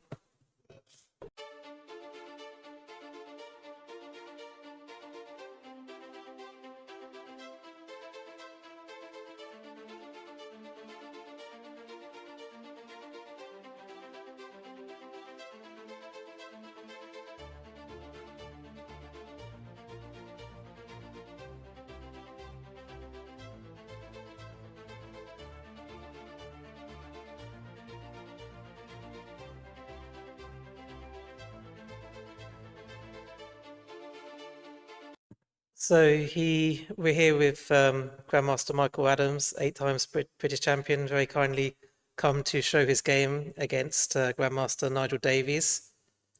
And the game started off as a London system. Were you expecting the London system in your? No. And Okay. he said he last played it in 1982, so it was super easy to predict. Yeah. And okay, I tried to action things up a bit, and then he played this move h4, which was very good actually. Because maybe I had some ideas to play g5 in some positions, if to queen g4, for instance. And Yeah. actually, now I couldn't find anything I liked at all. Because I think we had a quick Quite look. ridiculous to castle kingside, We had a but quick- we had a I don't know. How can I castle queenside? What do you want to play? Yeah, we had a quick look, and it was actually one of the theoretical moves, h4. Yeah, I mean, he played it. It was obviously I think it was close to his preparation at least, if not. Okay, I mean, I don't know what I did. Maybe it didn't lose immediately. I don't know. That was good. I mean, I don't know if Queen B6 helped, but Rook B1. Well, okay, now I started taking castles. D3, but I mean, Queen H5 is quite a serious threat. So, I mean, I have to take on E5 at some stage, I think. F6, just Queen H5. So. Yeah, this f5 move looked like quite a strong move, didn't it? Well, at least it means I'm probably not going to get mated, because the F6, Rook F6, I think is okay. But I think positionally is not particularly good for black, because the knight could maybe go to D4, or the ideas of Bishop G5. I think probably it's good for white, but I'm not sure. I mean, Knight B3 seemed a little bit. Why didn't he go knight f3? Yeah, Knight F3, I'd probably do the same, Knight C5. Are you just going to play knight to e4? Is that your I'm plan? going to play Knight C5, Bishop D7, and yeah, maybe Knight E4. I mean, the pawn on H4 actually is a bit annoying for him now, but I mean, probably Knight F3 is maybe better, but he obviously didn't like the knight coming into E4. I don't Knight B3 I felt wasn't so great. Knight C5. I mean, I don't know if he had to take, he has lots of other moves. He could play Bishop E3, for instance, instead of takes, or Bishop G5 also. Certainly is. I mean, taking on C5, it was a bit too. Certainly. Yeah, it's okay. You can do But it. would you, if he had played bishop e3, would you have taken his bishop, or would you just Well, keep the tension? Well, takes Queen C7. At least I hit the pawn, but I don't really like it. I was thinking to play Bishop D7, Yeah, because but then I'm still pinned, of course. just you can move the Then he bishop. can castle. Maybe I can play Bishop B5. I really wanted to get rid of this light squid bishop if I could. Okay. Maybe it's not so bad for black, but I still didn't like it very much. I mean, in the game, he went Knight C5. Do you think you were actually worse here? Well, This pawn seems a little bit misplaced. I don't know. I think white is slightly better, at least. But anyway, I don't know. I mean, also maybe you could go B4 here, because I don't think I can take on F2. I have to go Bishop E7 back, which didn't look. I think King E2. I just think my bishop is stuck. So just Queen F1 is going to win a piece. So I probably have to play Bishop E7, which I wasn't wild about. But okay, I mean, castles already, I felt that he was kind of, or Queen E2, yeah, Bishop. I mean, I felt that he really lost the momentum now. Bishop D7, castles, and now A6, and I'm changing the bishop. And okay, now black is slightly more comfortable, but of course it's quite equal anyway. So I mean, we played some normal moves. It felt like in this position you had pretty much all the breaks, and he didn't really have much he could do. mean, I had a good spell here, and then I had a bad spell later on, quite near the time control. So I mean, I was doing okay here, making kind of logical moves. I mean, yeah, and probably this. I think he went A3, maybe this Queen B7. I don't know if that was right. I mean, I thought Bishop E3. I thought actually he couldn't do. I thought I could take and play F4, but I'm not really sure if that's true. If he takes it. I didn't really see any follow-up. Rook D4. And okay, now I have the G file. I mean, I gave him a pawn, but then if I don't do this, then it starts to become a bit tenuous. But maybe after Bishop E3, I should go Rook C7 and try and push. I think Bishop E7, it was kind of just trying to keep more options, but I didn't really have many ideas.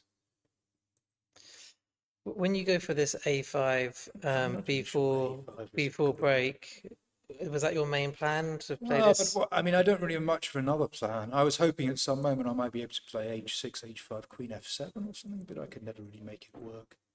I mean, the problem is Bishop on D4 is very strong, and sometimes you can play moves like A4. It's not so straightforward. Because I think we thought you might have to. In fact, you did play that. We thought you might have to trade off the dark squared bishop. Well, at some stage I'd probably have to. F4 was actually a good move. Can you go rook g1 and g4? Yeah, well, okay, that's the problem. Actually, after he goes F4, I started to realize that this could be a problem. And that was why I went bishop c5. But okay, now it's not really anything because just his rook is on d4. And okay, I just found this one last trick. Yeah, just after the time. So it's really very little happening. Still feel. I mean, I think even h5 now, I don't really see how I would ever do anything, for instance, because I don't think, I just don't have any pawn breaks. I just don't think there is any way to get anywhere. Because I mean, he can just defend b2 twice, and it's pretty dead, actually. I don't see any. Could you play with king h7 and try to prepare g6? Well, but is it really so good for me? I mean, it might also be good for him as well sometimes. You can also put pieces on the h file. I did think that it could be possible to lose this position with black, actually, if you kind of went a bit too crazy. But okay, I mean, he didn't feel the need to do this, which was okay, but I mean, okay, I mean, I think he can go g4, but he obviously didn't want to make any aggressive moves. I mean, maybe queen f2. I mean, yeah, I don't know. It's interesting because actually after this takes on g5, it is a little bit tricky. It's not so obvious because if he takes everything, then I have king g7, king g6. Because this is strange because actually now it takes. This feels like a losing move, h5, doesn't it? Well, I'm not sure if it's losing at all, but I mean, with the rook is probably bad. But one of the things that's interesting is if he just waits now. Say he plays a4. Can you not just bring your king to c5? Yeah, okay, so I bring my king to c5. What do you want to play for Yeah, white? so white is passing. So he goes rook f3, rook f2. That's it. Okay. King d7. So I bring the king to c5. Yeah, that's clear. So I don't know. Yeah, maybe. It looks. Well, maybe go rook d2. Yeah, okay. Yeah, or say rook g4, rook f2. Okay. This is kind of position we get, and then. You've also got this option if you want to. Okay, well, say king h3. Give one king. Okay. H3. Okay. You also got this square. Yeah, so rook g1 and then king f2. King h2 then. So rook g4, rook f1. So you want to have this position. stay this position. I mean, Well, black. okay, d4 is only move, and then, Even if you play another move, what does white play? he'll go rook f2. And if rook g1, you can just attack King it. h2. I mean, I can go rook a1, but then he will always have rook g2 and rook g6. At some moment, I'll have to give up these pawns on e6 and h6. And then it's not so straightforward. d4 is obvious, yeah. And he takes. Okay, I don't have to take, but then rook d1, let's say. This is what I was thinking about.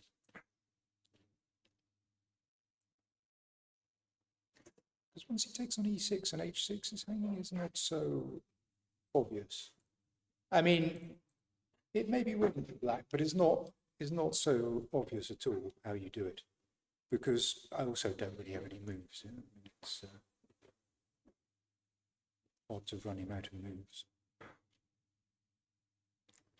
And also, I'm not even sure I can take the pawn on h5 anyway, because if I go rook h4, king g3, rook h5, and he keeps the rook on the first rank, my rook never gets out. Yeah. So I'm not sure that it's. I mean, obviously his b3 was kind of a panic, but I think he thought it was just lost. But I'm not sure it's so straightforward if he just waits like this. Feels like it should be winning for black. Yeah, maybe. But So if it takes, you want to play rook d1. d1, yeah. So king. King e4, King e4. d6. I was thinking about this. So king f4 presumably. Rook e6.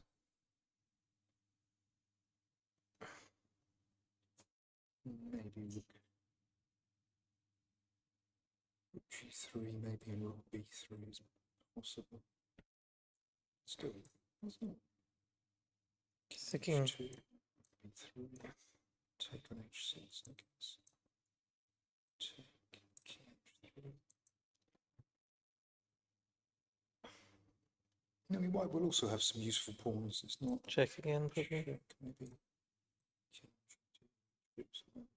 Okay. Yeah,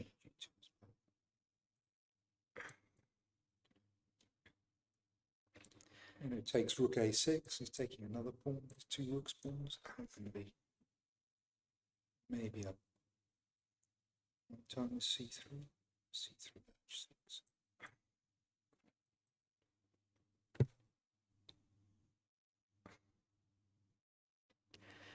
Yeah, there might have been something clearer a bit Maybe earlier king on. d4. Yeah, but it's not super easy at least, because I think at least if you play this with white, I have to work it all out with not so much time on the clock. It's not so straightforward at least. Maybe rook b7. b7 maybe. Yeah, b7 could be enough. Yeah. So he sort of made it a bit easy for you, you think, by did Well, did just playing b3 is kind of obviously. I mean, okay. I mean, what's strange is the king and pawn ending is just hopelessly lost. yeah. I think he thought he would put the king on e3, but of course it doesn't really help. You know? I mean, this is okay. I mean, maybe he could at least go king e2, king d1, rather than the king to b1. But okay. I mean, c4, rook b4. There isn't really upset. Yeah, it was quite interesting how the king and pawn ending was just completely lost for him. If you played rook g2, Yeah. where was it? Yeah, because you just you've always got the pawn sack d4, haven't you? If you need it, presumably you just play like this. Yeah, I mean, the king just comes to c6. I mean, probably has to play a4 anyway, but even if he doesn't play a4, I can probably play a4 myself, in fact.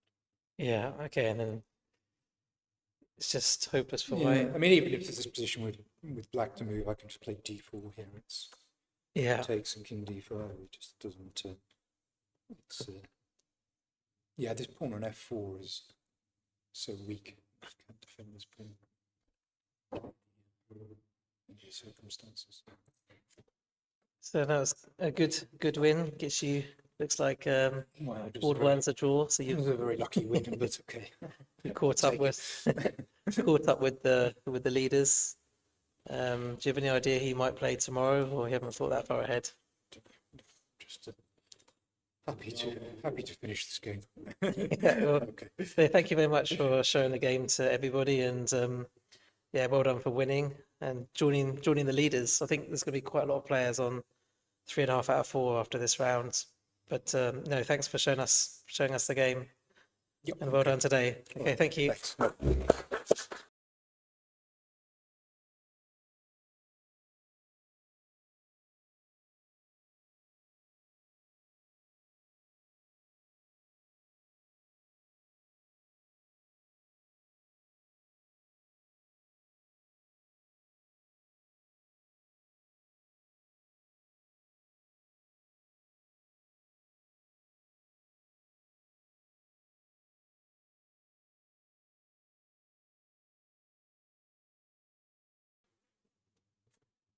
Okay, we're back on, everybody.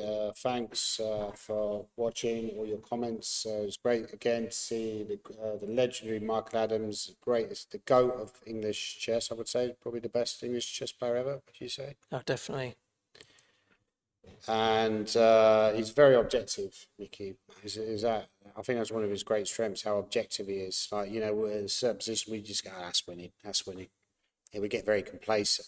He never gets complacent. I think that's one of his great strengths. Yeah, so this Shreyas game.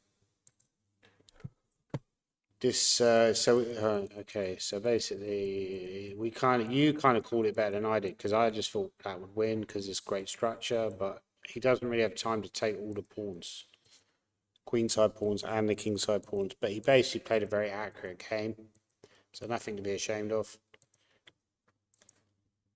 I think the idea, Nick, was after rook e8, bishop f7, very good accurate move by Shreyas. If you go here, I take skis, and then I got rook e7, and that'd still be a draw probably because the opposite colour bishops. But Yeah. no, I'm not even sure actually. You could Black doesn't want this, does he? So he actually went rook a8 and offered a draw. and Shreyas fought for a few seconds and then agreed to draw. Presumably white could play bishop d5 here. Yeah, but then you can take on a3, and this looks. There's no, there's Oh, no, nothing. hang on, There's I blundered. Oh no, I blundered there's this nothing, again. nothing with bishop g8 there. Oh no, hang on, I blundered that again. I've got to be careful. Got to be careful. No, I think his idea actually, I blundered again. His idea was to go here, and that would have been a draw. Because if you, yeah, you probably got nothing better than bishop f7, I guess. Yeah. Okay, so that game was a draw. So that means there's a huge pile up on 3.5, including Michael Adams as well. We're not sure who people are going to play. We might work that out in a minute. Apparently the game Rajat Makar versus Kuri had quite a good Good nice. ending. Oh, yeah, yeah. Where are you getting your information from? just on the screen. Oh, okay. Yeah. Okay, Simon Brown said that. Simon Brown, yeah, another nice guy from Kent Chess. Nice to see. Right, okay, so should we look through the whole game or just Maybe just the end of the game. just the end? Right, so let's go from here. So Rajat was white. He's back, trying to bounce back from his loss against Vitiugov. Black King is in the middle of the board. So bishop f4 not necessarily a problem at the moment because of e5. This actually looks okay for Theo, right? Yeah. Not sure he's better, but this looks like his pawns are tremendous. F5. Queen f4, king c8. Queen g3. So his idea is to take on e6 potentially, maybe. He's also defending against queen g2 checkmate threat. Queen g4. Bishop takes.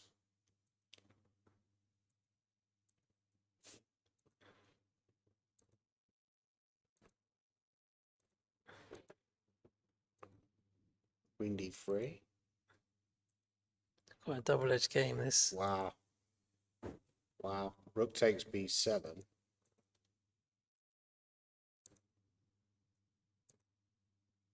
Oh, this should be winning now with the bishops. Oh, bishop a5. Very nice. So maybe black had a good position around about this point. At some point, it looked like black was winning. Did Theo ever miss a win, maybe? Yeah, I think black had quite a strong attack. Yeah, black was actually doing tremendously well at this point.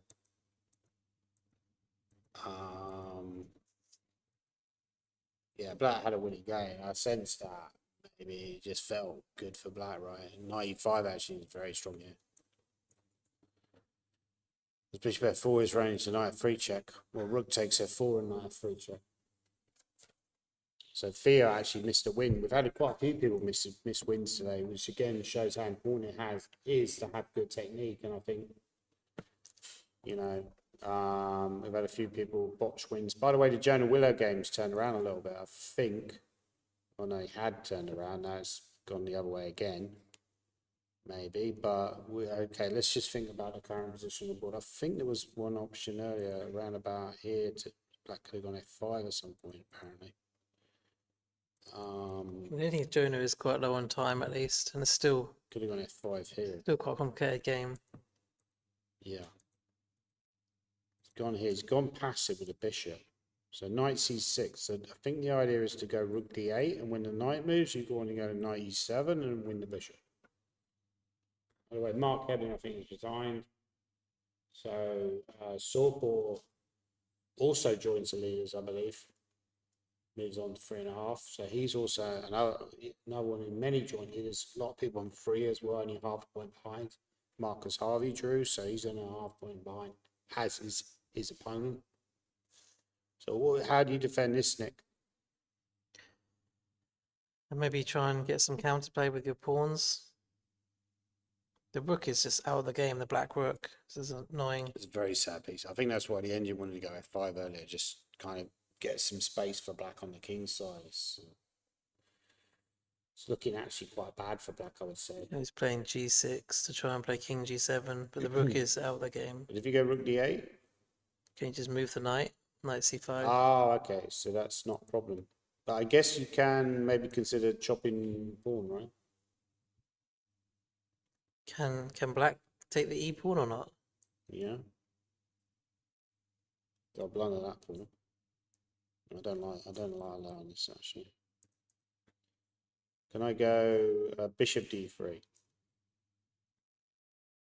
Feels like a better move, right?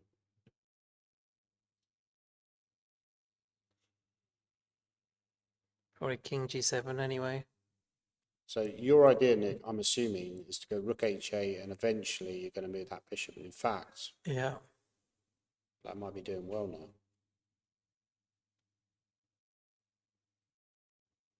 Still very complicated. What about rook c7? It's quite a double-edged game. Double-edged game, yeah. Knight c5. So knight d8, that's knight d3. I don't quite get enough. Bishop c4. Tending knight d8. Tempted to try b3 to distract you. Knight d8, that's b2. Bishop a2. Knight d8, b2. Bishop a2, right, yeah. Or you might want to take on f7 first, I'm not sure. That was all a bit random, by the way. But g6 looks sensible by Freddie. He wants to bring the rook back, I think, eventually. So I was saying bishop d3 was an option. I think also rook h8 there immediately would also be playable. We don't have to move the king just yet. Yeah. I mean, what you could consider playing f4 at some point. f4. Although you need to get rid of these queenside pawns. I wanted to follow up with knight takes a5. Yeah, bishop c4, I guess. King Although g7. you got sometimes you got knight e4 ideas as well. Okay, so after g6, what do we think the engine evaluation will be? Like instinctively. It's a tricky one, actually. It's a tricky question. It's hard to say. I'd say, yeah, I agree with you. Okay, let's check the engine evaluation. It says Equal. about equal. Yeah. So I'd say practically better for black, I would say almost, because white has to play very accurately, very actively, not to fall apart on the queen side, and e5 is weak. Is my guess. But again, I've been biased to Freddie from the start. Yeah, f4 now. Maybe f4 straight away is the best move. F4 straight away, yeah. But yes, still, I mean, black's got a number of moves he can play here, which are all still Freddie's equal. up on the clock as well. Sorry to interrupt, but Freddie's up on the clock, and he's a very good endgame player, I think, as well. So Yeah, their clock might make a big difference. 20 minutes extra. the Stuart Conquest game looks like it's going to probably end in a draw. Okay, so that game not very interesting currently, but obviously Richard, last time he left, completely winning. I presume that's still the case. Yes, it's totally winning. He's going to move to 3 out of 4, be potentially threat. Wayne won, of course. Okay, by the way, Henry, I think we should have a look at Bazakusta one. There's also Roman Karlovsky versus Stephen Gordon. Let's have a quick look at that game. There's not much going on here either. A little bit going on, but Stephen Gordon's black. Seems to be better here, actually. Is he going to play rook f8? That's what I was thinking. Yeah, this looks very good for But black. can you play knight takes b4 for white? Yeah, well, you can play it, yeah. Whether it's good, we don't know, do we? Rook check. And then king. Where do you want to go with the king? King here? Yeah, King here. maybe d1 or e1. Yeah, looks better for black, but the problem is the a6 pawns. You know, visually, this There's is also knight c6 idea for white. knight c6. Yeah, so this is actually still very sharp, very much in a balance. Okay, I think maybe let's do 1 or 2 games and then wrap it up. What do you think? Okay. There's not much going on at the moment. I think most of the important games are finished. Let's have a look at Bod Hanna's game. Super Tip won, by the way. That was a good turn. Wow, Billy Fellows only drew. That's shocking. I mean, his position looked completely overwhelming. Yeah. Did he fall? He's almost fallen for this checkmating idea. Okay, so when we left it, it was around about here. White had +4. E5 was the simplest win, just to make the king bad, because you go rook f4 and then you cut the king off. So one idea is to do this. Then you cut the king off and you win easily. So I think a lot of these juniors need to work on their endgame technique a little bit, I would say. It's very typical with junior players to maybe be lacking in the endgame because they don't have the experience. And king g1. Yeah, I said rook e4 was maybe the idea, right? Yeah. With the idea of rook check, and then, yeah, you're making progress that way. That was quite a bad mistake. Seemed like he was panicking a little bit at this point, Billy. I mean, Andrew Ledge is quite a good endgame player. Yeah. So that's yeah, it's a good hole by Andy, but really we've seen a number of games slip from people's fingers today where they had winning positions and they blew the win. I'm sure that will continue to happen as the tournament progresses. Let's have a look at Kobe drew against Neil Bradbury. Stanley Berlusconi won. That's a good win for Stanley. I mean, do you want to just maybe sum up from the start? Because I think all of the key on Max won. That's good. Yeah. What happened with Bodhana's still going, actually. She's grinding away, a typical Bodhana to get into an endgame, right? He seems to be quite good at the end games. Okay, let's sum up this round. So Shreyas drew with Nikita. Do you still see Nikita as a favourite even though he drew today, Nick? I think so, yeah. And Yi Chen, I was critical of Yi Chen and drawing with Ami, but having said that, you know, it's kind of worked out in their favour, the fact that the ball one wasn't a draw, but it could have been a situation where one of them was clear leader, and now they're possibly going to get 2600s. Do you still think that maybe I was right to say that they shouldn't have had a quick draw? I mean, one of them could have been outright leader of the British Championships if they played on. Yeah. Have you ever like led off? I know you won at all, but what's your best start in the British? Yeah, I've had some good first weeks. I mean, I think there was one time we were joint leaders after the first week. Swansea maybe. Yeah. Swansea, I think I beat Gawain We and halved that. I beat Gawain and Jonathan Ralston that year. We halved that. We outraged the goddess Kyasa. I keep Yeah. going with that. I think I was on 4 out of 4 at Scarborough when he was clear leader. Matthew Wadsworth. Oh yeah, Great Yarmouth, I had 4 out of 4. Yeah. And then I lost to Jacob Agard. Quite an important game because he won the title that year. I think Simon had 5 out of 5 in the Scarborough British once, and he lost to Ralston. So Ralston's a bit of a bogey man for many of us. Just as well he's not playing Britishes anymore. But okay, Matthew Wadsworth won against William Claridge. So Matthew Wadsworth's looking like a threat. Obviously, Mickey Adams, great win against Nigel Davis. He's very modest. Mickey said it was a bit of a lucky win, but I don't think that's true. Jonah Willow, Freddie Gordon is in the balance. So yeah, currently at the moment we feel that Nikita Vitiugov is the slight favourite, but there's very little in it. And Mickey Adams is now joint leader, and Gawain is only half a point behind as well. So there's 2600 guys, still the guy to beat. I'm really fascinated and look for round 5. And the best thing about round 5, after round 5's completed, Nick, we're more than halfway through this torture of the commentary. I'm glad you think it's torture. Yeah. And then we can go home and finally get our paycheck. I think Nikita and Mickey potentially will be white, and Gawain, they could all be white tomorrow. Well, yeah, that's a good point. It might be time for them to sort out these 24 and 2500 Yeah, players. I've been wussing around, I've been skirting around. Absolutely, you're absolutely right. And then Matthew Wadsworth's going to get a black because I think he's just had a double white. That's guaranteed he's going to get a black. So Yi Chen's just had a double white, so those guys are guaranteed to get blacks. Shreyas, double white. Shreyas double white, yeah. So absolutely, I think they're going to be the three taking on the 2600s potentially. Anyway, thanks a lot for watching, everybody, and we look forward to seeing you again tomorrow. Don't forget, by the way, it's a Blitz tournament at 7 o'clock tonight. Oh, by the way, it's 7:08, but it's 7:30.